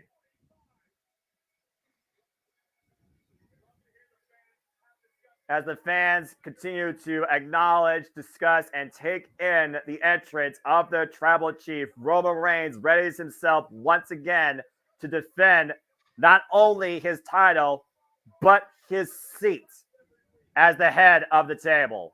And we already know, outside these three, one man has already asked for that seat.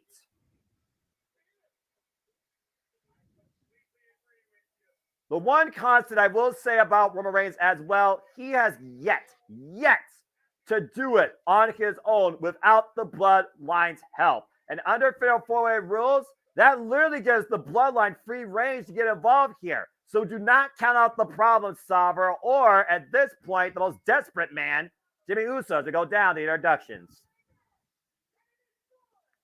But you also got to figure that both of those men will be involved in the Rumble later on tonight. And do they want to risk their ability to participate? We know Nick Aldis takes no shit. Thank God someone If either one of them gets involved, it's very possible that Aldis will pull them from the Rumble. I'm just glad to see we actually have an authority figure that can stand up to Roman Reigns, let alone stand up for themselves. Randy Orton walking right into Roman's face, staring him down. And originally this was supposed to be a one-on-one. Let's also keep that in mind. Samantha Irvin introducing the challengers here as only she can. The best in-ring announcer since friggin' Lillian Garcia. AJ Styles.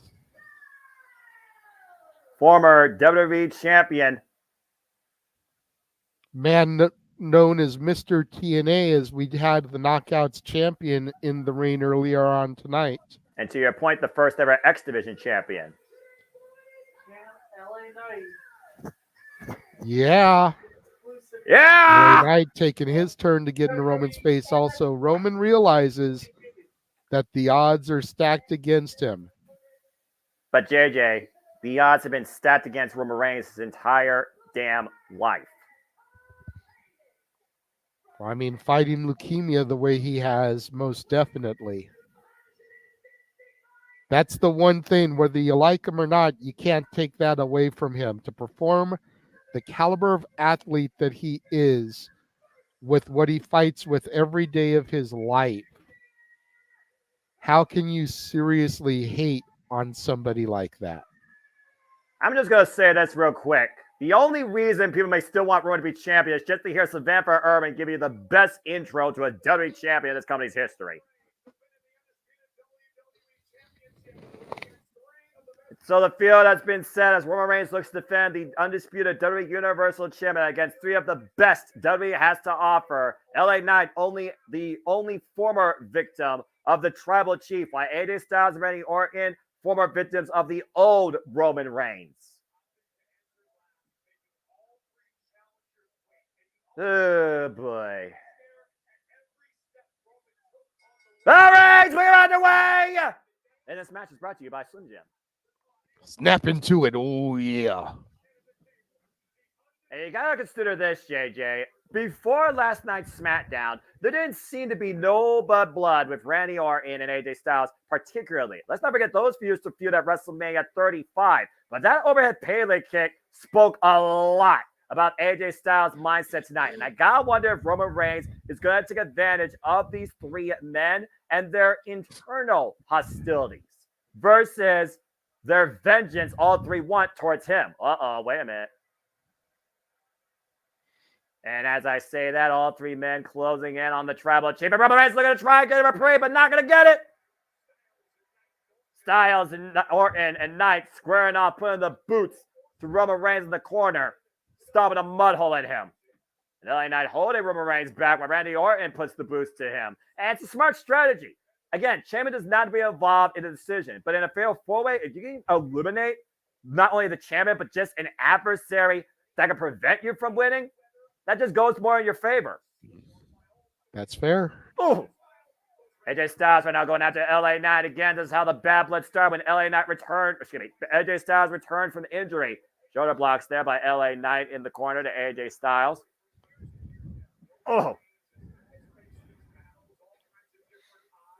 AJ Styles and Knight finish chopping the corner to LA Knight while Randy Orton puts the boots towards Roman Reigns. And again, originally it was supposed to be a one-on-one. One of Roman Reigns' biggest victories in his early run of his career was against Randy Orton in one-on-one action at SummerSlam. Ooh. Roman's got to be mindful here with LA Knight and AJ Styles in the ring. Not saying a pinfall could come this early, but again, champion doesn't have to be involved in the decision. Right now we got a story of two matches with two men only on the inside. Meanwhile, LA Knight just Randy Styles the outside of the ring. Might be looking to exact further punishment or revenge. While Randy Orton right now has isolated himself with Roman Reigns. LA Knight right now. Hold on. LA Knight's got a plan apparently here. And now Styles driven face first into the announce table. Again. Yeah. Again. Third time now, fourth time now. Just dribbling AJ Styles' head like a basketball. The Miami Heat might want to hire LA Knight for their team. Roman Reigns looking to take advantage. Meanwhile, Randy Orton hoisting up Roman, planting it back first on the announce table. That's the first time we've seen the Tribal Chief laid out across that announce table, I assure you. But AJ Styles planted back first on the announce table as well. LA Knight and Randy Orton playing a game of anything you can do, I can do better. I'm not now sure Randy Orton hoists LA Knight up, lands boy. on his feet, up and over. Good agility there by LA Knight. Yeah. Now Randy Orton dribbled through the announce table countless times over. And LA Knight having his way with all three competitors. Good grief. Yeah, how much can that plywood top take? Depends how reinforced it is. And of course, we talked about LA Knight's rise last year in front of the people while LA Knight hoisted up by Randy, planted on the announce table.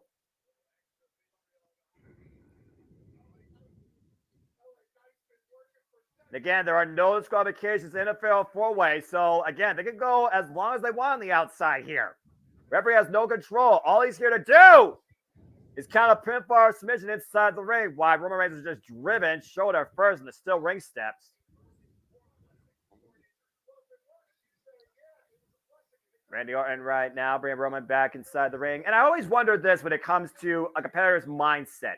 when you're injured and you're looking on from the outside, unsure what the future holds. Again, this guy's been gone for over a year now, and you come back more vengeful, more hungry, maybe more humble than ever. How does an injury change you for the better? You look at Randy Orton, who has had his own fair share of battles with demons, and I would argue to say that this is the best lease on life that Randy Orton has had in his entire career, but it also might be his most dangerous.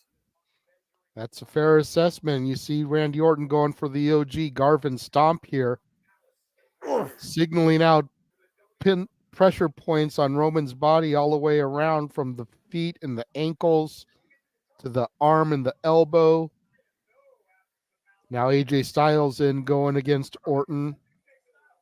First time we've seen these two interact within the confines of this matchup.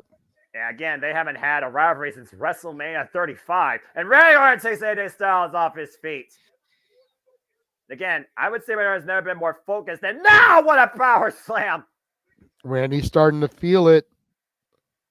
Again, all it might take is one. LA Knight was scouted. Able to catch him with a kick to the side of the head. Now Roman Reigns trying to come in. That's the clothesline. LA Knight. Side Russian leg sweep. Takes the Tribal Chief down. And again, the danger of a fatal four-way. You think you have control, then somebody else comes in and takes advantage. LA Knight right now putting the boost to Randy Orton. What that Babad is saying. Oh! And it is AJ Styles trying to sneak his way to the other side of the ring. LA Knight saw him, though, and caught him. Now Roman Reigns going for the pinfall. Roman cover, hook in the near leg. Gets a 2 count. Barely. Kick out by LA Knight.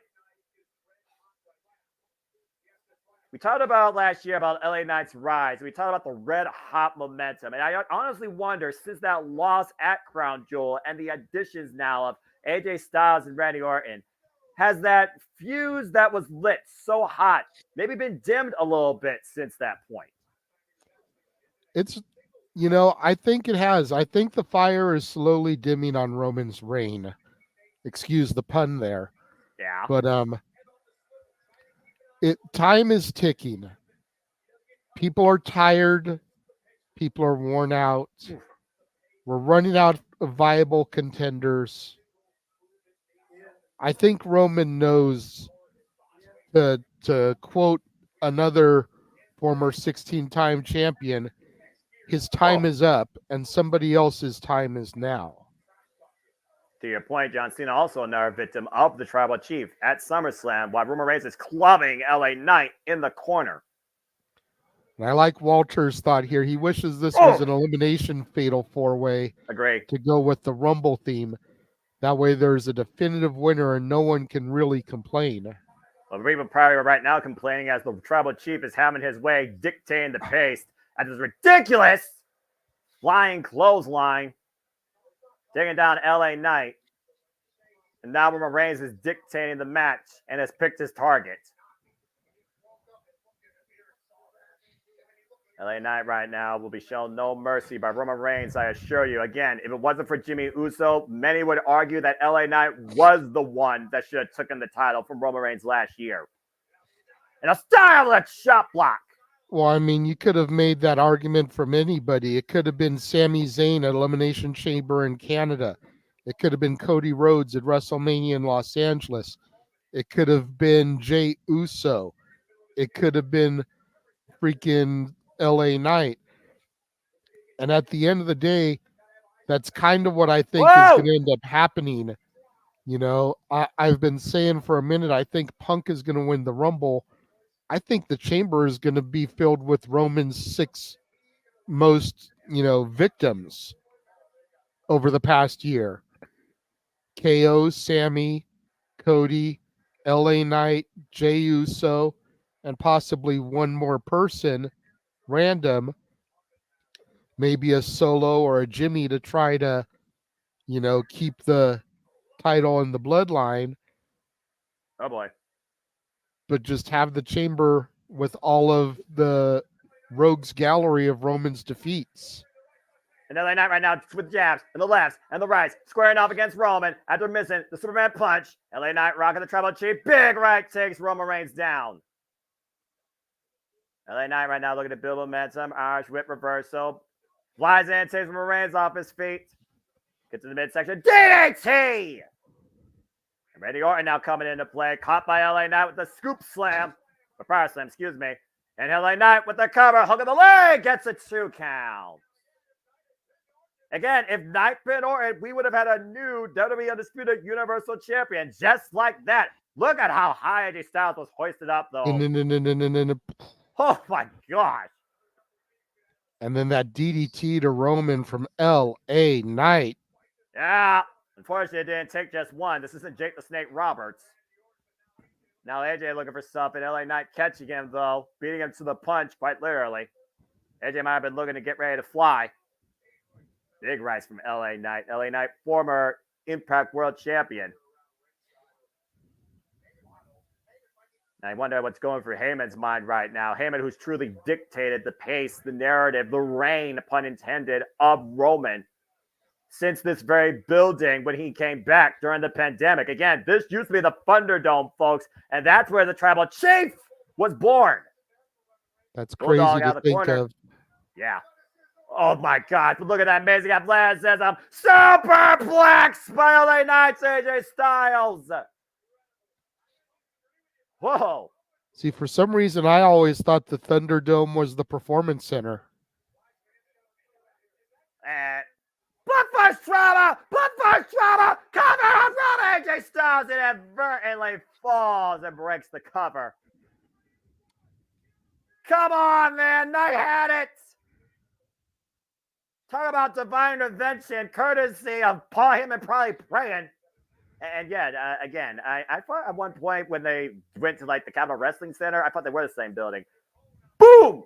Phenomenal Fury by AJ Styles with that incredible combination, hoisting up LA Knight. Ushigoroshi! The knee to the back of the head and neck of LA Knight. AJ Styles putting his own body in harm's way. And in this type of match, you gotta be willing to do that. There's too much on the line. What does it take to beat Roman Reigns? Has been the question for the last 4 years on answer. Pele kick. Beautiful, that Pele kick. Uh-oh. Wait a minute. Is AJ actually going to be able to connect with it? Can he hook the Trying arms? to step over. Styles Clash. Styles Clash connects. Turn him over. Cover. Till it's finally. Oh! An LA Knight with the save. I want to see a replay of that. Guy in the truck, wind that back for me, please. Thank you. I don't know if they're going to do that. I can't believe he was able to deliver it to the big man. Yeah, but I'll say, how far was Roman Reigns' head above that mat? Let's not forget, that move has broken men's necks before. Again, Tropicana Arena, sold out crowd on hand. This is the Royal Rumble. Fatal 4-way for the WWE Undisputed Universal Championship. To Elevated your point, DDT coming. Oh, no, and he's going to make signature Randy Orton. Yeah. Oh, God! And now you can see he's starting to feel it. Starting to hear those voices in his head. But how long have they talked to him and how long have they paid dividends? Uh-oh. And the Viper is coiled. He's poised! He's poised! He's ready to strike. Wait, what's that But shoulder? watch out for AJ Styles on the outside there. Looks like he's setting up for a phenomenal forearm. I'm about to say, Randy Orton may have no... Wait a minute. Randy Orton, is he scouting? Is he faking? AJ Styles, whoa! Caught him with the forearm coming in. And AJ up the springboard. Uh-oh. Oh, no. RKO. Oh, no. RKO off the top rope! And that was out of nowhere. LA Knight. RKO to LA Knight! And that just leaves one more. And again, though, that shoulder, the left shoulder. RKO to Roman Reigns! Can he get the pinfall? Superman punch tonight! Randy Orton might be the kryptonite! Float over! Cover on Roman to win! No! Fucking hell! God damn it, Solo Sikoa. Son of a bitch! This problem-solving, hoodie-wearing jackass! Again, every time you think Roman is beaten, he has this insurance! Damn it! Randy Orton had the fucking title won! But there's no qualifications in the Fatal 4-way. Solo's not in the match, but he might as well be. Randy Orton seeing fire in his eyes, seeing red. Samoan Spike. Oh, God. And again, the problem solver coming to the aid of his tribal chief. And again, it's all legal because there's no disqualification to fail four-way. Samoan Spike to LA Knight. Fuck this shit. Everything Solo Sikoa has been doing has been only in favor of his tribal chief. And now looking to stack him. LA Knight stats up on top of Randy Orton while Roman Reigns is prone. They've been smashed. They've been stacked. All they have to do now is be pinned. Knight and Orton literally lay on the middle of the ring while Solo Sikoa might have been squaring up with AJ Styles, who's on the outside against the barricade. Uh-oh. Oh, boy. This is not going to be good. No, I sense disaster ahead. And Solo Sikoa running again. Look at back. Oh, my God! Solo almost smashed Samantha Irvin going Styles. flying through that barricade. Yeah, thank God Styles sidestep as Solo went rear first through that barricade. But look at Roman Reigns. He sees what's in front of him here. A prone Orton, a prone LA Knight, stacked and smashed.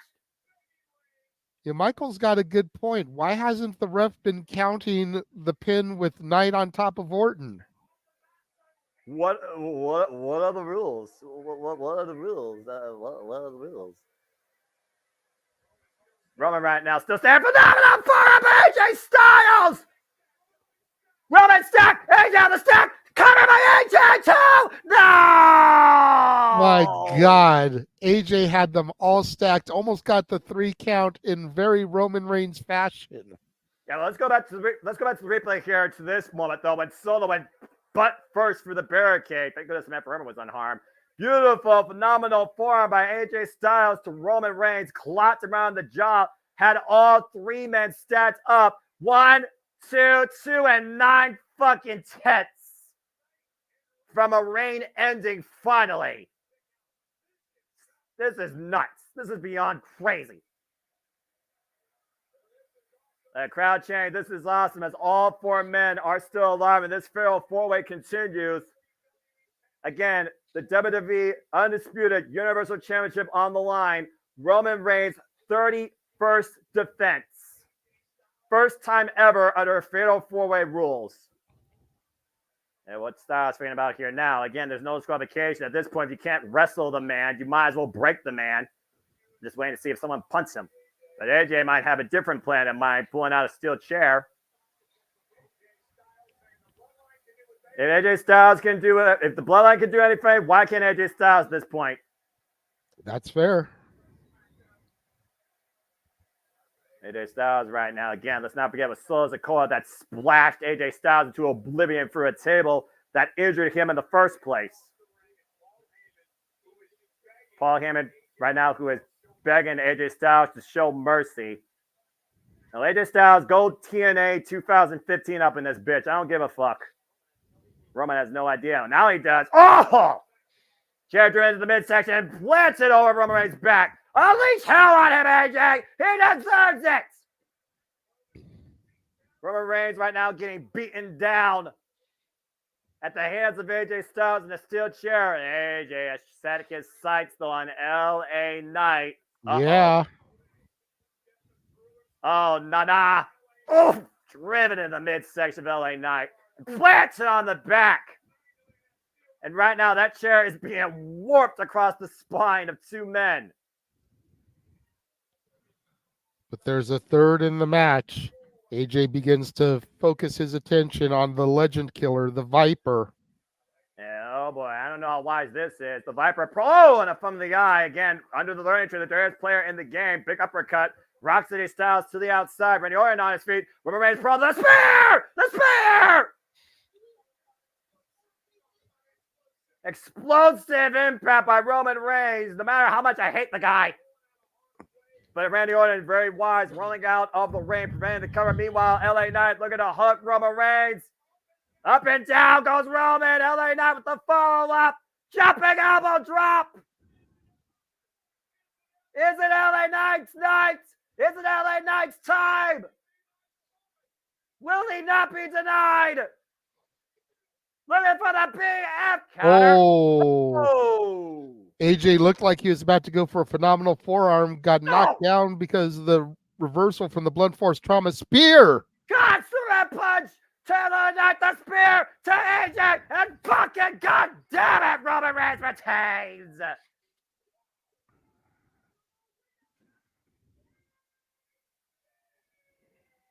Damn it!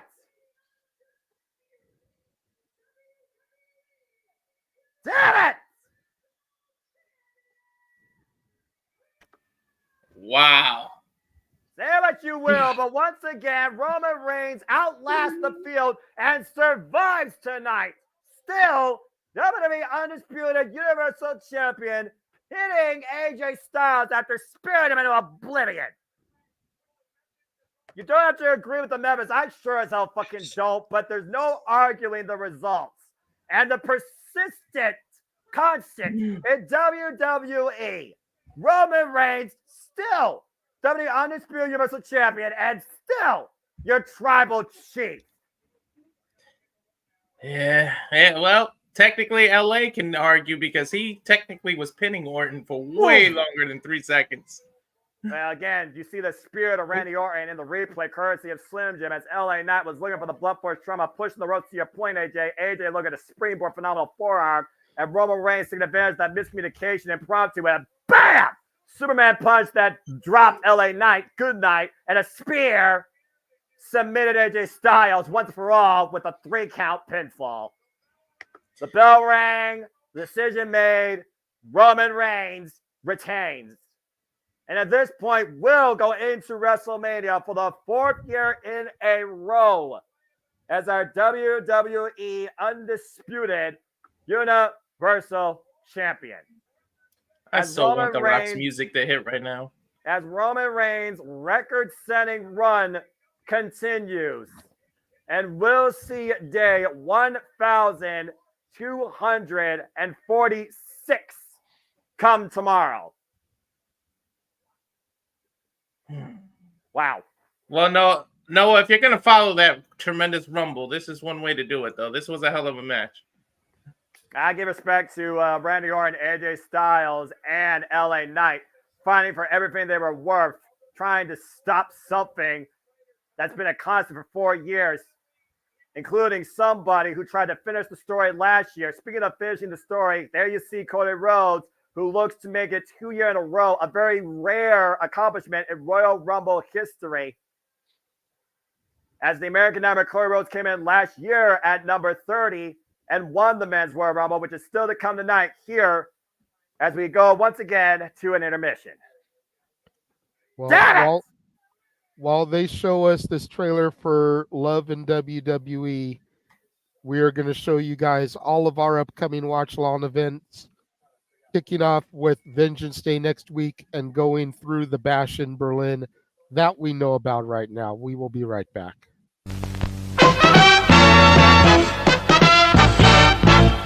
And now, preview time. So let's take a look at what's coming your way.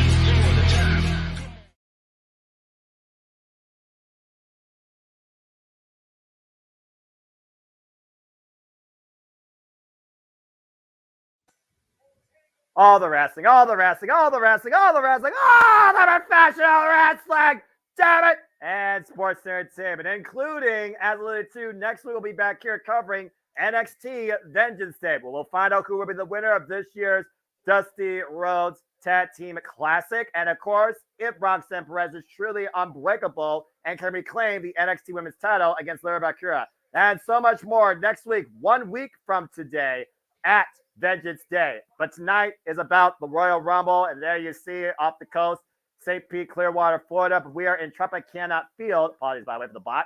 And again, next week, they will be in Clarksville, Tennessee, 1 week from tomorrow for NXT Vengeance Day. They'll be streaming on the Peacock. And of course, me and JJ will be covering here with you all on the JMN Multiverse of Media. Oh, man.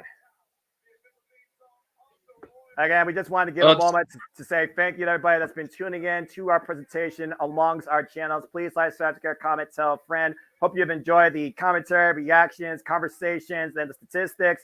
And again, we do this for all the biggest shows across all professional wrestling and sports entertainment.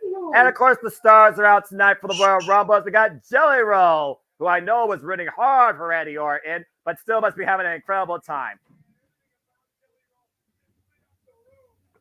JJ, did you give your thoughts on that match?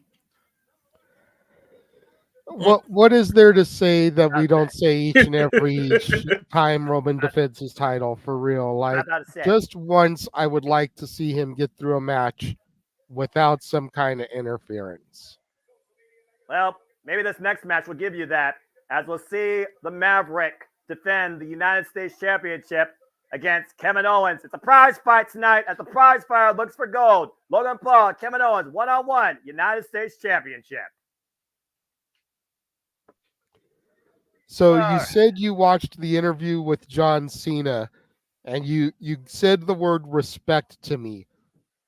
I want you to go a little bit more in depth about watching that interview and how your opinion of Logan Paul changed. To have this presentation on social media to draw attention, where you act like something maybe you truly aren't, but to pull the curtain back on that and show vulnerability and maybe humility, that goes beyond a character you see on your screen. Separate the character's presentation from the actual character of the individual. And Logan Paul is a fan. There's no denying that. He proved it since coming into here. He proved his love for this business. He proves how much he wants to really be the guy to literally lead and bring value to the United States Championship. If nothing else, he's brought attention. And I think that's the key thing, attention. Logan Paul brought attention, not just to himself, but to that title. But during that interview with John Cena, the attention wasn't about him. It was more of an interpretation about him. And at the end of the day, what I watched, take it for what you will, I interpreted an actual conscious human being underneath all this pomp and circumstance and obnoxious persona where I formerly called him a viral disease. There you have it. Noah has been one of the harshest critics on Logan Paul. And so when I saw that Impulsive, and keep in mind, it was the first episode of Impulsive I've ever watched too. Same. But I saw that he had an interview with Cena, and I was curious to see what was going to come from it. And watching the respect that he gave to Cena and the respect that Cena gave back to him, and again, the vulnerability, especially when he started discussing how he felt he had let his hero, The Rock, down with his behavior in certain situations, non-WWE related. Like, that just showed a whole other side of Logan Paul to me, and I begun to respect him just a little bit more. And they say Cena doesn't put people over. He put Paul over. He gave him respect. Yeah, but Logan Paul showed no respect to Kevin Owens or that right fist. Might have shattered it, but Kevin Owens said there is not one lucky punch you could throw at me that could keep me down for 3. Speaking of Logan Paul, if you look on social media at WWE, last Thursday as he was warming up and preparing and training, it was Kevin Owens who came in and basically interrupted the training session. And both these men brawled. Nothing is going to keep these two apart. And it finally comes ahead tonight for the United States Championship. It truly is a prize fight. And it might take more than a knockout punch for somebody to win tonight. As a matter of fact, let's go ahead and remind everybody this match is brought to you by Prime. As I've got my blue raspberry here to sip on for this one. How fitting with Kevin Owens wearing the blue in the back, but he'll just keep fighting. Kevin Owens, a former 3-time United States champion, has not held this title since 2017. It was 2021, though, that he had his first altercation with Logan Paul at WrestleMania 37, and Logan Paul has never forgotten about it. Kevin Owens, of course, earned this match, beating Santos Escobar in the finals of the United States #1 Contender Championship Tournament. And on that note, since we're starting another match, I'll see you guys in the green room for a little while. And we'll come back after the match. I appreciate you, Walter. Just like I appreciate all of you in the chat. Again, folks, you want to dictate the conversation, don't need to dictate. Super chat's as simple as that. Again, JJ, we talked about earlier, Kevin Owens said on the KO show he doesn't need that cast anymore. Logan Paul at one point was calling that cast a crux, an excuse for Kevin Owens, a weapon that shouldn't be involved. Well, it's not on tonight, but I do wonder the condition of that right fist and right hand after driving it into that steel turnbuckle post on Friday night. And something a lot of people were wondering is if that cast was becoming a little too Cowboy Bob Orton-esque. And here is the Maverick, the reigning and defending United States champion, bottle of Prime in hand. Again, the comparisons with Pat McAfee and Logan Paul, very similar. Two men, heavy career in the sports world. Two men that came into the WWE world, came out, showed out, represent, and impressed. Logan Paul and Pat McAfee, who both had their debuts, might I add, at WrestleMania in capacities. The same WrestleMania, honestly, WrestleMania 38. The Maverick looking to earn the respect of the WWE Universe despite his obnoxious nature. And if you want to talk about his obnoxiousness, just ask the person in the ring that's going to introduce this thing, Samantha Irvin, after the fallout with her fiance, Ricochet.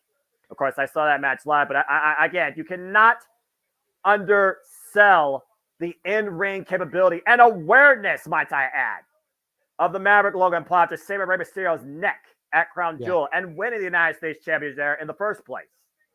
Let's not forget that last year in the Rumble, Logan Paul and Ricochet had that insane spot where they both hit flying cross bodies from opposite ends of the ring and collided in the air. That was still one of the most ridiculous damn things I've ever seen in my life. Oh boy. And I do agree with the comment earlier. The Fink is immortal, but besides that, Lillian Garcia and Samantha Irvin, best three of all time.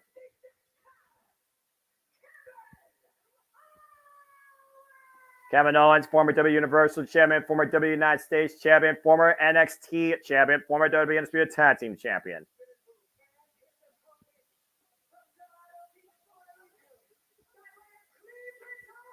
Good Lord, this guy's from Ohio, too. Mm-hmm.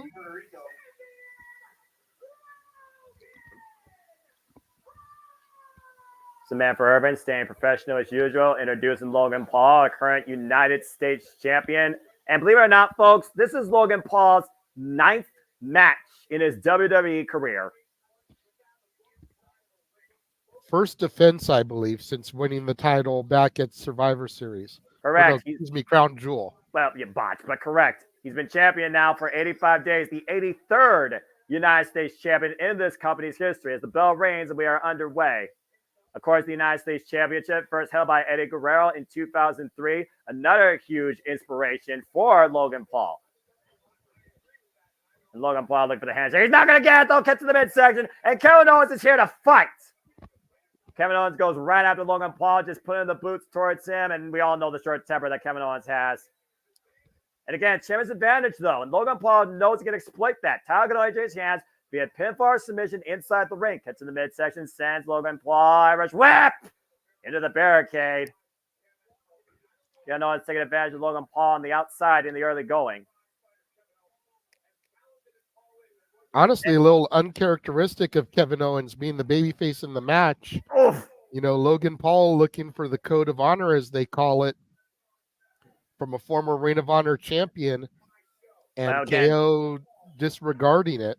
Well, this is the Kevin Owens show, and he dictates the rules in the Outlook. He'll determine what sportsmanship is, and according to him, sportsmanship is punching Logan Paul in the face, which I approve. This one is good too, by the way. Off topic, the blue raspberry flavor. All right, I'll take your word for it. I don't have Prime with me, so don't super chat for that, folks. Kevin Owens going for a cover, gets a 1 count, pie facing Logan Paul.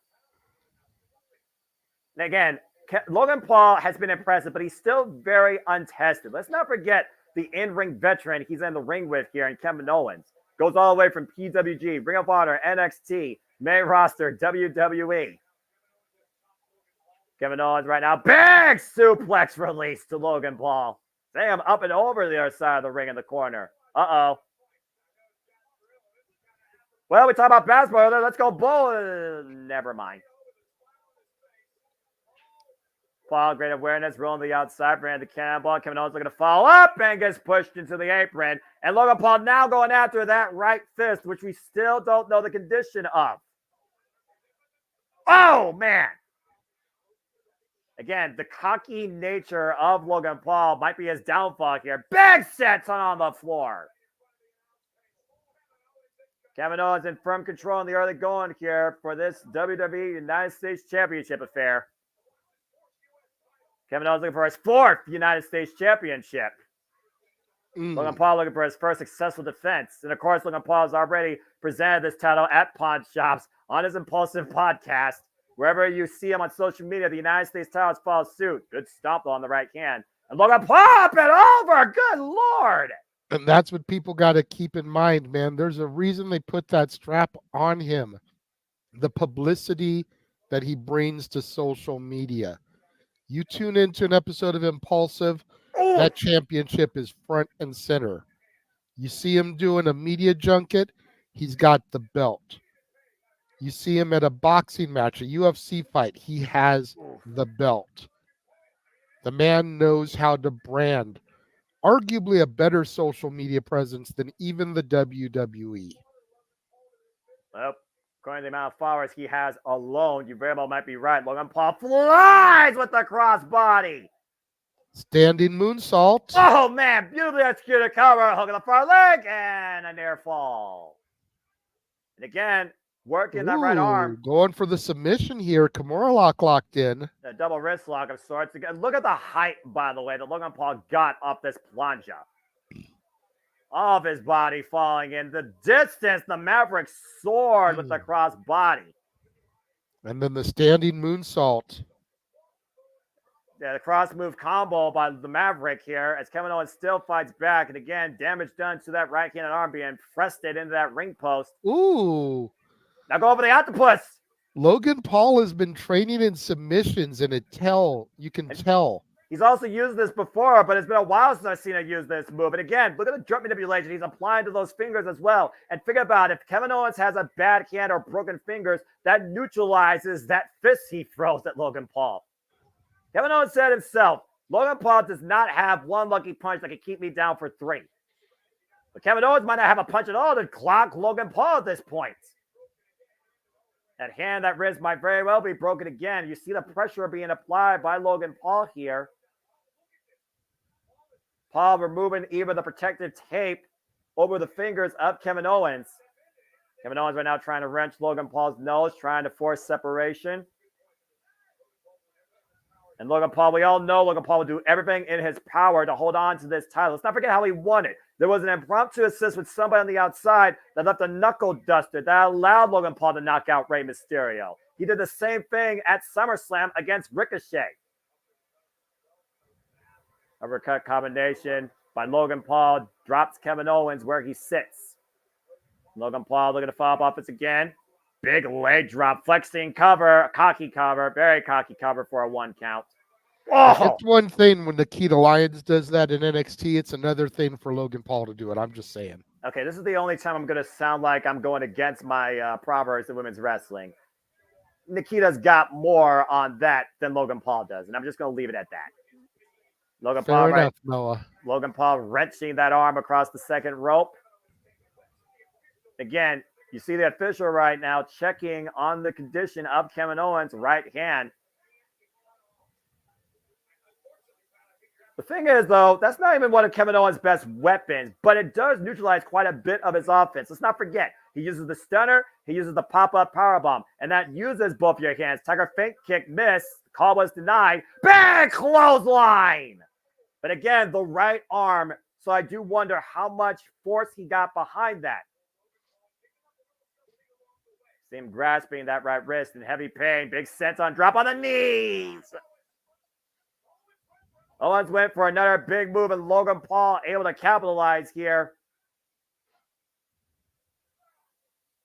And Logan Paul looking to take advantage of Kevin Owens. Another big uppercut.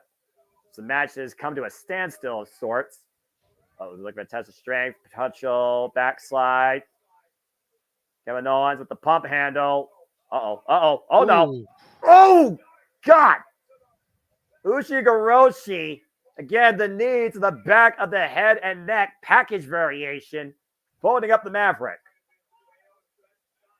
There you see a beautiful overhead shot of the Tropicana Arena capacity crowd on can for the WWE Royal Rumble. Logan Paul and Kevin Owens contesting for the United States Championship. And again, I do wonder, are we going to see something different out of Logan Paul? Is he not going to use the one lucky punch towards victory? To your point, JJ, he has used more of a technical background in his offense here during this match. You see Kevin Owens right now literally working with one hand. Logan Paul is always looking for something new and different to bring to the dance because he doesn't want people to expect the same thing from him. Uh-oh. Kevin Owens looking for the double. We saw footage earlier on tonight of him training at the Performance Center and an altercation breaking out between him and KO. Frog splash, but we don't really know what Logan Paul was doing prior to the training, prior to the altercation. Right. But you do know Kevin Owens is known for this ridiculous frog splash, giving him a 2.5, crushing Logan Paul. And that momentary hesitation on the splash might have been the only saving grace for the Maverick. And I also got to consider this. During that tournament, during Logan Paul's short actual on-screen sprint on SmackDown, there's been two other forces along his side and also in Kevin Owens' negative graces, Austin Theory and Grayson Waller. And will they come into play tonight?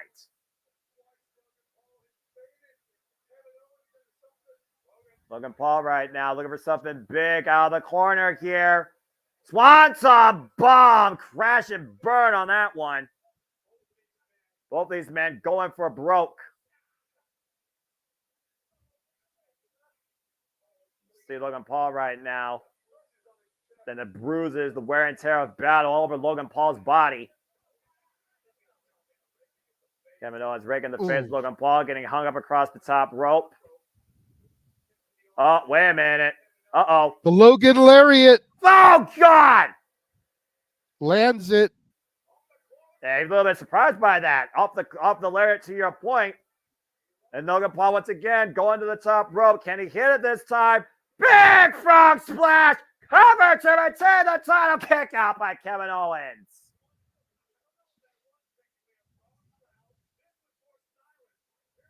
Poof! That jumping lariat to your point. And again, look at the height of Logan Paul off that splash. Kevin Owens able to survive that move, though, as you take a drink of your prime. Impressed by that show of offense. Logan Paul again going back to the wheelhouse of uppercuts. Now perching Kevin Owens on the top rope here. Uh-oh. What's he looking for out of the corner here? Looks like he's going to go for a top rope superplex. Logan Paul's saying he's going to suplex Kevin Owens. Kevin Owens countered. Oh, man! Avalanche Fisherman Buster. Good God, cover. Hook of the near leg. 2 count again. Jesus. You remember the first time that Logan Paul saw that move at WrestleMania 37, it literally took him out of his seat. Yep. Almost took him out of being United States champion tonight at the Royal Rumble. That's fair. What a full circle move that would have been. Yeah, Kevin Owens plays to the crowd, turning his back to Logan Paul. Not a smart move here by the prize fighter. Now again, Kevin Owens might be looking for that stunner. Logan Paul again going right back to the prone hand. Smart move there by Logan Paul. Stiff kick to the probably broken hand right now, as Logan Paul right now is unwrapping his right hand and might be looking for that one lucky punch, full exposed force. Wow, it runs into a super kick. Kevin Owens throws Logan Paul to the ropes, pop up. Logan Paul up and over, gets the midsection, and looking for it. Stunner tonight again. Nailed him. Oh! KO! One lucky KO! punch, two. KO! Cover! Oh. 2! No! Kevin Owens somehow kicked out from the one lucky punch. Nobody has Logan ever is kicked, beside himself. well, nobody's kicked out of that one lucky punch since Logan Paul's been part of WWE. And Kevin Owens said himself, there's not a lucky punch that can keep me down for 3. And wait a minute. So who the hell's that?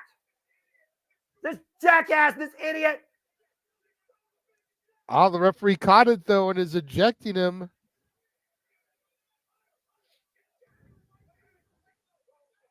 Officials right now are, the referee right now is jaw-jacking. Get security to throw out this idiot. Security people trying to eject this guy. This is the same jackass that helped Logan Paul win the title at Crown Jewel. Well, anyway, if you go back to the match, Logan Paul up and over the ropes. Kevin Owens, the Labor got it. Whoa! Both men down, center of the ring. As security tries to escort this idiot. Here comes Grayson Waller and Austin Theory. Oh, What are God, they wait coming a out minute. here for? No, now what? Grayson Waller, Austin Theory, no love lost with Kevin Owens. To my point earlier. And you know they're out here to cause Kevin. And look at what Austin Theory just did, Logan Paul. It was a red herring. This guy was a red herring all along. Austin Theory had the knucks. Oh, fuck's sake. This is the exact bullshit I talk about. Like, cover, roll by Kevin Owens. Almost got the title. Logan Paul with brass knuckles on his fist, unaware. Whoop. And Kevin Owens able to catch it, though, trying to take him off. And he does. And Kevin Owens right now. Kevin Owens with the one lucky punch landed. And the cover. 2. Oh, the referee just spotted him. Oh, He's been disqualified. No. He's going to get disqualified here. The referee sees the smoking gun, and yep, he's called for the bell. Oh, fuck. No, no, no. Come on. This is a travesty.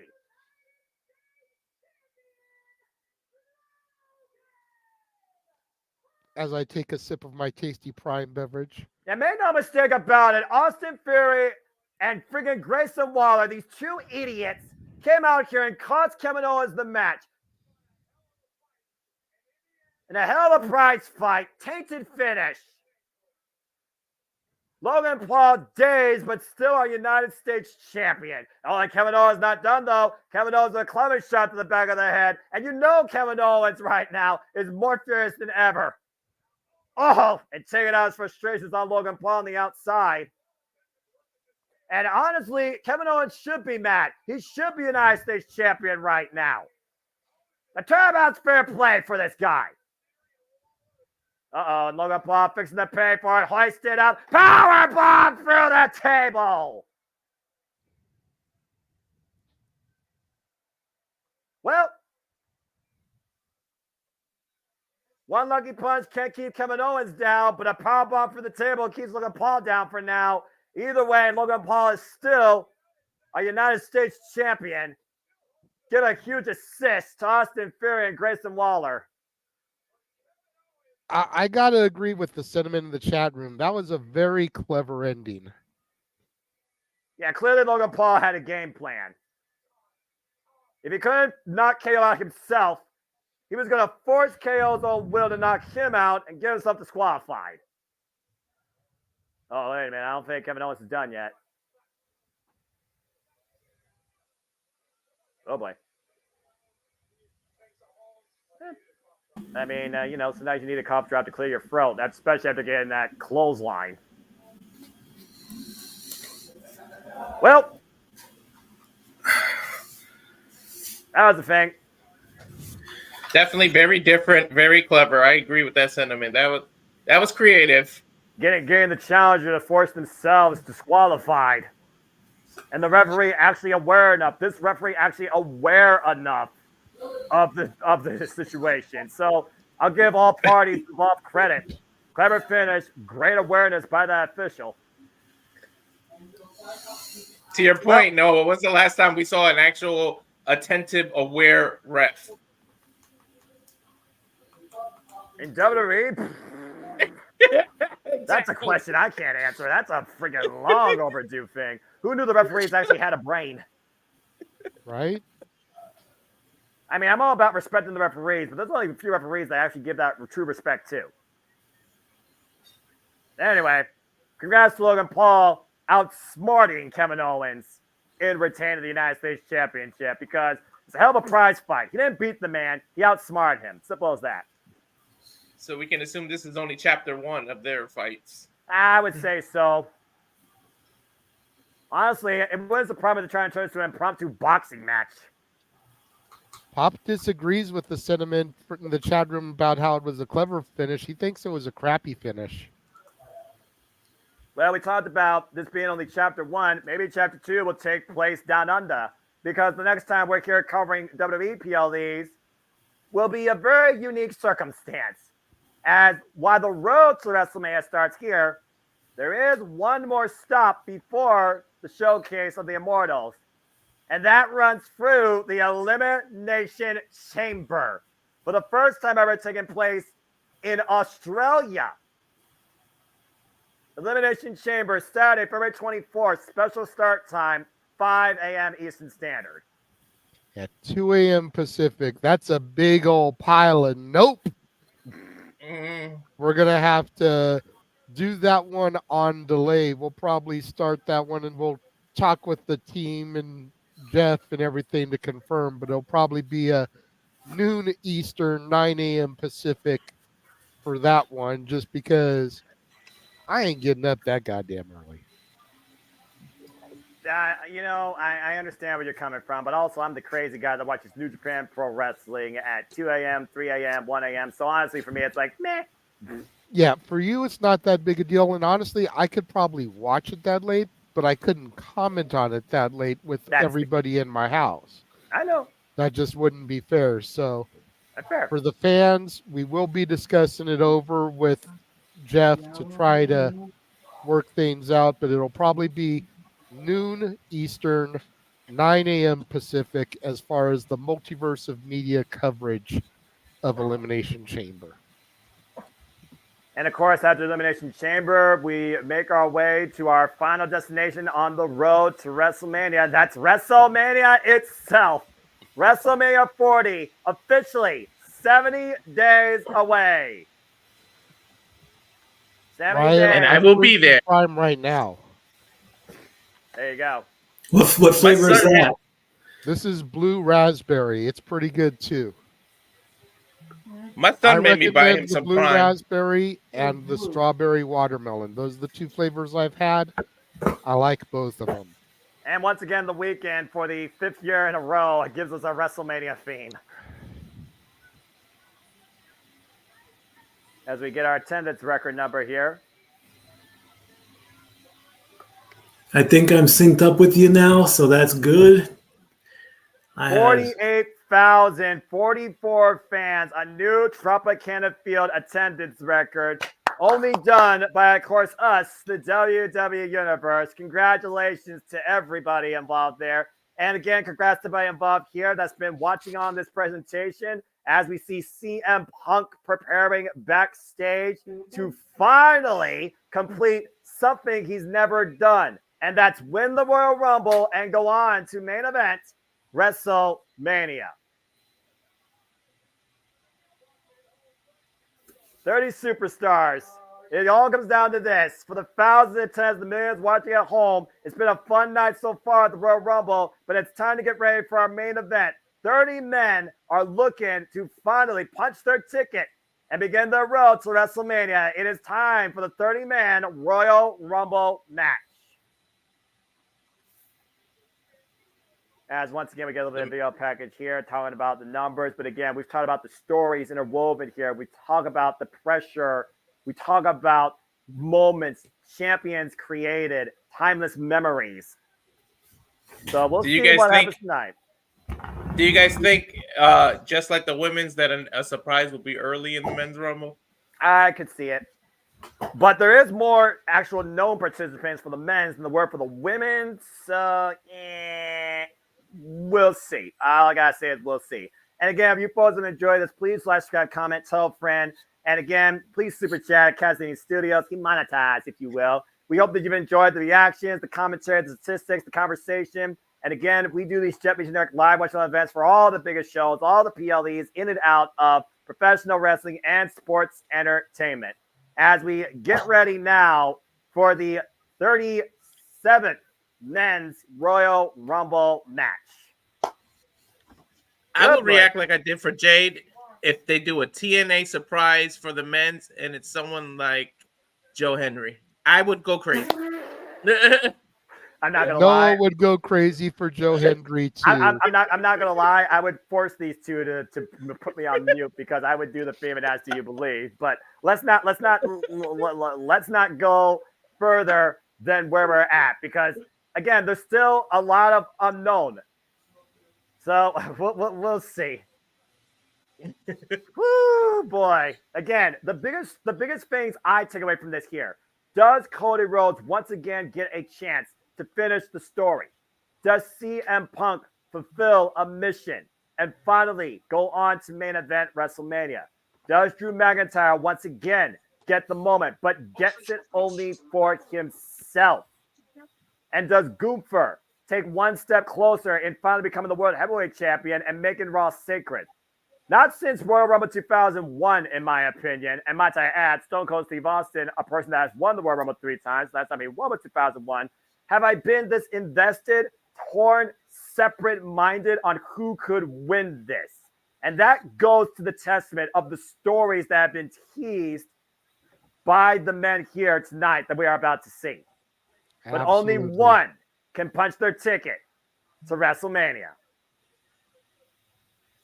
When is the last time that this amount of people can actually win and no one would complain? There's like 4 or 5 people right now that can actually win that we will all see. We see why they booked that. But it's been a while. Again, I go to 2001 because honest to God, I can't figure out a Rumble this intriguing, this split, this interesting, this what if scenario since then. I really can't. If someone else can actually try and prove a point to talk about a Rumble after that had a similar scenario, that had 4, if not more, actual realistic winners, then I'd love to hear it in the chat. After all these years, I'm still shocked that someone like Kane hasn't won a Rumble. I know. And yet he still holds the most appearances. Ugh. Well, JD's powered by Prime. I'm powered by Mountain Dew. They're powered by C4. Talk about what drinks you're powered by vitamin water. Yep, water. That's the best drink to go for. I respect that. I never had a C4. I've never had a Prime. I don't do energy drinks. But I'm definitely ready for this tonight. Let's go down once again to Samantha Urban for the rules. Buckle up, folks. This is it. Walter, we'll see you after the match. Again, folks, this match begins with 2 superstars in the ring. Every 90 seconds, a new entrant will enter the fray. Elimination occurs when the man goes over the top rope with both feet touching the floor. The last man standing will be declared the winner and will go on to main event WrestleMania. So who's our first entrant? Jey Uso, Whoa. main event Jey, number 1. He's got a long way to go to try to win this one. No kidding. I mean, it wouldn't be the first time someone has gone from number 1 to win it, but And it's main event definitely a tall mountain to climb. And to think, main event Jey is starting the main event, the men's Royal Rumble match. To your point. Yeet. Yeet. This is Jey Uso's third Royal Rumble. Hasn't been in a Rumble since 2014. So he's also doing the 10-year thing. Coming in at number 24 and number 23. He was eliminated by Randy Orton and Luke Harper. He's only got about 11 minutes of total Rumble time and 0 eliminations. And he starts from number 1, which is, of course, the coast-to-coast position. Only 4 other times has somebody won from the number 1 spot in men's Royal Rumble history. Big yeet! Let me see your yeets in the chat. And number 2 is going to be, I'm calling it's going to be Jimmy, dude. I'm not gonna lie. They've got to make the Usos face off. The red versus blue Titantron speaks for itself, right? Plant the seeds for the Mania confrontation. Well, again, the city of brotherly love where 2 brothers have a fallout. How fitting, how poetic. It's almost like a story out of the Bible itself, except one didn't murder the other. And then have number 3 be Rikishi. All right. Are you trying to have a freaking Samoan summit here? Yes. Good Lord Almighty. All right. Well, Jey Uso, the time for smiling is about to be done. You have to go through this field, and it starts with this one. Who are we kicking off with? Uh-huh. Oh, my God. Told you. Jimmy Uso is number 2. We are getting Kane versus Abel here, gentlemen, to start off the Royal Rumble. Yeet versus no yeets. This is only Jimmy Uso's second Royal Rumble. He is doing the 10-year deal. Not since I'm going all the way back. This is 1989 revisited. Demolition, Axe and Smash, 1 and 2 tag team partners starting off the Royal Rumble. And let's but they are partners no more. They haven't been partners for the better part of 6 months. And it all came ahead at SummerSlam when Jimmy Uso cost Jey Uso the WWE Undisputed Universal Championship in tribal combat. And what's really poetic here, it was Jimmy Uso that pulled the trigger first and told Jey, this is what you should have did. And look at where these 2 men stand right now when it comes to the bloodline. And look at the facials on Jey and Jimmy. Jimmy's like, I'm going to do whatever the fuck I got to do, bro. Jay's like, come on, brother. We ain't got to do this. Well, you got to now. The bell rings. We are underway. The men's Royal Rumble has officially started. And the first 2 men is truly eye to eye. Blood versus blood.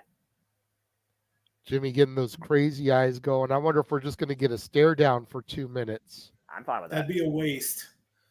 That would waste everything. Again, sell it in here in the ring. Younger brother versus older brother. And here we go. Oh, boy. Flying. Jimmy and Jey squaring off against each other for the first time since the fallout of the bloodline. Again, these 2 have been growing up their whole lives, finding each other and fought alongside each other for the duration of their WWE career.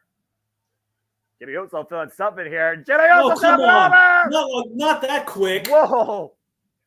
Jimmy trying to hold on and does so. Catches Jey coming in with a high kick.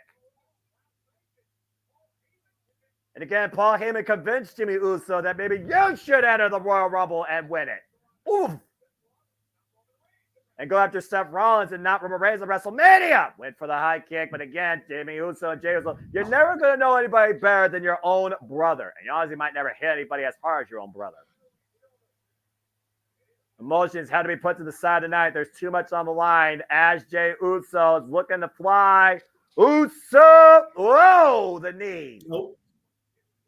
Gets his knees up, prevents the Uso splash as we prepare for Gonna entrant get our number number 3 entrant in 5, 4, 3, 2, 1. Who is it gonna be? Entrant number 3 to enter the fray.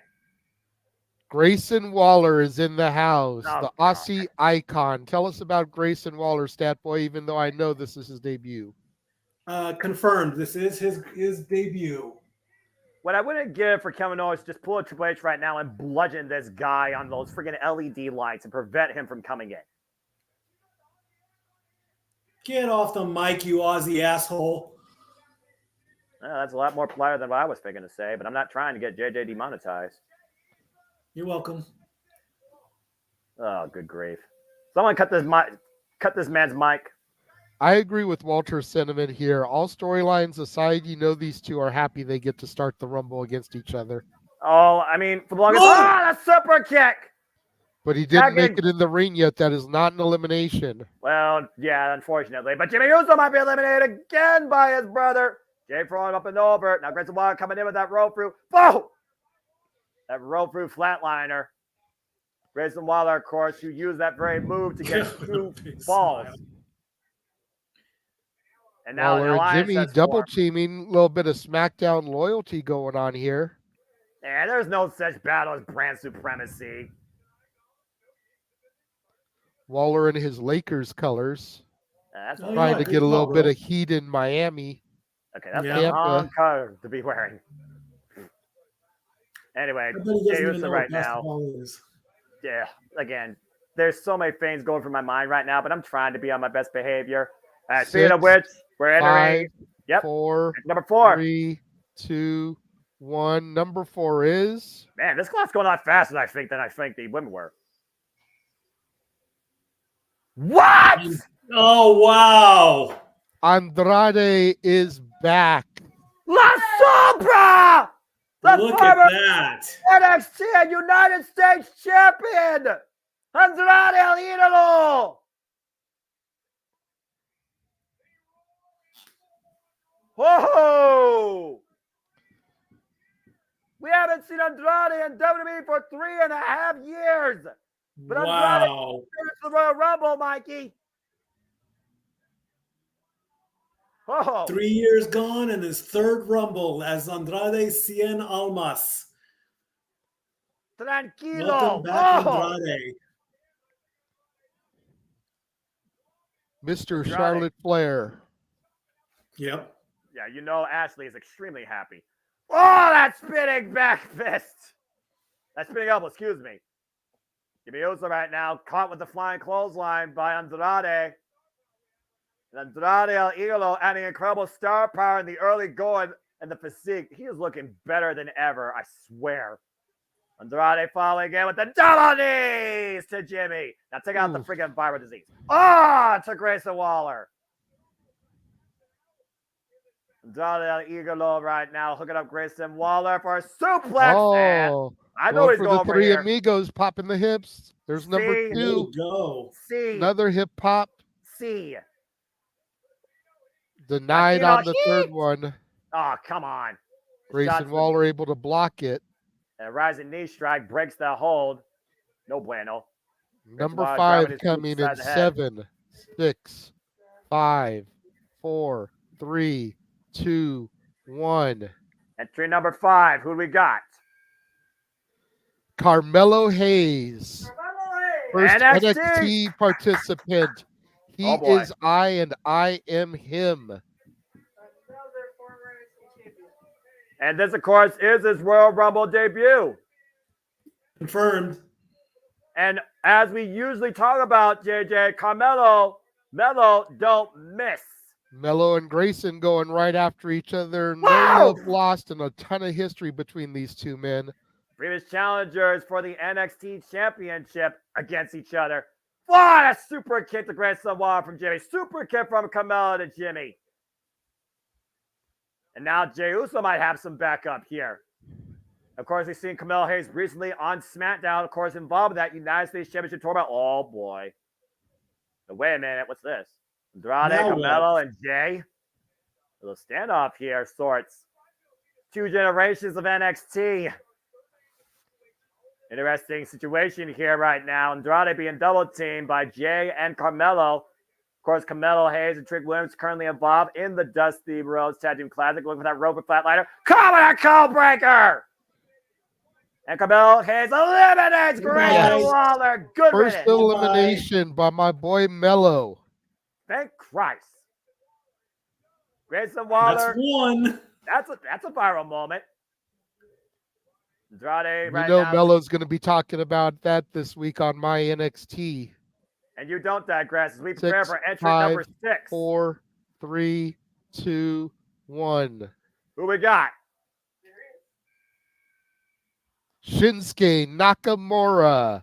International Where is Flair. Pat McAfee to get on the table and start grooving? Oh, Lord, here we go. If he does that, I swear. Well, you hear them telling him to stay in his chair. Yeah, it's a different Shinsuke Nakamura, to be fair, too.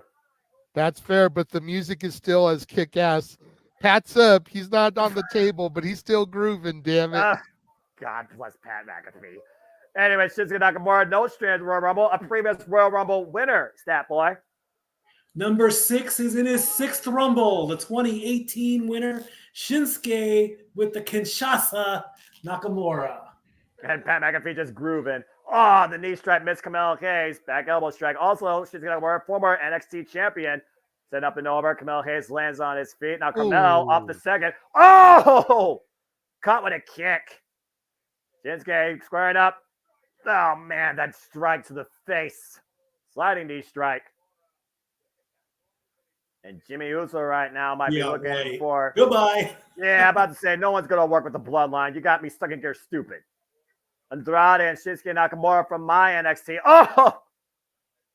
A kick right to that ear and the lobe of Andrade El Idolo, rocking his equilibrium. That could rupture an eardrum. And arguably, Shinsuke Nakamura, we've seen a more aggressive nature out of him these last few months, JJ. And speaking of which, 2, number 7. 1. Who do we got next? You're all right, brother. Santos Escobar, the leader of Legado del Fantasma. Okay, this is going to be interesting, but go ahead with the stats first because this has me intrigued. This is his 2nd Rumble. He came in last year at number 10. He was eliminated by Brock Lesnar, and he only lasted 5 minutes. Santos Escobar calls himself the self-proclaimed emperor of Lucha Libre, while La Sombra has transcended Lucha Libre way beyond Santos Escobar's existence. Yeah, it's going to be interesting to see Santos and Andrade mix it up here. Yeah, this is a real Latino world order coming together. Oh, in competition. Santos Escobar, also a former NXT Cruiserweight champion. Oof, rising knee strike, of course, betrayed Rey Mysterio last year and reformed Legado del Fantasma with the addition of Elektra Lopez from NXT. Jimmy J right now still in here, 1 and 2, pop up. Oh, dropped on the knee. What a gut buster to Carmelo Hayes by Santos. To your point, I don't think they're officially calling it Legado del Fantasma. It's a second LWO. It's the Legado World Order versus the Latino World Order. Interesting, and I find this very interesting. Oh, yeah, right. Andrade, like, ¿por qué? I would love to hear Walter in Spanish right now. I'm about to say, no tranquilo. Oh, wait a minute. Set up and over. Ooh. Around and Andrade falls in. Oh, gets caught with a kick right to the gut. Punch right in the face. Escobar back inside the match here. We've only had 1 elimination so far as we await entrant number 8 here shortly. Shinsuke squaring off against Jimmy Uso. Jay squaring off against, well, right now trying to catch his breath because Andrade El Idolo. And Carmelo Hayes squared up against Andrade as we await our next entrant. 4, 3, 2, 1. Number 8 is... Who do we got? Oh, Karrion Kross. Leader of the Final Testament, the newest faction on Friday Night SmackDown. Yeah, accompanied to the ring by his wife Scarlett. Mikey, take it away. This is Karrion's 2nd Rumble. He came in number 7 last year, so he only 1 spot later. He was the second man eliminated last year by Drew McIntyre. Oh God! He just TikTok. took Carmelo's Hayes' head off. Jimmy Uso right now and Karrion Kross squaring off. Talking about, man, that's all about bringing Armageddon forward to the WWE. Everywhere Karrion Kross goes, destruction follows. And Jimmy backing it up against his brother in the corner. Shades of Umaga there with that hip attack. Crushing Jay. Action has slowed down for now as Shinsuke puts the boots to Carmelo. We got a 2-on-1 on Jay Uso, courtesy of Jimmy Uso and Karrion Kross. Here comes Andrade to break it up. I'm pretty sure we're not going to be waiting too long for a confrontation of, to your point, the almighty Street Profits and Bobby Lashley and a company against the Last Testament. Of course, Karrion Kross, the Offers of Pain. Carmelo Hayes in trouble here, hoisted up over as we prepare for entrant number 9. In 5, 4, 3, 2, 1. Who is it? Oh, Dominic Mysterio, Dirty Dom, this piece of go ahead. making his way to the ring.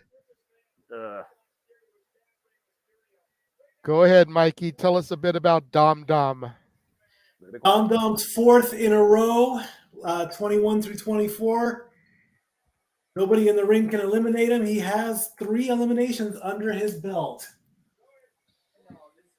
Here comes Tom and Nick Mysterio, as Matthew says.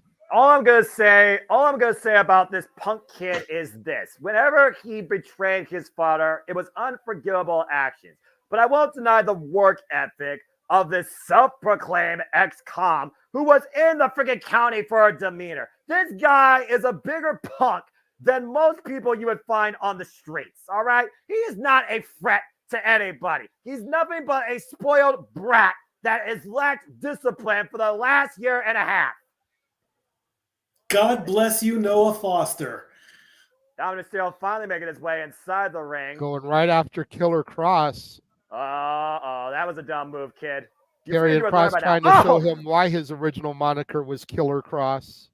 Well, someone needs to steer this kid straight. And maybe Karrion Kross could do it the hard way. Dom Mysterio right now, catch a reprieve in the corner, currently unopposed for the time being.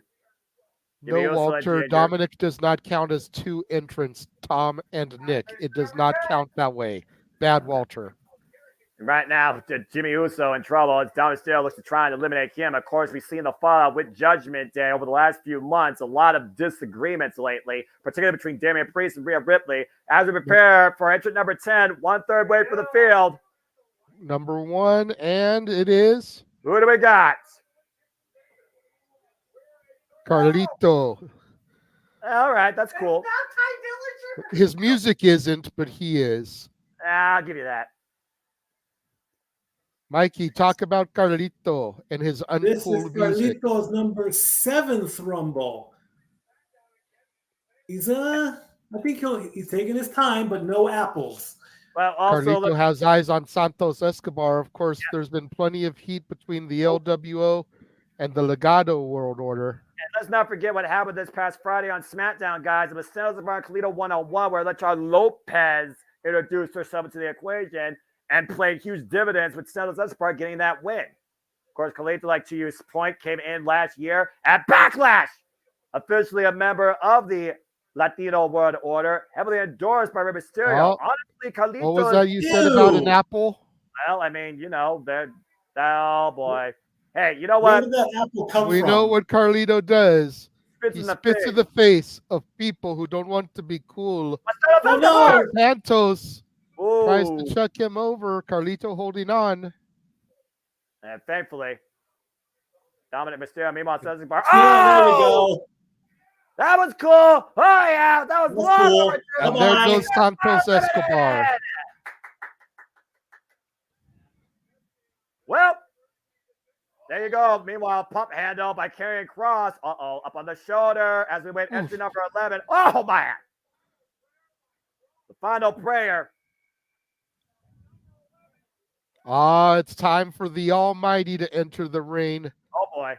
Bobby Lashley is in the house, coming in at number 11, the double Unos. And he's got a score to sell with Karrion Kross. Stats, please. This is his 5th Rumble, but Bobby has not lasted past 4 minutes. Or excuse me, 7 minutes. His first 2 were only 4. This is my number 11. Ooh. He's been very successful, though, in his WWE career. Former almighty WWE champion. Oh, God! Andrade just planted after being hoisted up in the air. Mikey, you're talking about in Greg Cherry's Rumble Draw, you have number 11? That was in the women's. I made a mistake. Oh, okay. Gotch. Then Dominic Mysterio, freaking coward. Bobby Lashley right now says, "Bam! Break that damn kid in half!" See, I knew I had no chance in the women's Rumble when my number 4 was Candice LeRae. Oh, we'll see if I have better luck here. My number is number 25 for the men. Galino! Got eliminated. Unintentional contact there. Ooh. Meanwhile, Booker Lashley, excuse me, with the Spirit of Karrion Kross. And Karrion Kross hoisted up and over. And Karrion Kross eliminated just like that. What is Mello trying to do here, going after Bobby Lashley? Come on now, Mello. Oh, crap. Here comes the AOP and Paul Ellering. Wait. They're not legally involved in the Rumble. What are they doing out here? Coming to try and get retribution for their leader. Okay, well, we need W officials to keep this match under control. We don't need these type of shenanigans. I'm just saying there's too much on the line here. Bobby Lashley hoisted up on the apron. High kick, rocks the almighty. Carmelo Hayes splashes in. Bobby Lashley still holding on for everything he's worth. But Karrion Kross, Bobby Lashley has been eliminated by Karrion Kross. Uh-oh, and meanwhile, Close Bobby elimination. Lashley... This is not the way Bobby Lashley wanted to be eliminated. But now Karrion Kross fighting the Last Testament 3-on-1 here. Here come Razor and Karrion Here come the Street Profits. Well, I knew this was going to happen eventually. The Street Profits, the almighty Street Profits, who were endorsed by Bobby Lashley last year. Might I add, none of these men are officially involved in the Royal Rumble. Speaking of which, entrant number 12 coming in shortly. 3, 2, 1. Who do we got? The theme for Imperium. Who's it going to be? Ludwig Kaiser or Giovanni Vinci? It is Ludwig Kaiser, the man who stands to the right hand of Gunther. Stat boy, give us the stats on Kaiser. It's his debut match. Debut Rumble match. The personification of European execution and the propaganda machine of Imperium, Ludwig Kaiser, who recently took out all his rage on Kofi Kingston after Giovanni Vinci was inadvertently injured in a tag team contest, and the New Day's been feeling Imperium ever since. He's also the significant other of one Tiffany Stratton, who was in the Women's Rumble earlier. Well, and he's whiter than me. No one's, well, you know what? That's a whole different conversation. Ludwig Kaiser, of course, who recently has found good graces of our course, Darling General Gunther, for his actions and for his aggressive nature. Oh, just squared off against Dominic there. Meanwhile, Shinsuke is trying to eliminate Carmelo Hayes. And again, Imperium trying to carry the message of how this sport, the mat, is sacred. Carmelo Hayes in trouble here as Shinsuke looks to try and eliminate him. And we are currently have 7 men in the ring as we await entrant number 13. Whether or not it's lucky or unlucky remains to be seen. Number 1 and number 2 still involved here. Ludwig Kaiser driving this down Shinsuke. 3, 2, 1. Entrant number 13. Who is it? Austin Theory. We're going 8 down here in the Royal Rumble. This guy's as obnoxious as Grayson Waller. But more successful, multi-time United States champion. Mikey, take it away on Austin Theory. This is Austin Theory's 3rd in a row. He has 1 elimination in each Rumble, starting a streak, and he's at 37 minutes overall. And unlike Damian Priest, he's a successful Money in the Bank cash-in winner who won the United States Championship one of those times because of that. Rolls in with a beautiful drop kick. Again, for all the obnoxious nature of Austin Theory, I will not deny his athleticism. Endorse Paul Heyman guy signed from above. Pro wrestling, good lord. That's one hell of a freaking flatliner. Camelo Hayes set up and over, lands on the apron. Mello hooking the rope there. Smart strategy. I'm about to say, take a look at this, by the way. Watch this. Watch this. Up and over. Flat. Ouch. God, that hurts. That's a hell of a modified flatliner if I've ever seen one. Again, let's not forget what happened at WrestleMania 38. Austin Theory took on Pat McAfee. That was one of the highlight WrestleMania matches of the weekend. Great memory for me. The Royal Rumble continues. 7, 6, entrant number 14. 5, 4, 3, 2, 1. Who do we got? Number 14. Oh, crap. Dominic's got backup. Finn Balor himself. Go ahead and talk about Finn Balor, Mikey. The Balor Club. Third Rumble for Finn. He came in at number 2 at 2018. Number 20 and 23, eliminated by Cena and Edge. He's got 6 eliminations under his belt. And he is an Iron Man from 2018. There you go. Finn Balor also won half of our undisputed WWE Tag Team Champions, who, of course, will defend the titles on Monday Night Raw against DIY. And to my point, Camelo is eliminated by Finn Balor. Sabin Dom Mysterio. Mello missed. Dirty Dom also the first ever Universal Champion. Yep. But he hasn't held that title since. Let's not forget, he had a trilogy of matches last year alone against Seth freaking Rollins, who still holds the World Heavyweight Championship. Andrade Idolo, Finn Balor squaring off here. Beautiful sling blade. Mounting punches right now by Finn Balor to La Sombra. Andrade El Idolo. Number 1, number 2 still in the fray as well. Jimmy and Jey Uso. Andrade sent up and over, holding on for dear life. And grapevines himself across the bottom rope. Smart strategy here. And again, I talked about before, as of late, we've had some tensions develop within the Judgment Day. And I do wonder right now if everything's fine within the Judgment Day. And I think it's going to really come down if Damian Priest comes out. So we await entrant number 15 halfway through the field. Who we got? Wrestling has more than one royal family. Oh, boy. Game over. We are living in his kingdom potentially. Last year's winner, Mikey, take it away for the American Nightmare, Cody Rhodes. Number 10 for Cody Rhodes. Yes, he is last year's winner. Yes, he has this. He is the odds-on favorite. And now we're getting the full entrance. Rumble number 10 for the Nightmare. Go get him, Cody.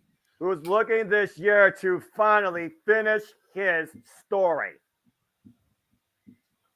To start the show, out the curtain, lights go up, I'm home. Whoa! And Cody Rhodes made it officially known, particularly against CM Punk, that the road to WrestleMania, the road to finishing that story, goes through him. And let's not forget, CM Punk and Drew McIntyre are still other participants waiting to enter. And of course, no love lost with Austin Theory or Cody Cutter. Beautiful Cody Cutter catches Austin. Bye-bye. And Austin Theory. Town just went down to the floor. Austin Theory eliminates that white belt, flies into the crowd. Again, Cody Rhodes, who literally came back and has held this company on his back now for the better part of 2 years. Only one thing in mind: to finish his story, to hold and claim that WWE Championship. Oh, and right now, coming in 7, oh boy. 6, 5, 4, 3, 2, 1. Number 16 is? Who's going to try and make Cody's dream a nightmare? Who we got next? Big Bronson Reed. Oh. Now we're going to get that big man. It's going to take a few people to eliminate. Bronson Reed, the Aussie, making his way to the ring. Take it away, Mikey. Rumble debut. Oh, God. And, of course, Bronson Reed said that this will be his year, but he's already been challenged by Jey Uso, former NXT North American champion. And just to give you an accolade outside his WWE career, he has a victory over Kazuchika Okada. Oh, Yeah, damn. That's an Bronson accomplishment right there. Damn right. Double Irish whip by the Judgment Day. Double noggin knocker, though, to Dominic and Finn. Double clothesline takedown by Bronson Reed. And good luck taking down this Colossal. Under the alias of Jonah, correct? That is correct. The top dog. Former member done of some homework. TMDK. And now, whoa, look at this. Dominic and Finn up on Bronson Reed's shoulders. Drops down with the Samoan drop. Andrade right now squaring off against Bronson Reed. Oof. Again, we saw Cody Rhodes. He's been able to survive Colossal shows. So let's not forget, Cody Rhodes endured and gained the respect of the Beast Incarnate last year. No. Andrade eliminated. Bye-bye, Knocked out. Andrade. Thank you for coming. And Shinsuke Nakamura, who said... here we go again with these two. On. He said he will be the one to finish Cody's story. Tried weeks ago and failed to on Monday Night Raw, including missing the man as we await entrant number 17. 5, 4, 3, 2, 1. Welcome at the left. Who we got next? It's a new day, but which one is it going to be? Oh, boy. Kofi Kingston. The human highlight reel. Mikey, come on. Incredible. If you count the greatest Royal Rumble, it's his 16th Rumble. If not, it's his 15th. And let's find out how he's going to save himself, because he's got the greatest number of saves in a Royal Rumble match. But he's never won a Royal Rumble. And the last time Kofi Mania went wild was 5 years ago. Disaster kick out of the corner. Rocks Shinsuke Nakamura, who's in danger of being eliminated right now by Cody Rhodes. And now Cody hooking up Shinsuke. Uh-oh. Crossroads across takes the Nakamura second out. rope. Shinsuke Nakamura eliminated. That's it. Story's over between these two. They're done. Yeah, you can only hope. Lube Well, Kaiser, no WWE love apparently counts the greatest Royal Rumble because they said 16th for Kofi when he was coming out. Yeah, that's, Lube Kaiser right now. Once again, we're doing hostilities with the man he injured in Kofi Kingston while Jimmy Uso is being squared up by Cody Rhodes. And Kobe right now trying to hold on for dear life, hoisted up and over, hooking Ludwig Kaiser, might be looking to eliminate him with the head scissors. Brings him up and over, Ludwig holding on though, neither feet touch the floor. And Kofi out of the corner Trouble though. in Paradise. Oh! And Ludwig gone off that Trouble in Paradise. 7, Jeez. 6, 5, Number 4, 18. 3, 2, 1. Who do we got next? Entrant number 18. The Imperium music drops again. Will it be Vinci or... Oh, shit. It's the Reigns General himself. Here we the fucking go. Intercontinental Champion, Gunther. Mike, take it away. This is his second Rumble. Of course, he was the Iron Man last year. I don't see that happening right now. The match is already about to hit the 30-minute mark. So he can add to his time another 45 minutes or so. He'll be around the 2-hour mark, but not quite close enough. And the longest reigning Intercontinental Champion in WWE history, over 500 plus days unopposed, and has made his intentions known. He wants Seth freaking Rollins and the world. Yeah, right, Dom. Dominic, that was the dumbest mistake of your life, kid. Oh! Yeah, thanks for coming, kid. Jey Uso right now trying to double leg Gunther, the Ling General, former NXT UK champion, leader, founder of Ring Conf, and one of the most pure, unorthodox athletes you will ever see in that ring. Boy, was that long overdue for Jimmy Uso. Bronson Reed hoisting up Gunther, though. The Gooper right now up on Bronson Reed's shoulders. Oh, knife that shot to Bronson Reed. Are you kidding me? Oh, wow. Huge slam there from Gunther to Reed. Oh, here we and go. Here is the face-off from last year's Final 2. It was Gunther, the Iron Man, who came in at number 1, eliminated by Cody Rhodes, who came in at number 30. He begged him to hit him. I don't know how wise that is. And Kobe Kingston trying to eliminate Gunther. Whoa, Gunther able to hold on, though. Again, you saw prior to Gunther entering in the look of disgust and disappointment. Oh, to Ludwig Kaiser. And now Kofi tied up in the clutches of Goober, set up and over on the apron. Oh, there goes Kofi. And Kofi eliminated just like that. 6, 5, Entrant 4, number 19. 3, 2, 1. Who we got next? Let's see who we got. The Viking Raiders. Is it going to be Eric returning or Ivar? It is Ivar. Yeah, Ivar has been on an absolute tear as of late on Monday Night Raw. Would have been cool to see Eric returning almost 2/3 of the way through the field. Yeah, give us some stats about Ivar, Mikey. Rumble debut. There you go. And Ivar, who has been in some incredible singles contests as of late against Chad Gable, has been wreaking havoc and raiding the Monday Night Raw roster alongside Valhalla. Good God, what a leg lariat. For those that don't know, one half of the formerly named War Raiders, IWGP Tag Team Champions and NXT Tag Team Champions. Incredible display of agility there by this mountain of a man. Goober trying to put Ivar out, though, with the sleeper hold, pushing the corner, back elbow strikes. And, of course, the Viking Raiders, also no strangers to the New Day, previously faced them in a Viking rules match. And Jimmy Uso just trying to make some sort of alliance with anybody. Again, no one's going to work with the Bloodline, you freaking idiot. Jimmy, stop. Oh, here we go. Oh, boy. I want this. And Ivar. Men slapping meat. Who knew the WWE had a meat division? I would have never fought. Ivar and Bronson Reed right now just exchanging lariats and shots with these super kicks. 7, as we 6, await entry number 5, 20. What a 4, colossal 3, collision of the ring. 2, 1. Entrant number 20. We're 2/3 of the way through. Who is it? Who's this? What? It's Braun Breaker. Oh, boy. The badass of NXT. Number 20. Two-time the former champion for NXT. I was saying, Mikey. he was champion for over a year. Rumble debut. Oh, boy.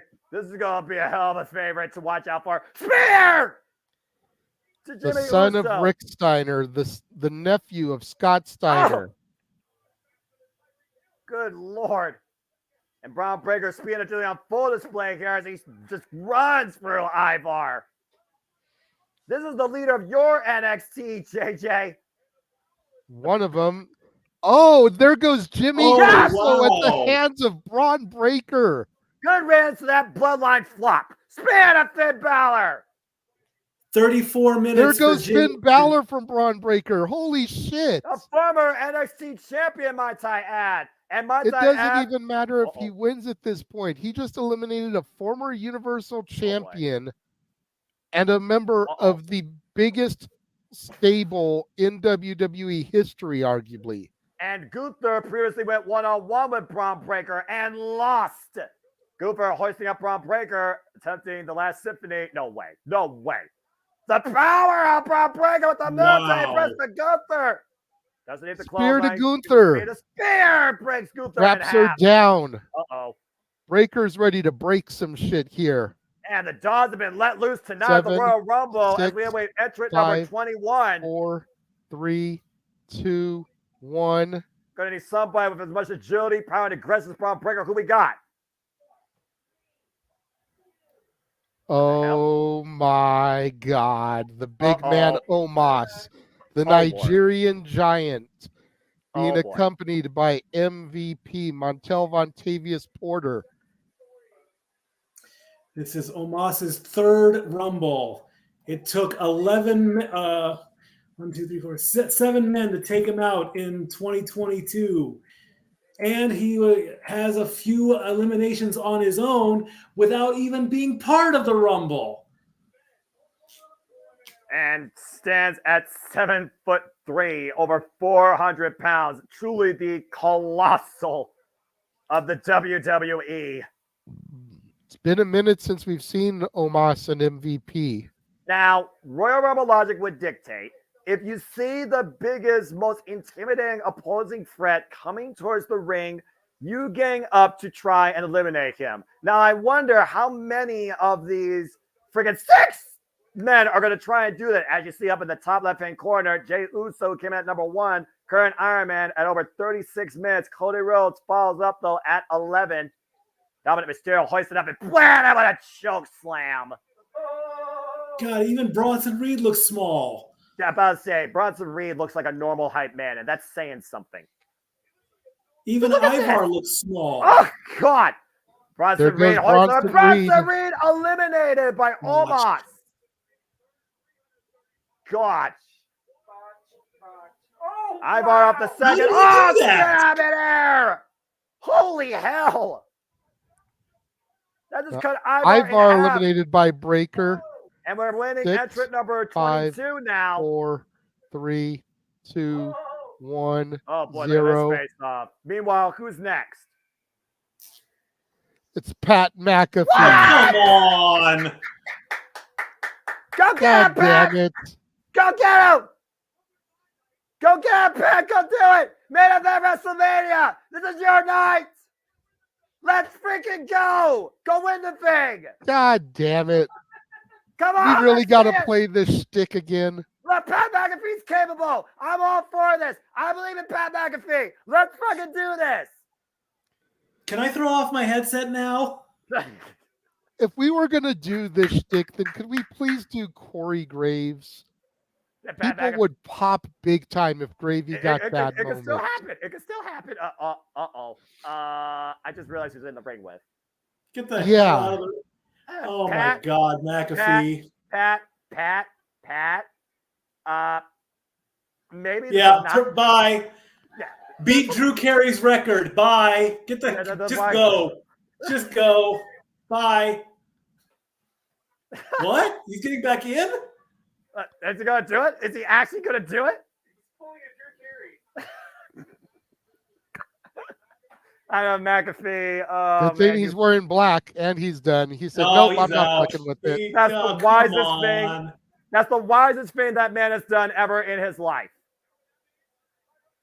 So that means Michael Cole's record's still intact for those that don't know. Meanwhile, we got Braun Breaker squared up against Omos as we await entry number 24. 3, that was 2, hilarious. 1. Oh, God. Oh, my gosh. And Omos eliminated by Braun McDonough. Breaker. The Irish Ace is making his way to the ring, and there goes Braun Breaker eliminated by Dirty Dom. As we get our third member of the Judgment Day coming into the match. Well, Dominic's got some backup now, as JD McDonough was ushered in as a member of Judgment Day late last year, a student of Finn Balor, former NXT Cruiserweight Champion. Wait, brother, a spear! Oh, my God!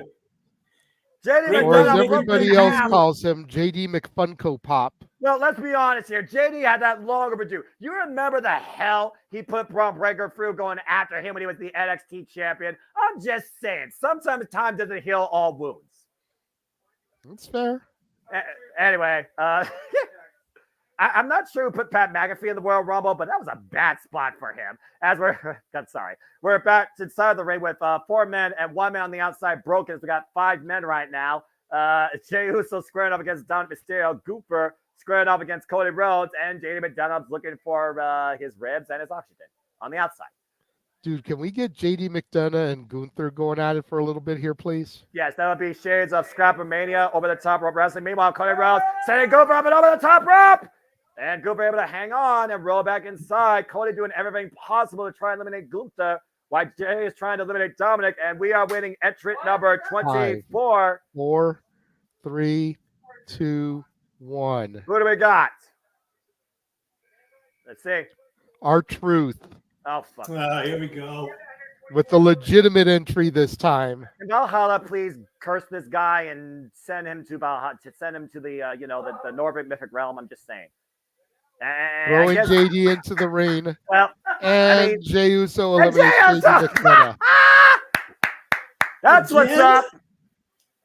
Well, thanks to our truth, JD McDonough was in there shorter than Pat McAfee. Our truth's 9th, by the way, just so you know. Even you have to laugh at that. Oh, he's going for a tag? What the hell? He doesn't know this is the Royal Rumble match. The man didn't wake up on This the right is the side same of the bed. guy that thought the Royal Rumble was a Money in the Bank ladder match. Yeah, I'm just saying. And Gunther and Dominic Mysterio in his clutches. In a sleeper hold right now. And Gunther reaching out for the tag to R-Truth. And the crowd is hyping him up. Can Dominic Mysterio make the tag? What the fuck's happening here? A job Tags into R-Truth. And tagging R-Truth. Are you fucking kidding me? Shoulder block to Oh Gunther. This is Another unreal. one. Again, Gunther still rock those. Cody's watching on the wisest move right Proto now. bomb. Hoist it up and plant it down. Is he going to go for it? No Yes. way. No way. You Fan homage. can't see me. Fan homage to one of the all-time greats. No. Big boot by Gunther Oh, instead. God. Hey, maybe that will come back up to reality. And Gunther right now supporting the party. Meanwhile, Cody Rhodes looking to take Gunther out the leg, and Gunther not having none of that. God damn Was it, there any R-Truth. chance that McDonough broke Santino's record? Maybe. 5, 4, Entrant number 25. 3, 2, 1. Who do we got next? And you know, two of the entries left is CM Punk and Drew McIntyre. The awesome one, The Miz, came to play. Mikey, talk about Mike The Miz Mizanin.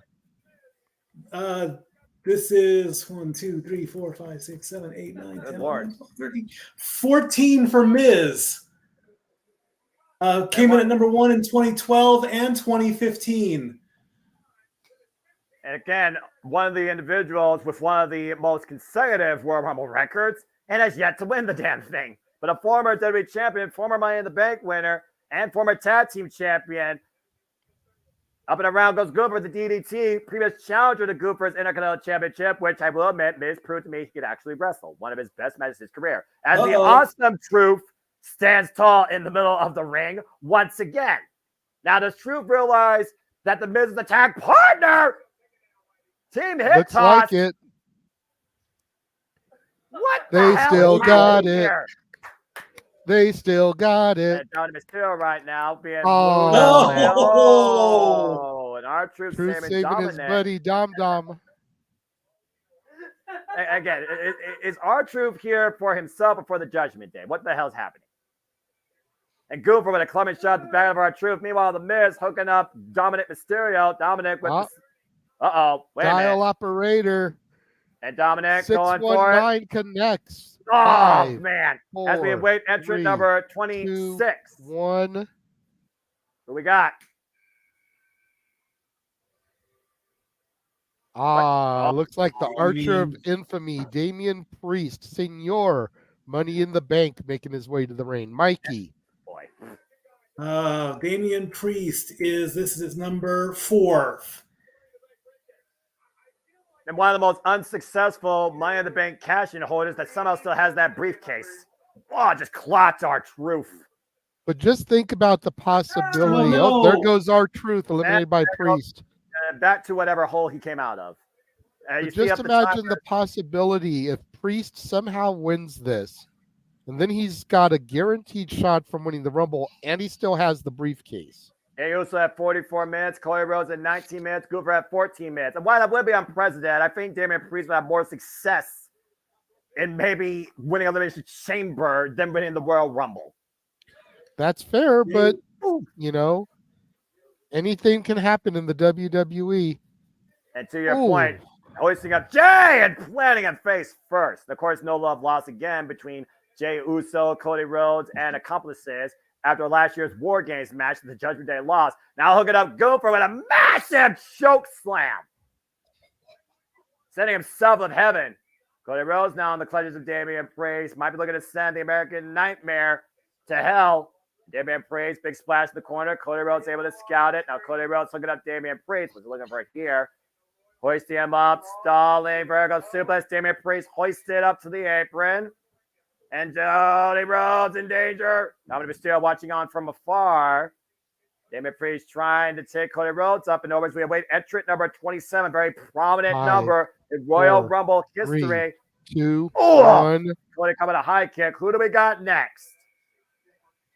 CM Punk. Oh, here we go. Game Cult of over. personality himself, the voice of the voiceless. Game over. Rocking the same shirt Walter and I are wearing. It's clobbering time. Mikey, get us the stats. Indeed, it is clobbering time. This is his 7th pay-per-view. We've known it all night. He has not been in a match for 10 years. This is it, Punk. You did number 1 in 11 and 14. Here we go. And of course, immediately going to have to Dom Mysterio, his first unaired match coming back to WWE after coming back last year at Survivor Series War Games in Chicago. Oh my God, what a high kick. And now look at the Miz with a net breaker. Rising knee strike to Jey Uso as CM Punk right now. The first time since returning to WWE and in-ring on-air action. Squaring up against everybody right now with the Bulldog clothesline combination. Boy, does that look familiar. The only person he hasn't hit yet is Cody Rhodes.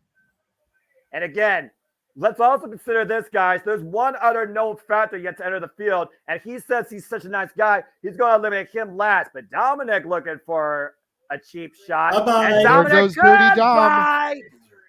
Good riddance to that kid. As Dominic jumped over the top rope by CM Punk. Damn it, Priest with a discus elbow clocks Number the straight 28 edge. coming in 6. Oh boy. 5, 4, 3, 2, 1. Who's next? Entry number 28. We're nearing the end here, folks. Ricochet making his return. All right. Too bad Samantha Irvin isn't announcing each person as they come out. You know she'd put a little extra oomph in her man's entry. Yeah. And of course, this is one of the greatest moments in Royal Rumble history last year. Go ahead, Mikey. Ricochet's 5th Royal Rumble in a row. In the Miz right now, looking to take out Ricochet. Ricochet springboard crossbody off the second rope. As we have 7 men and 2 men left. One of those men is Drew McIntyre, by the way. That's the other factor we've got to consider here, folks. Gooper, Knife Edge Chop Miz, and Ricochet. By the way, Ricochet, previous Intercontinental Champion that Gooper beat to become the longest reigning Intercontinental Champion. Oh, God! Decked by Damian Priest. CM Punk right now teeing off against Jey Uso. Damian Priest picking his target, going after the Miz. Damian Priest, the last remaining stand of the Judgment Day here. And Cody Rhodes right now, and the Miz working together for the time being. Unless this match goes another half hour. There goes the Miz. Never mind. Jey Uso gets the Iron Man award. Walter with the stat from the chat room. 4 people have won from number 27. Can CM Punk be the 5th? Or could number 29 win here as he enters the field? And JJ, who is that? Drew McIntyre. Oh, shit. Number 29. Oh, boy. Mikey, talk to us about Drew McIntyre. The 2020 Royal Rumble winner makes his 8th Royal Rumble appearance. One hell of a number. Number 29. 1 more to go. And let's not forget, guys, for the last 2 years in a row, the winner has come from the number 30 position. Yeah, let's hope that doesn't repeat itself. Again, we had Jordan Grace from TNA coming in the women's. We haven't had any TNA entries for this one. It would be cool if number 30 was somebody from TNA. I mean, again, it's highly possible. And you see the timers in the top left-hand corner. Jey Uso, the Iron Man, number 1 entrant, just cracked the 50-minute mark. Cody Rhodes cracked the 25-minute mark. And Drew McIntyre has had nothing but bad blood against Jey Uso for his past actions as part of the bloodline and blames Cody for all of this. Now, Damian Priest and Drew McIntyre squaring off here. And Drew McIntyre said this time he is out just for himself. The story belongs to him. But does it? We have all four of our top picks. Spinebuster involved right now in the Royal Rumble match. Cody, Gunther, McIntyre, and CM Punk. Jey Uso also still involved in this. The Spirit of Gunther. What if number 30 is better than you and you know it? I will be shopping. Meanwhile, I'll be shot. If Gover's eliminated here by Jey Uso, hoist over the top rope to that super kick. But Gover hoists there Jey goes up. Jey. 50 minutes for Jey. Wow. 50 minutes. Well done, Jey Uso. Iron Man Here award we go. for certain. Number There are 30. 3 men this can be. 5, 4, We finish 3, out the field. 2, Entrant 1. number 30. Come on. Who is it? Sami Zayn. What? Oh. Sami Zayn is back, ladies and gentlemen. Let's go. Well, what a welcoming surprise. Rumble number 6 for Sami Zayn. All 30 men have been introduced. Match count is at 51 minutes. Whoa! And let's not forget what Sami Zayn is after here. He's after revenge. Remember, it was Drew McIntyre that took out Sami Zayn. And now Sami Zayn going after Goober. Sami Zayn going after anything that moves. Our favorite, lovable, hard worker that looks like a Muppet back in full force here, just swinging for the fences against everybody, particularly Drew McIntyre, just clubbing away against Drew McIntyre on the corner. And so our field is set. Cody Rhodes, Ricochet, Damian Priest, Sami Zayn, Drew McIntyre, Gunther, and CM Punk. One of these men is going to WrestleMania. And Damian Priest almost eliminated here. Drew McIntyre, though, back to his feet. Gunther trying to catch Sami Zayn. Again, Welcome do you want back, the reference? Muppet Drew Man, to the McIntyre! show. Probably. Whoa, almost eliminated by Sami Zayn with that clothesline. Woof. Loving shot there. Again, this is a star-studded field. Anybody's game here, guys. One looking to finish the story. One looking for the moment. One to fulfill a 10-year hiatus in a return journey. Oh! Nice recoil there by Ricochet to Gunther. And one looking to make Raw sacred. Damian Priest right now. Ricochet in his clutches looking to take him up to set. Whoa! Nice escape there. Ducks underneath. Catches him with the Enziguri. Rocks Damian Priest down to his knees. And Drew McIntyre hoisting up Ricochet here. Ricochet, though, on the outside. Not a smart move by Ricochet going out like that. Thankfully, he came back inside the ring. Uh-oh. But Drew McIntyre cut the boot. Might send him up and over. Jesus! And there goes Ricochet. Brutal. Thanks for coming. Samantha will take care of you this evening. As he went face first in the apron, eliminated. And look at the face of determination by Drew McIntyre. You got Priest, Rhodes, and Zayn on one side. McIntyre, Gunther, and CM Punk on the other side. Dreams will be made. Careers will be defined. 4 faces, stories to be told. And here we go! What happens now? Punk and Gunther, Priest and Rhodes, Sammy and Drew all facing off. This almost feels like a mini episode of Monday Night Raw. Damian Priest right now trying to hook Cody Rhodes up once again. Cody Rhodes gets to the midsection. Pedigree to Damian Priest. Pedigree to Priest. And good, oh God, what a shotgun drop kick. CM Punk Shining Wizard. Drew McIntyre double underhook. Future shock DDT. Who is going to claim the story? Exploder to McIntyre by Sami Zayn. You know what Sammy's looking for here? He wants that haluva kick. He's scouting for it. Haluva kick connects. Whoa.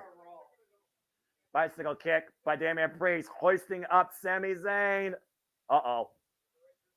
And looking for the Razor's Edge, able to escape. Damian Priest tucked underneath, and meanwhile, Sami Zayn eliminates Damian Priest. We're down to 5. We're down to 5. Sorry, Natalie. And there goes Sammy. We are down to our final 4.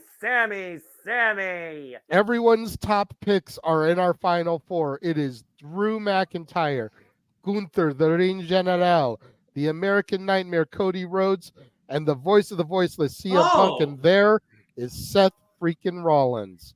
Watching in the skybox, and there is our tribal chief alongside his wise man, all taking a look at the final 4 and who their prospective WrestleMania opponents could be. I'm just going to say this right now. Only one of these men has Roman Reigns in their crosshairs. The other 3 have Seth freaking Rollins. And we have a 4-way standoff here. Who's going to blink? Who's going to make the first move? High stakes. Ultimate Award. CM Punk squared against McIntyre. Cody Rhodes squared up against Gunther here. Something's got to give with these 4. McIntyre with a knife-edge chop to CM Punk. Uppercut by Gunther to Cody Rhodes. Again, the path does not get any easier, any clearer than these 4 men. Off the second rope. Cody Rhodes with a Cody Cutter. And Cody Rhodes, oh man, gets taken out with a clothesline. Cody Rhodes now has elapsed over 31 minutes in this year's Rumble, while Gunther has just eclipsed over 26 minutes.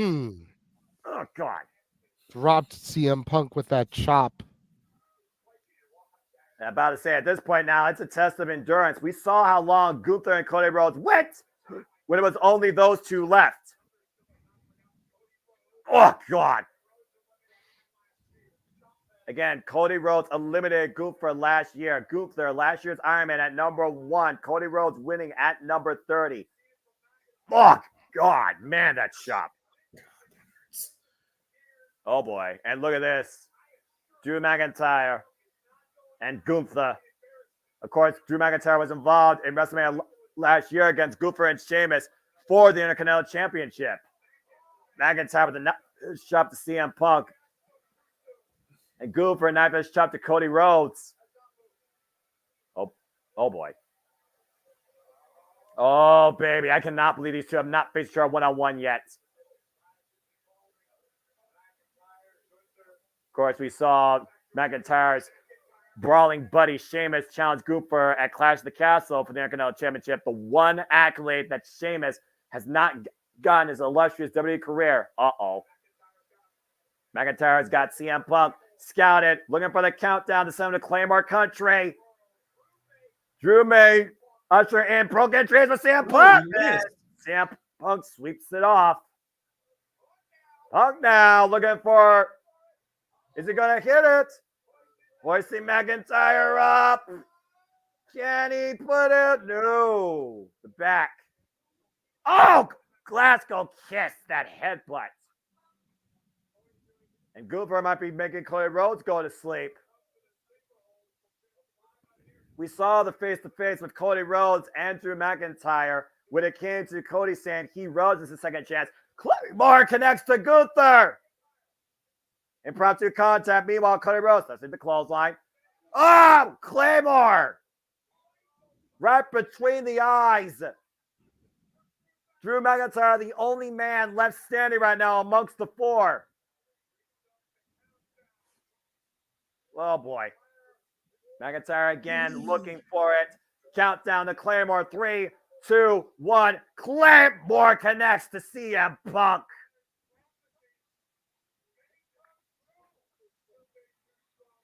Will Drew McIntyre claim it for himself in front of everybody this time around? And we're seeing how much CM Punk wear and tear can endure.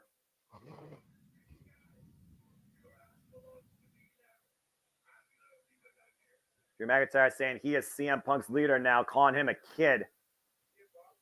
CM Punk hoisting up Drew McIntyre, though. And there he goes. Drew McIntyre eliminated. The former chosen one. CM Punk eliminated Drew McIntyre. We are down to 3.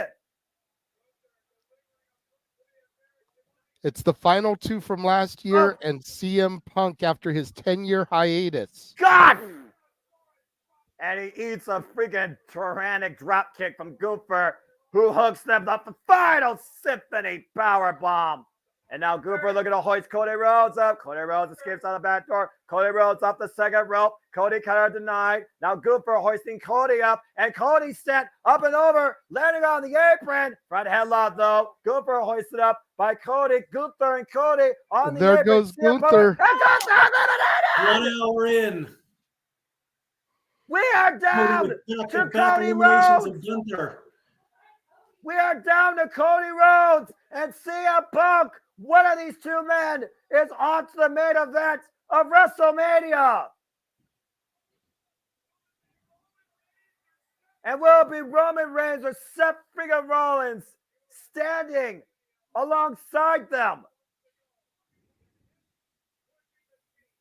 Two men, two very different journeys, one very similar goal. A story yet to be foretold.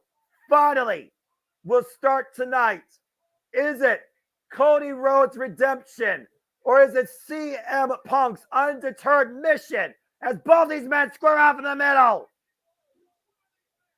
CM Punk right now with the forearm stretch to Cody Rhodes. Cody creates separation, and Cody with the jabs, the rights, and the lefts, just swinging it. A little flip, flop, and fly. Oh, gets to the midsection. Side headlock. CM Punk set off.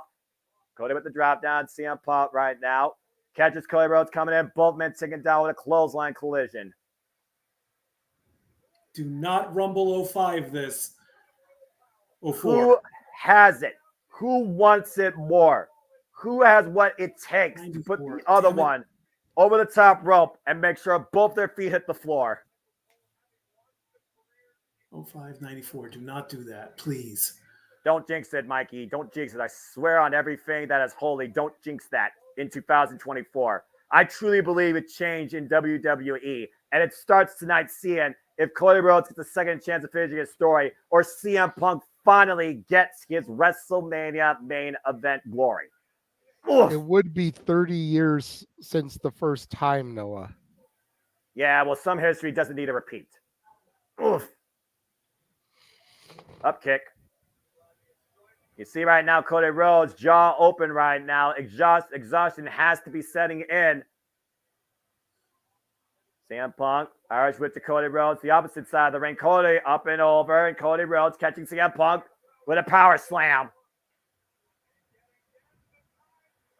Just like that, the momentum has shifted.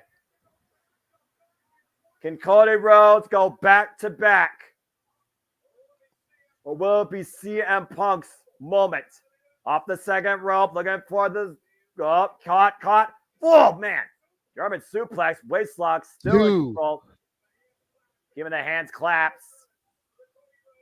Gets the hat trick, shades of Chris Benoit, but Cody is able to get mobile first. Took a little bit more out of Punk than it did Cody Rhodes. And again, Cody Rhodes has been working nonstop in the WWE for the last 2 years. This is CM Punk, as far as we know, third time actually involved physically in the ring in WWE. Looking for the Bulldog out of the corner. And we know what should be coming next. Punk is feeling it.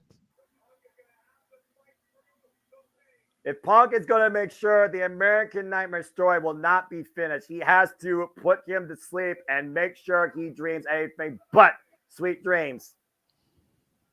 We might be one go to sleep away from finally seeing who starts this year's story. Cody up on the shoulders, able to escape out the back door, hooking up CM Punk. Looking for crossroads, able to escape. And again, Cody going back to the jabs once again. Clocking CM Punk's jaw. Bionic elbow, shades of his father, the American Dream. And will the American Dream be fulfilled tonight by the American Nightmare? Destiny awaits one of these two men.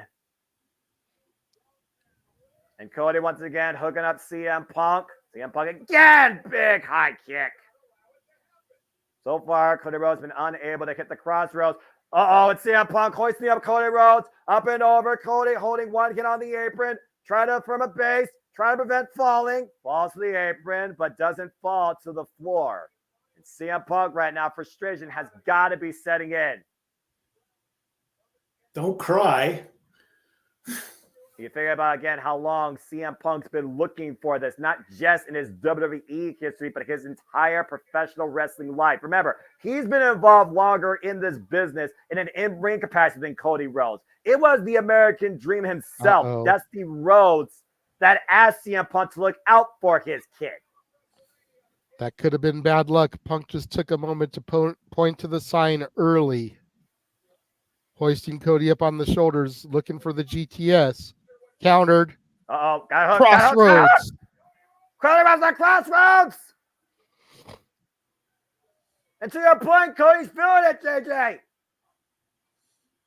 But again, you see Cody right now, fatigue has to be setting in, grabbing his torso, asking for oxygen in his lungs, grabbing the back of his head and neck. But CM Punk is down and out. But again, you cannot win this via pinfall or submission. You have to hoist your opponent over the top rope, and both feet have to hit the floor.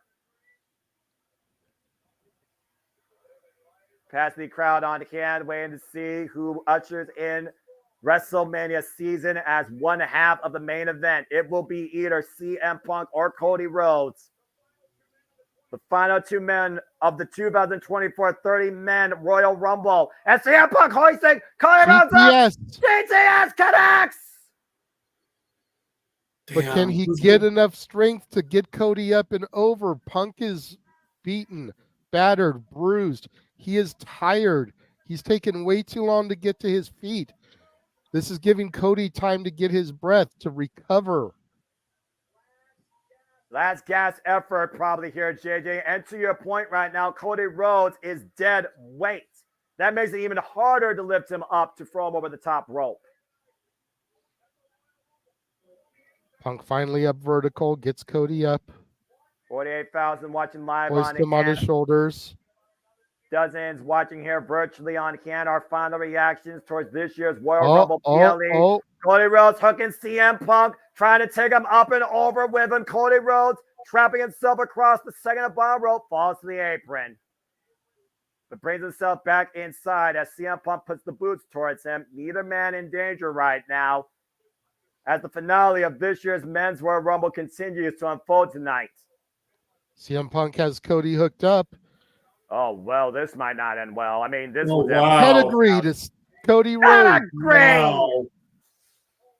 And was that the final nail in the coffin in Cody Rhodes' second chance to finish his story? Is it game over? And will the Second City Saint rise tonight in his second coming in WWE, the victor of the Royal Rumble? CM Punk saying again, he's sorry that he's doing this to his kid. He didn't wait 10 years to lose tonight. As he looks at the WrestleMania sign, hoists Cody Rhodes up. And Cody caught the knee, prevented the second GTS. And meanwhile, oh my God! Cody Rhodes wins! Cody Rhodes wins! Wow! Cody Rhodes has done it! Cody Rhodes has done seemingly the impossible. Not only a hat trick of men before him have done, Cody Rhodes is a two-time consecutive Royal Rumble winner and is once again on to the main event of WrestleMania. Unbelievable. Whoa. Whoa. The American Nightmare once again, one step closer to achieving the American dream and maybe finally finishing his story. As we go back to the replays, this incredible Rumble Final Four, as Drew McIntyre was eliminated by CM Punk and Gunther taken up and over by Cody Rhodes.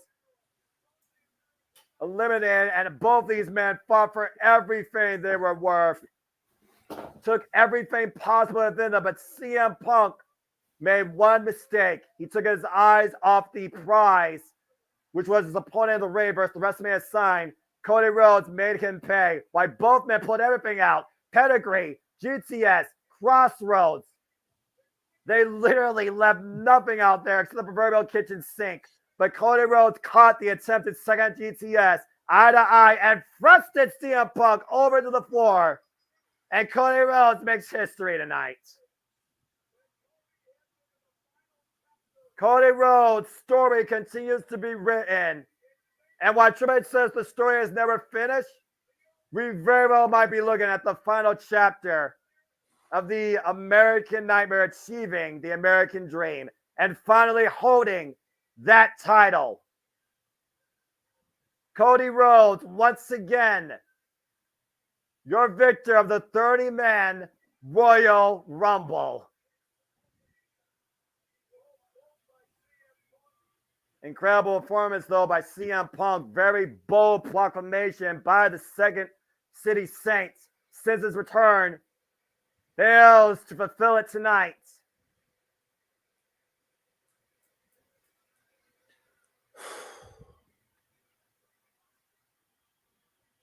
And so the road to WrestleMania has officially began, with Cody Rhodes looking high in the skybox, which champion will Cody Rhodes choose? And I think he's already made it known. Acknowledge that, Tribal Chief. He wants to finish the story.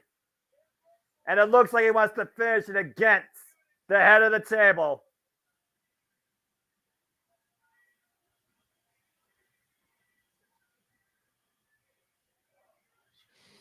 Look at that shot. That shot is more than pointing towards that WrestleMania sign.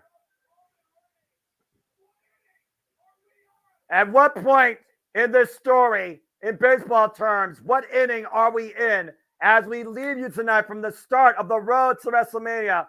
For the Stat Boy and for the Renegade of Wrestling, I am the Seminole Foster saying thank you for tuning into our coverage of the Royal Rumble and welcome everybody to the road to WrestleMania. Absolutely. Usually we wouldn't dip out so quickly like this, but we do have open mic night beginning in 5 minutes on a completely separate stream. So we will all see you guys there shortly. The Jeff Meacham Network's Multiverse of Media. For over 15 years, the recognized symbol of excellence and the standard bearer in coverage of sports and entertainment.